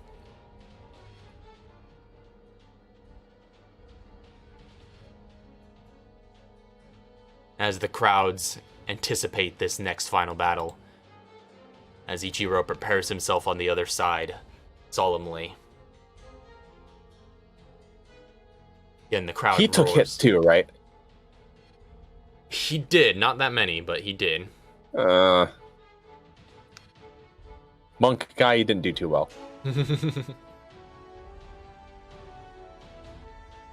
Had to go up against him next. Yep. That was a close call out there, Ira. You did well. You did very well. I heard your voice and I was able to react accordingly, but it was tough.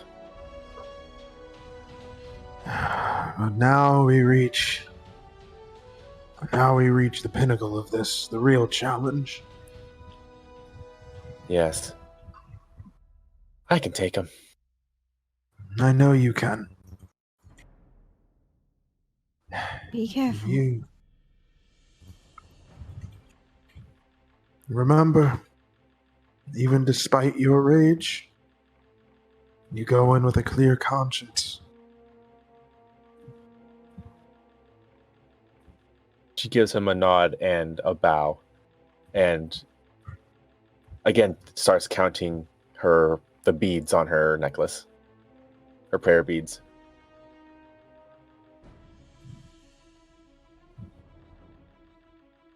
And then whenever she does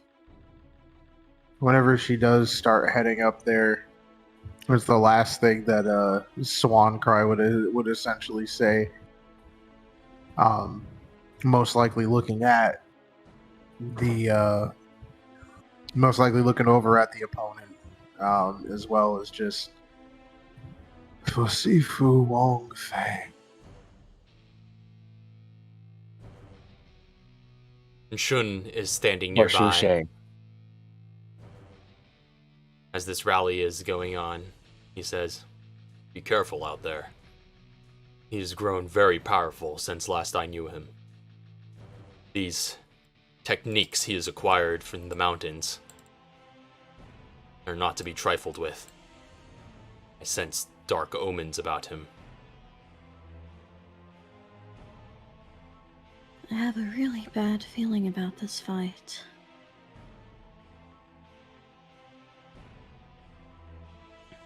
Hopefully Bahamut will Ira gets protect through me. it.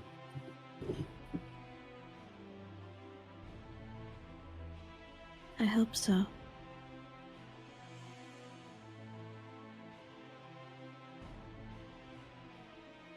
And with that, bells rung. The next fight is called to order. The announcer prepares the stage. Crowd roaring as he steps up and announces the final fight of the Kumite. Shuishang versus Zhao Empire. Combatants step forth. You hear the heavy footfalls from the opposite side as they take each step and enter the arena. Tai Chang again. Uh-oh. Out of the waters surrounding the ring, spikes emerge, protruding outward. And with that, two of you square off. Ichiro says from across the way, "I've waited a long time for this. You killed my sensei. Now you reap what you sow."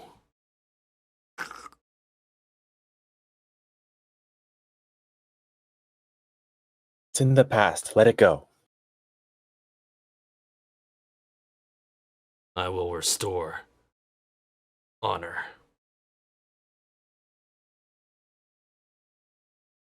And with that, the announcer calls, "Fight!" Go ahead and roll your initiative. 9.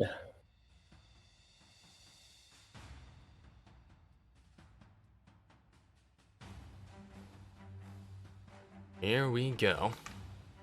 So, looks like Ichiro has the favor, and he is going to go first. He is going to reach out and with a form do a sort of gripping motion as you feel this darkness almost cling around you. He's going to cast Hex on you What? with his bonus action There was a warlock now? and use 40 feet of movement to get across. All the way up to you. Charging straight in. That was his bonus action, and so he's going to use his action to make a full salvo of unarmed strikes. Yeah, man. The Raging Demon. I mean, yeah, but It's 22 on the that first. 21 on the second. that hits. You take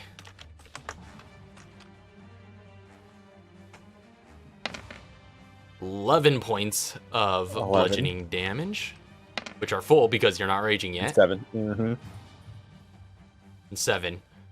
At this immediate display, he goes in immediately with a flying knee, which hits you squarely, and then another elbow, which cracks you across the jaw. The crowd roars with the sheer speed with which this fight has taken off. It's going to be an epic finale indeed. Also,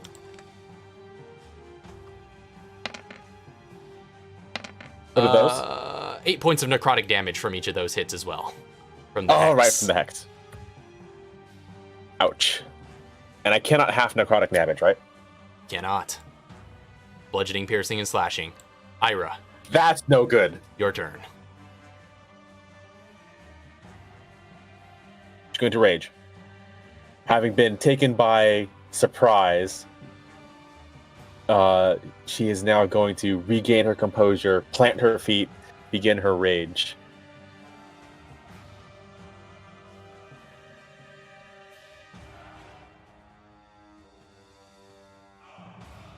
She is going to...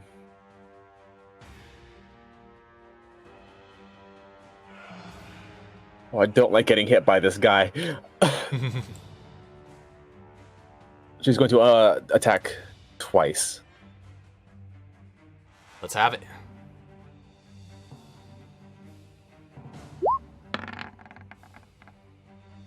Oh, that I'm pretty sure that hits. 26 mega hits. 11 points of thunder damage. For the second attack. 14. 14 misses. Key And- point. Hey! 15. That's crazy. All right, yeah. Just matches his AC, so you Oh, get some Here's insight. your advantage. Sweet, sweet, Ira sweet. has advantage against him now as Ira has advantage. Okay, that's... Swan I needed to get that. gives some shoutouts from the sideline as he almost inhumanly dodges out of the way of your incoming strike. You analyze his footwork and give some pointers. And give some pointers. Look at the shadow. Mm-hmm. Watch out for his no shadow kick. They only call it the no shadow kick. All right. Okay. Perfect. That's all I needed. That is actually she's going to use her reaction to force him to make a strength save. All right. Strength save. Have it. That's an 18. Yep. That's He good. does not get moved as she attempts to move him with her horns. Yeah, as you kind of bull rush him with your horns, he plants firmly and is not moved. And even for that solid blow you landed against him, he's just hardly seems to feel it and is ready to continue the fight. Going into round 2. Meanwhile, This round, she bonus action raged, right? Because it's first round still. yes. Yeah, that Got you it, would have okay. had to on that turn, yeah. So, Yeah. you got it.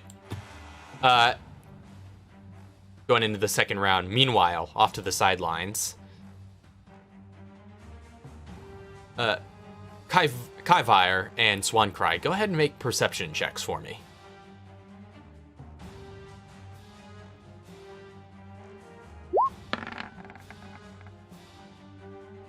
$19 from Swan.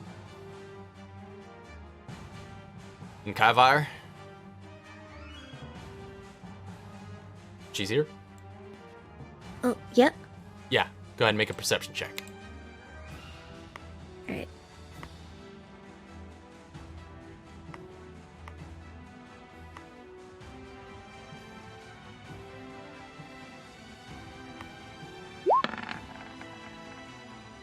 Also 19. All right, so you both notice well enough. Looking around, even amidst all the excitement of this combat, you're both still keeping a pretty perceptive watch.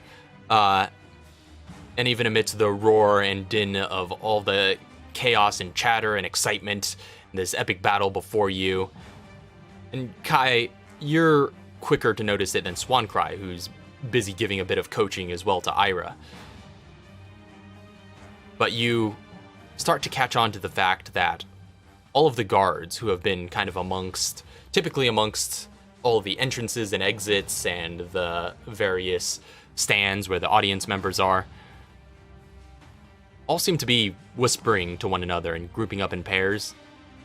and just saying a few words to one another, and then all exiting the arena. And eventually, it Swan, seems did you like see that? all of the guards have vacated this building.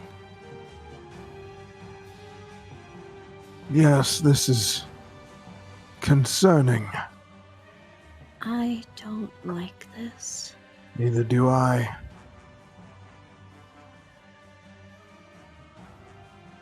I'll say we could take some cinematic license here as the fight presumably continues in the background at the rate of combat. But however, the exchange remains so even that they will essentially be in the same state by the time we cut back, if either of you want to take a detour. Ira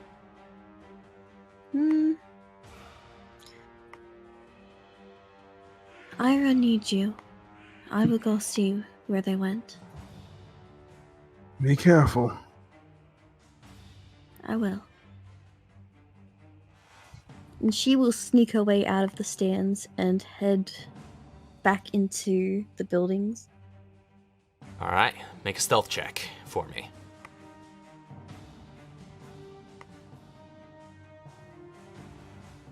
Come on, stealth. Ooh, yes! Nice, nice. So you head out off of the stands, heading down that hallway deeper into the halls of the building, and you move deftly and quietly, landing with those springy rabbit legs, and then move like a ninja across, hugging the walls, not making a sound with your lightweightedness. You see the guards heading down the halls in pairs, grouping up with one another and eventually heading out of the building entirely. You follow their path and eventually find yourself outside as the day is coming to its close and the sun is almost on its way down. But you see quite the commotion outside the building. The harbor is very busy, and it looks like the Herald, alongside a fleet of maybe 2 other ships, are gearing up for departure, as all of the guards and all of the armed staff of the Chang trading conglomerate that work here seem to be gearing up on these respective ships. There are a few moving crates as well, a couple of them shouting out. Tai Chang's bodyguard also seems to be here directing this effort. A few of the guards are just calling out, "Come on, Sultan wants this done as quickly as possible." People will only remain so entertained for so long.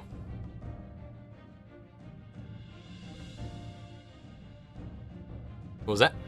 Is that a, did you say Sultan? Sultan. Yeah. Sultan. Is that is that a name that one of the fighters, or is that a name she hasn't heard before?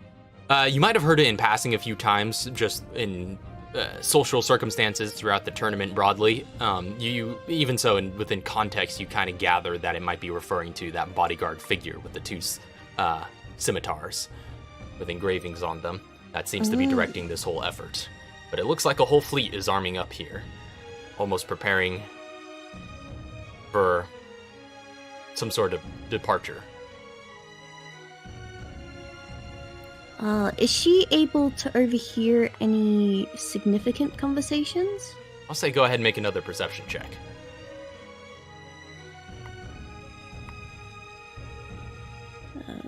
Perception.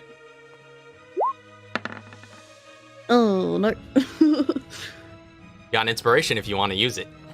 Oh, I do! Yeah, I'm gonna use it. This would be a good moment. This would be a good moment. Come on. Good roll. Good roll. Oh! No, that's a no! No! Not a good roll. The opposite Not a of good good roll. roll. Well, we'll say this resolves kind of messily because you, with that 9, that wouldn't be enough to overhear anything significant unless you were to get closer. And so you kind of inch a bit forward onto the shores. And as you do pick up some chatter. Not too much you could discern with immediate clarity. However, you do hear the term Shuishang being tossed around a lot as this armada is gearing up.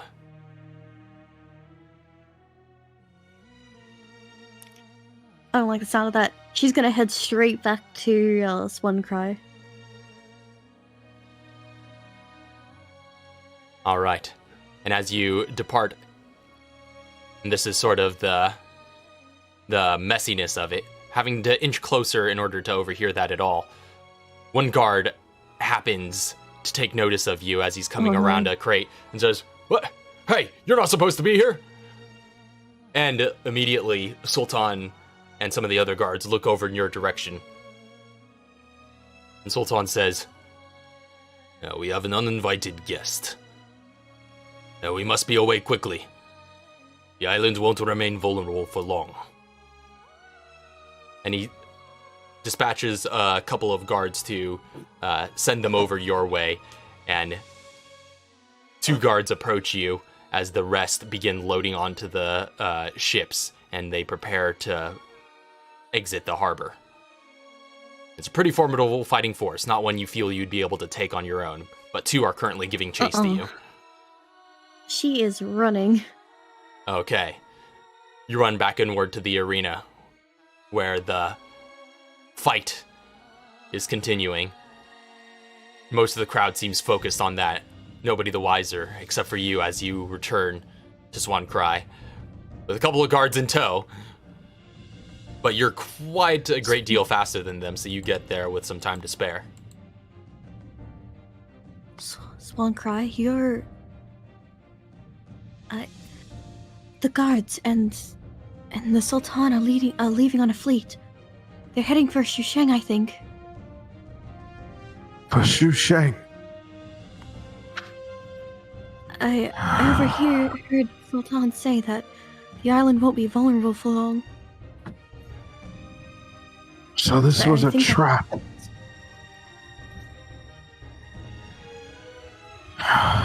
And then, like, Swan Cry looks up at the fight,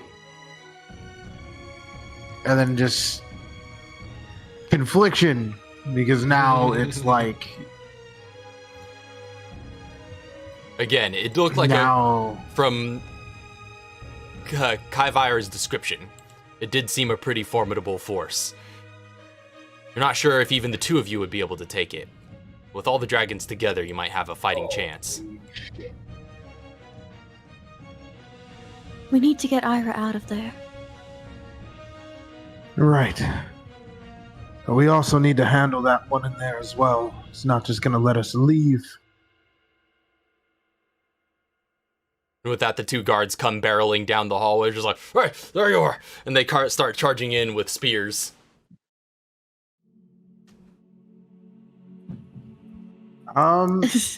That's crazy. What's the immediate reaction here from the party? We're still fighting. Yeah, Ira and Ichiro are trading blows and just... So if they're coming in, well, now I can put you on the field. Yeah, you guys are like over here. You got guards on one side, epic battle on the other. Oh, I gotta change the hit points.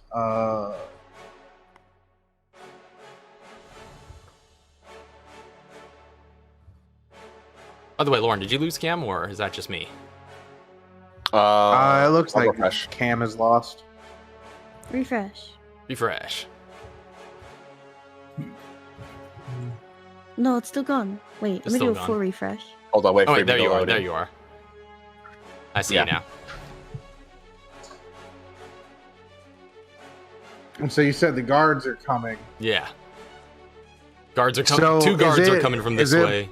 These 2 are battling Is it you. possible to enter the ring? If you would like to.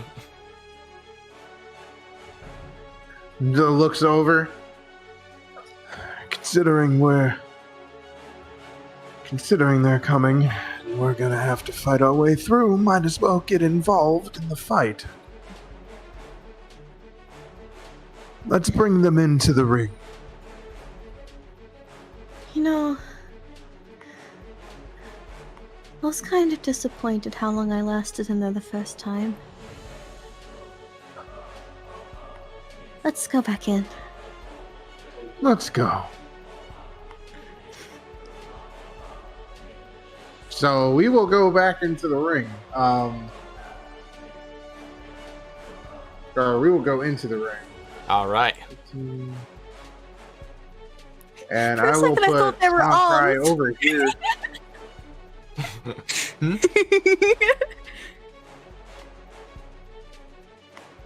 Actually, I probably put him back up. Yeah, right here. Okay. That was he. And with you all running in there, Ichiro kind of breaks off for a moment, and this kind of interrupts the initiative order. And he's just like, "What is this?" And the crowd immediately goes into an uproar of confusion.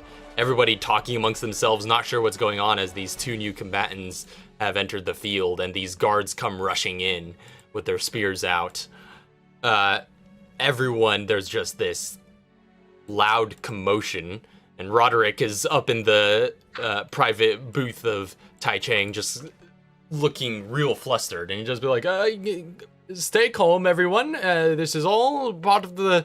And he just attempts to calm the crowd as Tai Chang just is up there shaking his head and just stands from his chair and walks out of the chamber. Is Ichiro like looking over at us confused? Yeah, right now he's just confused, not sure what's going on. But these two are gonna step onto the stage and charge at Kaivir with their spears and attempt to kind of lunge at her with these. Miss. 18 and natural 1. Definite miss. This guy just, as you parry him, he falls off the edge onto the spikes with that natural 1 and just with a resounding Wilhelm scream. But you could respond to the other one.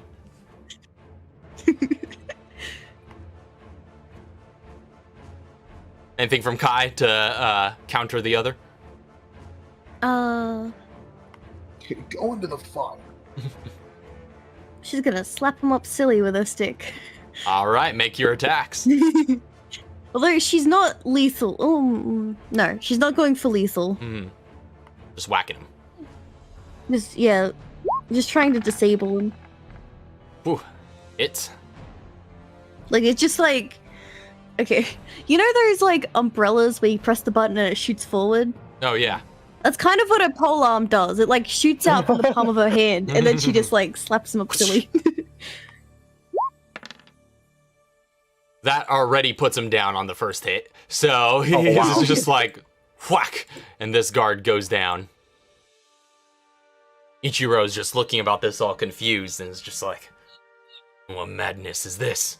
He looks up and sees Tai Chang absent from his chair. And Ira's still in a blind rage, right? Oh yeah, absolutely.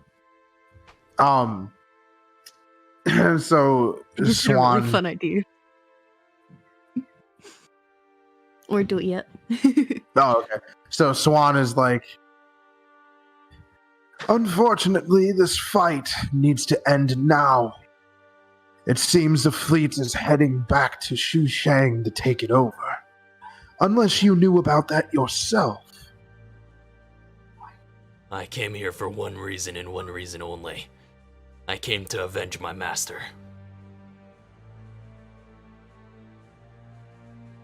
We can hold this petty fight off for now.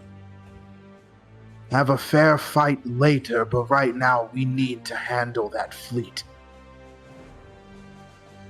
He just clenches his fists and just his hands radiating with eldritch energy. He's just like, doesn't seem like I have much choice in the matter.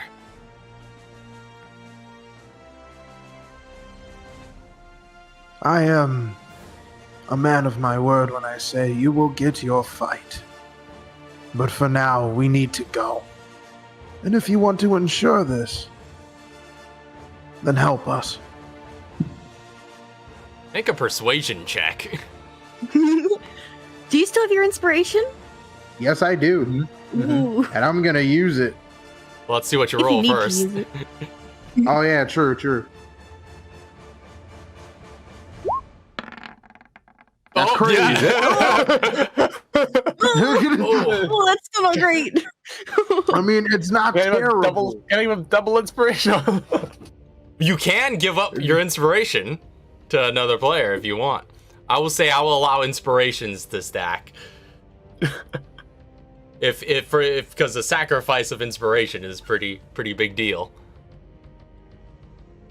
I wanna. You want this to succeed? I'm gonna give him double inspiration. All right, one more roll. Come on. No! Oh, come on. No! Unfortunately, the rolls just aren't there. Damage. He doesn't seem on board, but he doesn't seem like he's going to stop you either.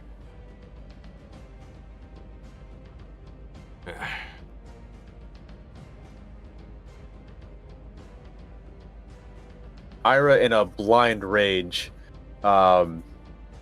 hears Shuishang, and her eyes glaze over from red and return back to her normal, and she looks around and is like, "What happened? What's going on?" Fleet going to Shuishang. Exactly. I think I got it. And Shun is just off to the side, still listening on all this, just like, oh, injustice? Shun's like, hold up. Sounds like Injustice. foul play to me. What was the name she said it was? Who said Sultan. Sultan? Yeah. Sultan. The bodyguard of the one dude that's behind all this. I forgot his name. Okay. Tai Chang, yeah. Yeah, that. Sultan apparently is leading this, it seems. But we need to go. Yeah, Let's go. Tai Chang's right-hand man. This doesn't bode well. And he rushes out, seeming ready to join in heroic fashion. Do all of you rush back outside? Mm-hmm. Yes. See, Stop those boats. Head out to the harbor. You see the Herald alongside a small fleet of 2 other ships, all fully manned, all raise anchor and set sail westward in the direction of Shuishang. If you guys chase, you might be able to catch them from the docks just as they're beginning to depart. But you gotta move in quick. Hey, y'all wanna step of the wind and bonus dash? At least 2 of you can do that. 2 of Step you of can the do wind that. will give Ira you. is- I'll Ira say is lumbering. Step of the Wind will give you all, make you all able to clear the jump from the piers onto the Herald just as it's departing, with ease. No check required. I'll say Ira will need to make an athletics check to see what she can do with her distance. She is running forward, clopping down the pavement with her hooves. Sees this, and takes a deep breath, and enters a rage. And where is her character sheet? Come back.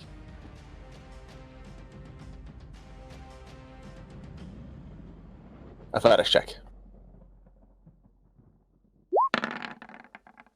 24. Ooh, yeah, so the other 2, summoning the power of Ki, just leap off the piers, the wooden pier structure, onto the Herald as it's leaving harbor, and grip onto the back and are able to climb their way aboard.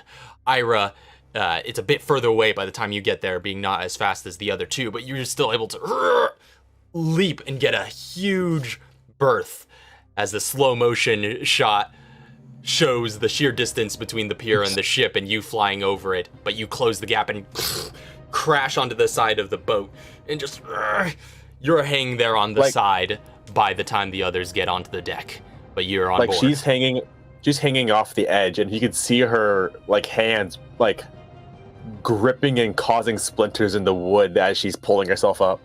With that solid grip, you hold onto the side as this ship takes motion. Behind you, you see Shun dive into the waters and start swimming for one of the other ships. But you are now all aboard the Herald, and you see the sailing crew manning the vessel. However, they see you all and they see what's about to go down and they just straight clear. However, there are 10 armed guards that are accompanying the Sultan as they all take sight of these intruders aboard their ship. So, let's change the setting here and get you guys rolling for initiative. Ira's hanging off the side. Wait, Raph, I need to go back to my other the other one to see what my health is. Oh. It reset? Oh, did it? It looks like it did. I'll just recalculate. Oh, okay. Dang, we don't have the access to the VODs right now. No, I'm just looking back at the chat. Oh, yeah, that's fair.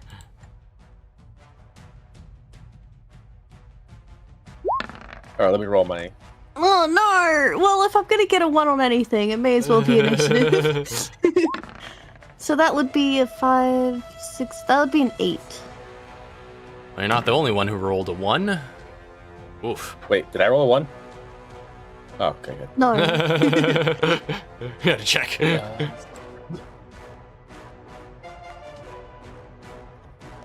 11, 7, 18, 26. Okay, 26 down.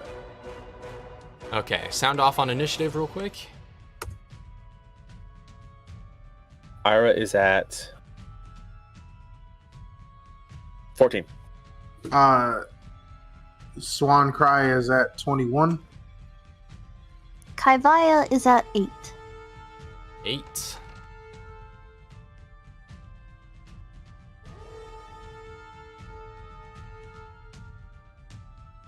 Okay. So, top of the round starts us off, and I'll say, actually, this would be kind of the helm at the rear of the ship, so you all would be on kind of this end. Actually, if you want to position yourselves there, suppose Ira, yeah, kind of clinging to the side there. So Swan Cry starts us out. You have top of the initiative.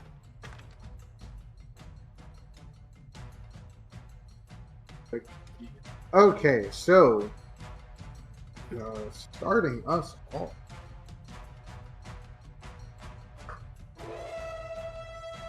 Let's see.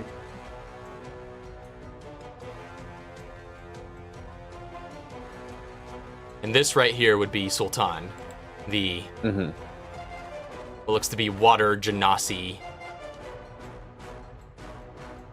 bodyguard to Tai Chang, who's drawn his 2 scimitars. The water genasi. I was just gonna chuck him off the boat. Would love considering he's the first one in the vicinity anyway, I'm gonna have Swan go over and start to unleash blows upon this person. Battle of the leaders, all right. So this is gonna be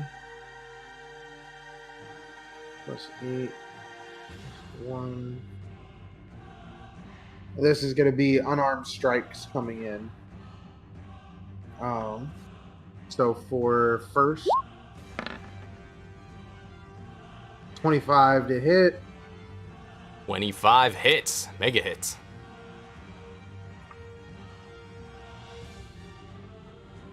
And that'll be 12 points of bludgeoning. All right. Extra attack. Natural 20.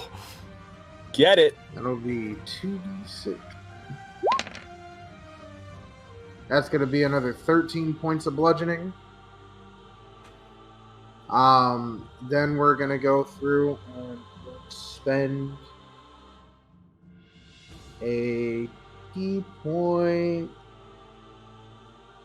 Actually, I'm going to go through and add on to that. I'm going to add on to that hit a stunning strike, so we're going to need a con save. Oh, man. DC's 15. Monks, man. They're vicious. Oh, but he rolled really well. Okay, so nice. he's going to save on that. All right. That's fine. And then I'm going to go in and... One is 5. And then I'm going to spend another key point bonus action flurry blows. And I'm going to see what happens here. 13 misses. I'm going to go through, spend another one to analyze.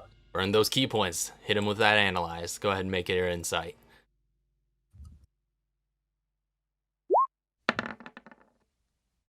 $21. That does succeed. So as you Awesome. miss, you kind of come in with a low roundhouse, and he steps out of the way, dodging. You examine his footwork and look at the way he carries himself with those 2-weapon fighting that he's clearly in stance for, and you realize how to break through his guard. And then my last attack. 22 to hit. Right, you got advantage now, so that hits. And that'll be another 10 bludgeoning. All right, he just like... And, yep. After taking that flurry, he didn't like that very much. And that'll be his turn. All right, so as the master goes into battle with those graceful series of blows, he takes those hits and he's just like, ugh, I do not like you. Should have stayed with your entertainment in the tournament. And then he is going to, again, he has those 2 scimitars in hand. You see the Arabic-like runes light up red on the one scimitar and light up blue on the other. And he clenches them and they both flash with this light. And he is going to use Giant's Might to... First off, he begins to grow before you until he's sized large. Little nerd. And is now this massive figure before you. And he I is feel going intimidated. to I'm swing in down. danger. Swing down with his big scimitar blades now. So he's going to make a full round 2... Well, he can't make 2-weapon fighting because he used his bonus action for that. So 3 attacks against you. It's 13. Natural 1. And 23. The 23 hits, the other 2 miss. Oh, so just... And you're diving around the deck, evading these blows, but one manages to clip pretty close to your person. That's 7 points of Alright. slashing damage to you. Alright. Plus Oh, wait. Let me... an extra 4 points from the Giant's Might. So 11 points in total. I'm gonna use my reaction of the iron shirt to half that. Ooh. All right. That reduces that to 5 points of damage. That's your reaction, though. Yep. All right. And that is going to be the end of his turn. Next up is going to be Ira. It's hanging off the side. Is that half movement to get up? Yeah, I would say you've got about maybe 10 more feet to climb. About 20 feet of climbing movement. Okay, so 20 feet of climbing movement. So that would be Or 20 feet all of of the movement movement. to get to the top. 10 feet if you had climbing. Oh, no, movement, 10 but yeah. feet to get to the top. So, right, so 20 feet to get to the top. Then is that half movement to climb over? I would say that would get you on your feet onto the deck. Okay, so I have 20 left. Hmm. Poor guy. Hey, stop right there! She's just gonna run, grab it, and punch him in the face. Bonus action, rage. She's got 1 left. Comes the Raging Bull. Cow in this case. Mega hits. 15 points of thunder damage. As you just fist into his face, take him out. He instantly drops. In fact, takes a few steps back and falls out, splayed out onto the deck.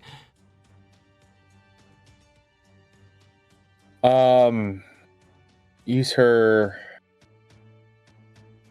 Actually, she can't do anything else because you can't use other action to do anything else either. Yeah, she's stuck where she is. You still had That a is bit of all she movement can do. left, didn't you? Only moved 10 Nope, feet. she has. She used all 40. Wait, no, that's right. Yeah, you used I 20 was feet. to doubling get- that as well. So No, yeah. she's going to use her last bit of movement to get up until this guy, up in this guy's face, All right. and punch him as well.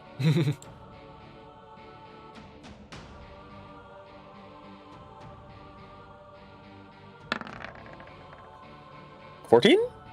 14 actually misses as he Oh, no. bounces off his shield. He's just like, "Whoa." It's just like. Yeah. He's Seems like, "I'm impressed still with alive." himself. I'm gonna use my reaction to force him to make a strength save. A strength save. What'd he do? It's 10. He fails, and just because he blocked that attack, I'm gonna force him to move 5 feet backwards. Oh. I'll say that actually puts him up against the rails. Go ahead and roll a d6 of bludgeoning damage for kind of knockback Ooh, as he hits the guards. 4. Takes 4 points of damage.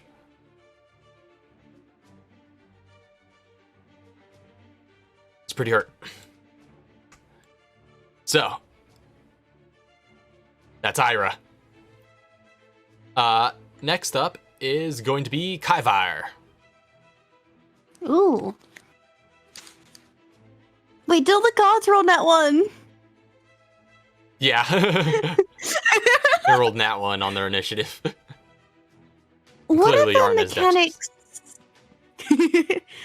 What are the mechanics for something being 2 sizes larger than me?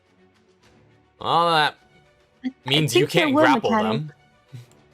Okay. That's that for it? sure. I think that's the main thing. Okay.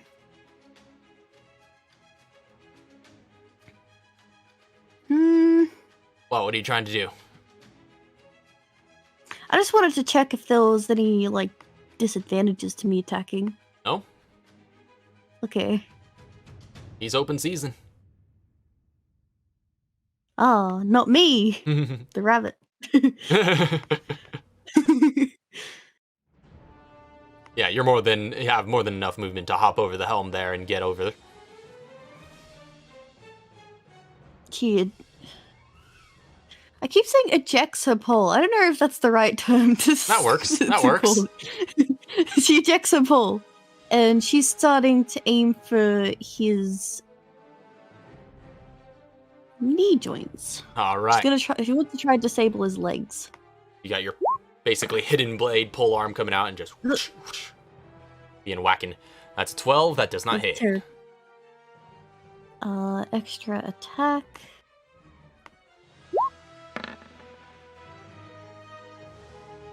$15 unfortunately doesn't hit either. Huh.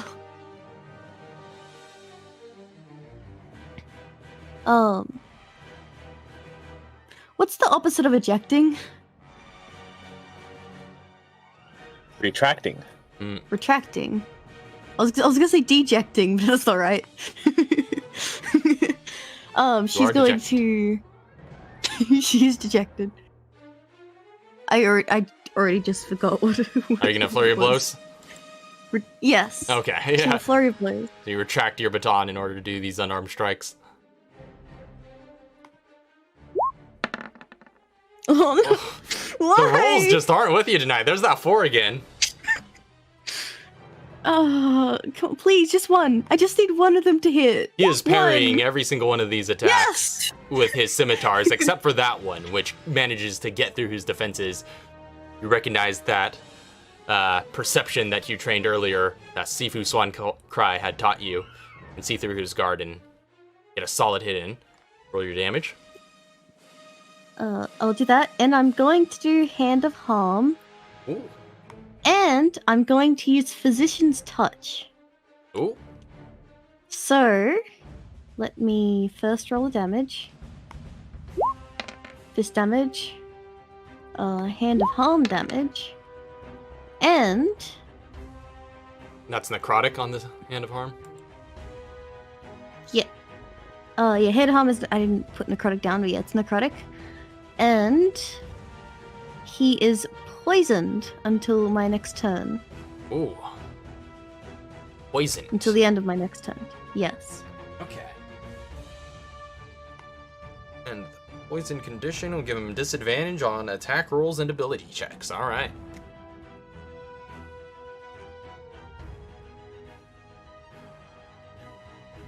And that will be the end of her turn. All right.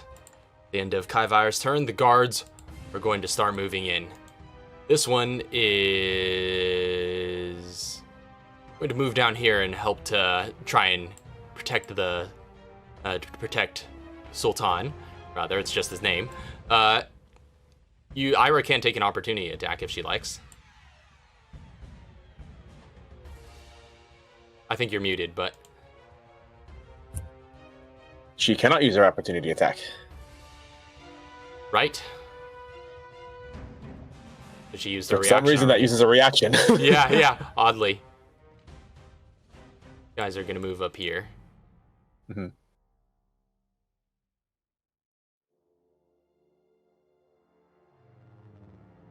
And Ira's having a field day right now. yeah, the guards are piling in with their spears, looking to go to town. So yeah, that guy gets by scot-free, and he is going to jab with his spear against Kai.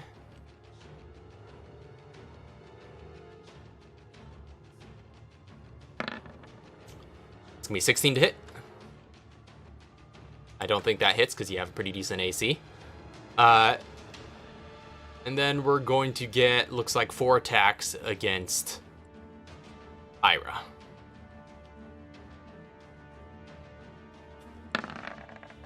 It's 14. Do any of them have reach?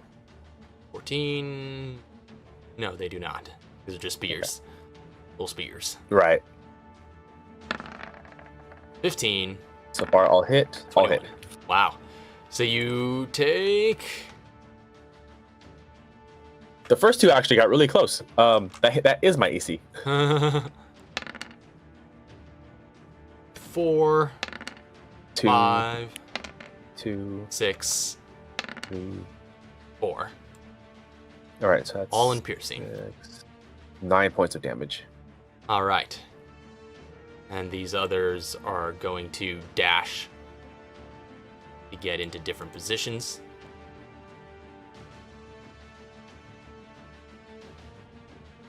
Now they're just like, we got her surrounded. And then Good enough. A fair fight. that's gonna end round 1. Swan Cry, you're back up at the top. All right, so we're gonna go in with advantage against this dude. Just start going in for more hits. Oh, here we go. That's a natural 20. Another crit on him. So we're going to, and we're also gonna add in stunning strike. So it needs to make a Oh, Whew. so 15. 15 on the damage and another con save.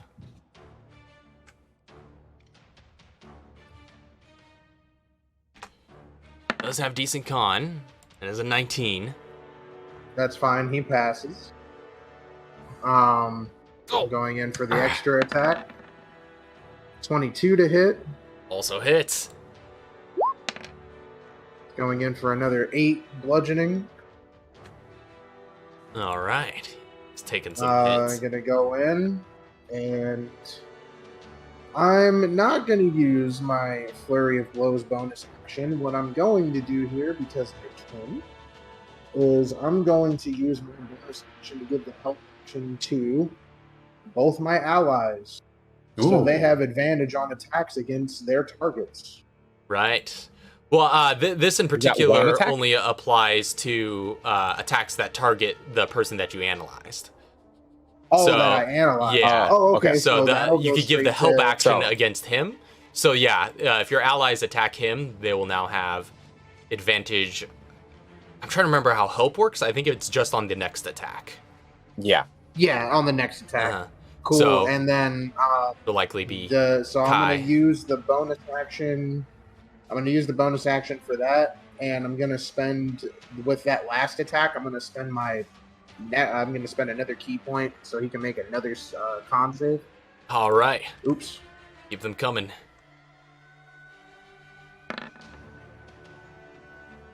Ooh, another 18. He's rolling like, gold. No. Yeah, he's just like, Honestly, guys, but with his giant stature, keeps resisting.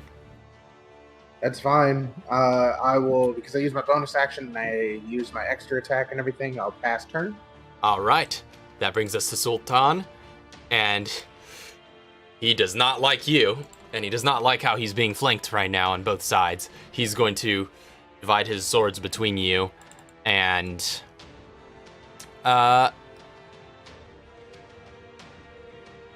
yeah, he is going to make 3 attacks. He's going to make the first one against Kaivire. Oopsies, that should be a +8, so it's 24. That hits. You take... Oh, he has disadvantage. Yes, he does have disadvantage. Ooh. Wait, what 'Cause from he's again? Poisoned. Right, poison. he's poisoned, Right, that's yeah. what it is. So he has disadvantage on everything. Ah, Yeah. 23. Oh, still hit me. You take 10 points of slashing damage from him, Kai. And he is going to redirect the other 2 attacks. Actually, on... yeah, he's going to redirect the other 2 attacks towards one who's been a bit more of a pain. With disadvantage isn't going to hit. So, the next attack after, though, is going to be... also doesn't hit. Also doesn't hit. Yeah. Even if he got the 21, doesn't hit. Well, actually, in that case, he is going to use his bonus action to invoke the fire runes on his right-hand blade against Kaivire, since that had hit. Kai, you take Oh, no. an additional 5 points of fire damage, and you got to make a strength saving throw. Uh-oh. Oh, no. Strength of my runes dump stat. Burn with his swing against you.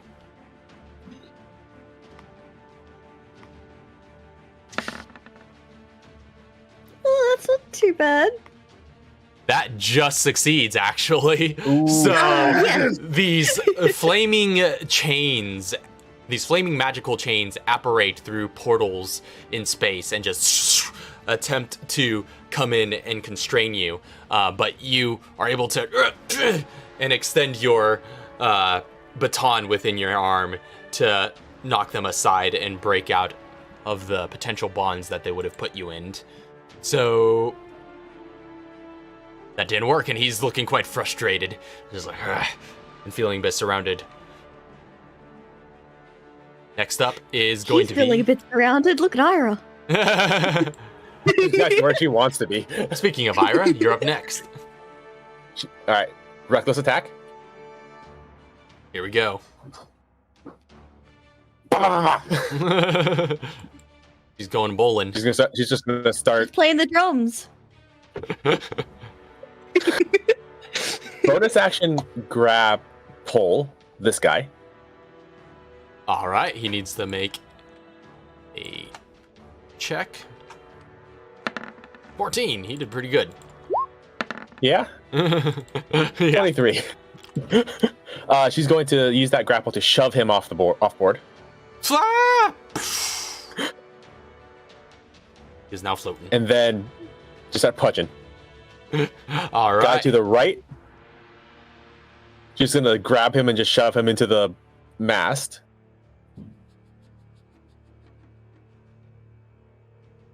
Yeah, just normal stuff for now. No, I have advantage. I totally forgot. I gave myself advantage. Right, you're reckless. Yeah, mega Yeah, hits. they do the same. I'm just gonna roll for the other guy as well, who is at the bottom right.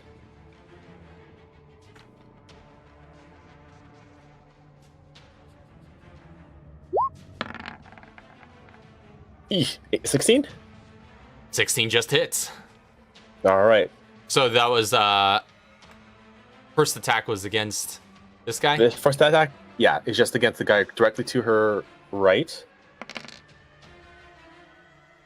9 thunder damage. All right. And the bottom right guy is 10 thunder damage. Okay. All right, you whack them both with their respective strikes. They seem to have been really messed up by these hits and just and are looking really dazed and severely injured just from the one punch, but they're still standing. She is going to expend her reaction to what do you call it? Shove that guy? Yeah, force him to make a save. Yeah. All right, using your horns. He Does not succeed. Ah! And also takes the point of damage, I would say, from hitting going over? Yeah, from hitting the edge, and that actually would knock him out before he even falls into the waters. Oh, that's terrible. Oh no! Oh, the other guy's swimming that's here, really just bad. like, I got you, buddy. Hey, there you go. Take this life. I don't want to kill anybody right now. She's going to invoke a ton of opportunity attacks and move here. Ah! I think it's 4. You hear a collective cry from all. You are invoking exactly 4. 4. Yeah. Yep. No. No. I'm surprised. No. No. Oh. All This right. isn't too bad. You take 4 points of piercing from each of the ones that hit. So reduce to 4. yeah, between the two of them. Mhm. All right, Fantastic. and that's Ira's turn. That is Ira's turn. All right, Kaivire, you are up. Alright. I'm gonna try. Pull arm. Let's go. Come on, Kyle. Remember, you got advantage. You do on your first attack I do? from the help that From help. Swan Cry Oh, gave. nice. So yeah, Come on, he's Kyle. calling out weak openings in his defenses all the while, giving you instruction. 17 does manage to hit. Oh, yes. Okay. I am going to Stunning Strike. First, he takes 12 points of damage and has to make a con save. With disadvantage. No, it's just on Saves don't. the poison, I believe. Let me double check here. Is it not on saves? Yeah, it's just attacks and checks, not saves. Yeah. Oh, okay. So, Dang. 17 I take Okay. it succeeds. Yes. Okay, I will go pull arm again. Hit him. I'm hitting him. Mhm. Yes. It's And I will also do another Hand of Harm. all right.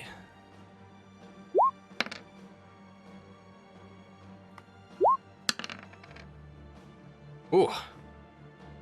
Doubled your damage there. And then I will just do regular bonus action attack. All right. Also Yes. hits. This is what I wanted to do. That's a lot of sevens. And with all that, That is a lot of damage. there's a series of rapid, smooth, wushu-style weapon strikes coming in towards him, and the sickening sort of bruising that you've implemented with your Hand of Harm. He's looking pretty severely injured at this point, and I was gonna say, I keep on forgetting to call these out, but key empowered strikes as well, since everything is magical. yeah, everything is magical as well. That's wise. Yeah. So he's looking pretty rough shape. You have His poison caused. condition wears off though. When is it at the end of this turn? At At the end of my turn. Yeah. Okay, gotcha. So he's bleeding from his mouth, and you have caused a variety of bruising and tatteredness to his clothing now. He's looking pretty bad. Is that Kyver's turn? Yes, that is her turn. All right. The guards are gonna close in on Ira next. Mm-hmm. She is reckless. Did reckless, so they're going to have advantage on all of their attacks. So we're looking at... Wait, no, this guy can move in here. 4. It looks like, yeah, 4 attacks. With the advantage, I'm just gonna roll these twice. 15 on the first one. Yep. 18 on the next. 13. No. Ooh. And no. 8. Wow. So, 2 hits. You would take... Find it. Shout out to 14 AC. Okay, you take 3 points of bludgeoning. 1. And 1. And 1. They're just like, as a entire barrage of spear ends come at you. Very carefully dodges out of the way. And even those that do manage to poke and prod at you don't pierce too deeply. That brings us back to Swan Cry. And standing there, Swan Cry is just like going in for more punches, and it's just, Shuishang is not for you to take. You don't know how valuable of a resource that island is. 21 to hit, It's 7 bludgeoning. Although I'm gonna, just because, why not? Stunning strike. Let's see if it can happen. It 9. happened. Yes. It happened. He is stunned. Get him. Oh. 12. Wow, Yeah, well, immediately that's on the done. advantage. But that's okay, because I'm gonna go in and with my... Do I want? Oh no, I don't need to. I'm gonna use my last key point for flurry of blows because he's stunned Yeah. until the end of my next turn. So 21, Hits. 12 bludgeoning, 21, 10 bludgeoning. How do you want to do this? So, and essentially after his reply, Swan Cry just no mercy. Will run forward, and being that he's larger, goes through and goes for the knees. And when the stunning strike comes in, it's what brings him down onto his knee. As he just sort of like punches it and cracks it. As he comes down, he jumps onto him and just starts pummeling into his face entirely until he's on the ground. All right, and with this impressive display, you crack his knee, bringing him down, and as you pummel downwards from this on top position, you put him into the floorboards, and with the final strike, you hear a resounding crack against the wooden deck as you've put a hole with his head into the wood, and he appears to be done for.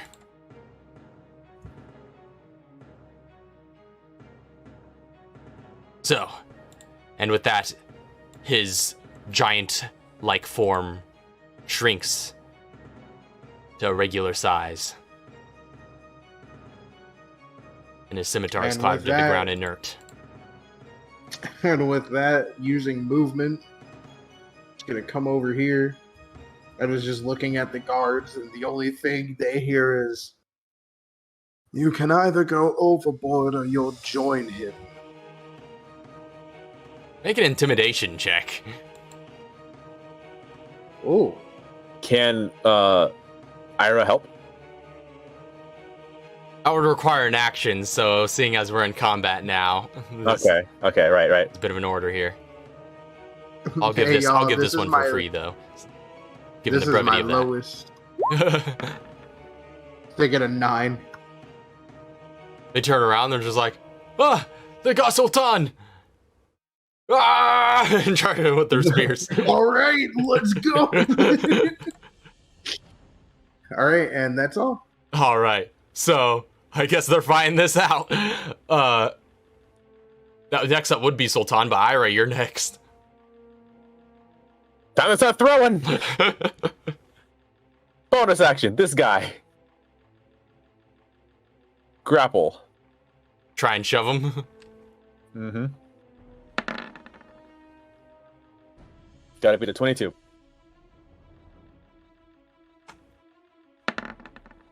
Hey, you rolled really well, but it still fails. 19. Yep. All right. I'm gonna shove him overboard. Ah! And then dude directly above, punch.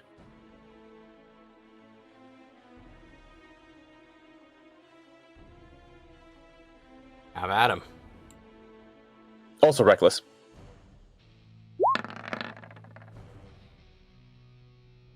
$23. Yeah, minimum 9 points would of thunder. take this guy out, so he's punches lights And then out. dude to the left, directly to the left.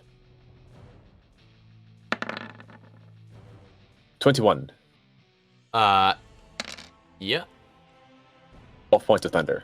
he was fresh, but he's now down. So he also gets absolutely obliterated. Every massive, powerful strike making work of each of these. Mm-hmm. Move forward and use her reaction to shove this dude in front of her All right. to the left. These guys are also drifting behind as the boat keeps moving. He has to make a strength save. Beats 17, I think. All right. He actually beats it. Okay. He's just like, oh, and he bounces off the other guy behind him, Yeah. who kind of shoves him back into the fight. So And that that's is where she will end. literally everything you can do. Kaivire, you're up next. All right. She's gonna head up here and start pulling this one dude. Mm-hmm. Oh, not like pulling him, but like hitting him with your pole. Yeah, pull. She'd like to ask you some questions. I was thinking of just like pulling him toward her or something. Oh, Like, are you gonna start grabbing? Yeah, there's a lot of meanings that could have had. 22 hits. 11 to him. And yeah, that whack cracks him across the jaw, and he immediately knocked unconscious. And then she goes here and pulls this guy dude. Another whack. Let's have it. Also hits. 7. Ooh, not quite as powerful a strike, colliding against his armor, but he still looks pretty badly hurt. And then she'll bonus action fists. It actually just misses Oh, as it collides off of his shield. alright, and that's the end of her turn. All right. Next up, the guards are going to have a go. The one whose shield you just hit is going to attempt to jab at you with his spear. 14 misses. The other two are going to get into position and attempt still jabbing at Ira. She's Two- reckless. Right? Advantage. That's going to be a 12 and a 14. 14 hits. You take, we'll take average 4 points of piercing damage from that one. Okay. Reduced to 2. -2. And that's all they're about. So, Swan Cry, you're up next. Finish it. How's it going? We're going to hit y'all.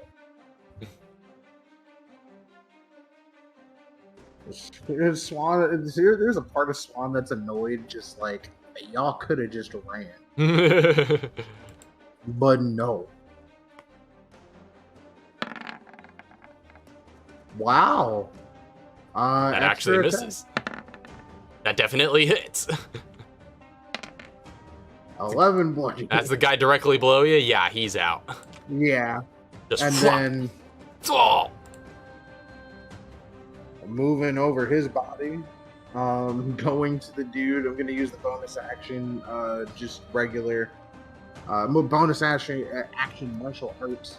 I'm going to go for just one more attack. Send another knife hand his way. Wow. A hit? Hey. No, That no, misses. just misses. Oh, right, that's what it was, yeah. That's okay, though. And pass turn. All right. Next up is Ira. Bonus action grapple. You gonna throw another one off overboard? I'm throwing him overboard. All right. Let's see what he's made of. That's a natural one. Not much. So yeah. She's being so merciful. Splash. And then just gonna grapple this dude. All right. The regular action. 10. Gotta beat. Cool. A 10? You actually have to reroll. Now he's actually. This one's pretty hardy. Is he though? That's a 19. I don't know, but those two. Oh, yeah. He actually wins. Barely, just barely. You attempt to lay hold of him, and he's just like, Alright, try to keep she's you gonna at punch bay him. with his spear. And now she's gonna punch him. He almost survived. Reckless. Charge strike. Wait, no, I can't. I use my other one. I was gonna do that. Yeah, you'd have to do that as your whole action. That's my whole action, yeah. Reckless. Definitely hits. 18. 12 thunder damage. Oh yeah. Just pow. This guy is taken out wholesale. And with that, that is the last of the guards as you send a fist directly into his chest and send him flying back onto his back across the deck. Almost bounces off of the mast that's at the center here and collides across the floor. I should mention none of Swancry's hits were non-lethal. They were all lethal. Ooh, you're taking them out. Yeah, like we're not having armies come back. We already had, we literally just had a war about this. Yeah, like Swancry was not taking any chances. And of course, the rest of the sailing crew that is aboard the ship, at no point were being actively hostile and all kind of disappeared below decks when the fighting started kicking off. And the rest of these guys are just kind of drifting backwards as the ship continues moving forward and seem to have no intention of trying to climb back aboard. They're taking their chances down here. Yep. You're better off. How's the other ship doing? Yeah, as the rest of you sail away on the Herald, you look across to the other vessels. You see the one sister vessel across from you. As the sun is now on its way down, you see this massive glow of sunlight almost as your Sun Soul friend Shun over there, you just hear, Shinku! I can! as there's another burst of energy that just obliterates that ship. Just cuts it in half.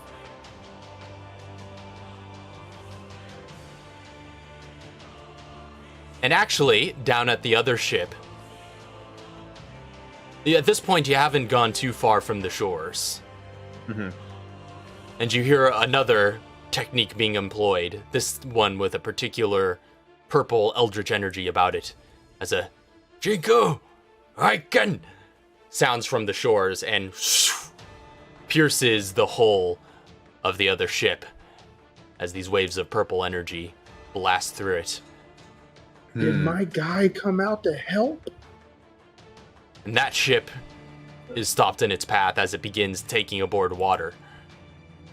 However, you see, watching, not aboard any of the ships, but from the shoreline,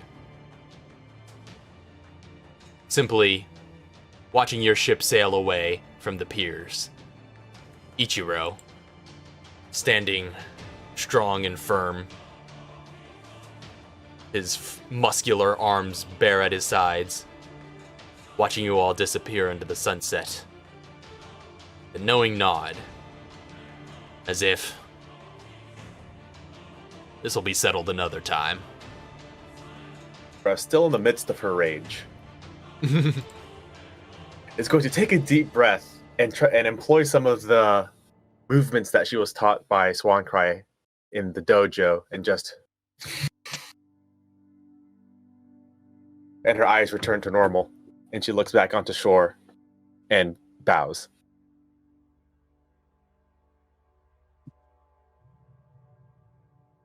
He returns no such formality, simply turns back and walks away.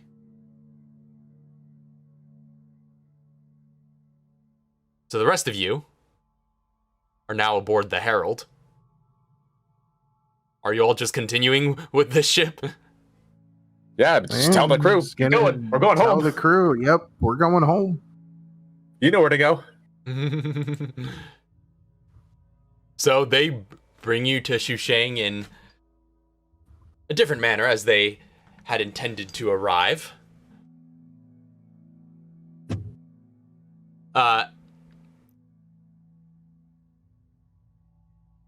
Yeah, and after obliterating the other ship, Shun gives you a salute from the sea and swims his way back to the shore of the Kumite island.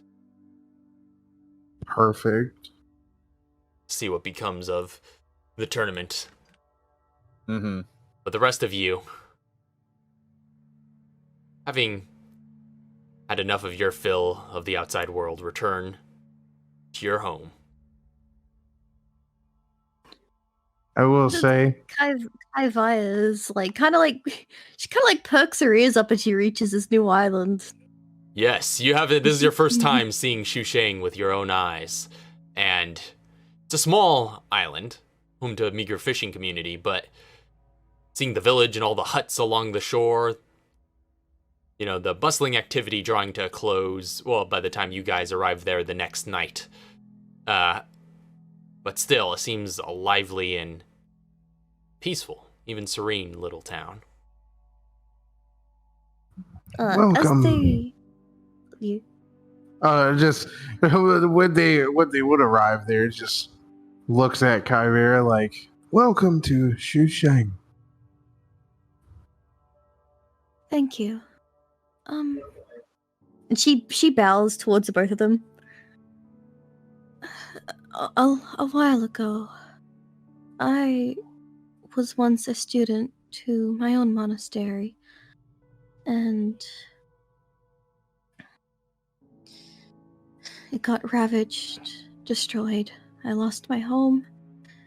I lost the people I once considered my family, and I lost my will to fight. And then I found out what happened to you, and I wanted to learn why it is you all fight after experiencing such a powerful struggle. And I'd like to learn under you. I want to learn to fight again. If you'll accept me. Ira looks to Swancry. Swancry stands there and just gives her a smile. I would like for you to study under us. I will accept you.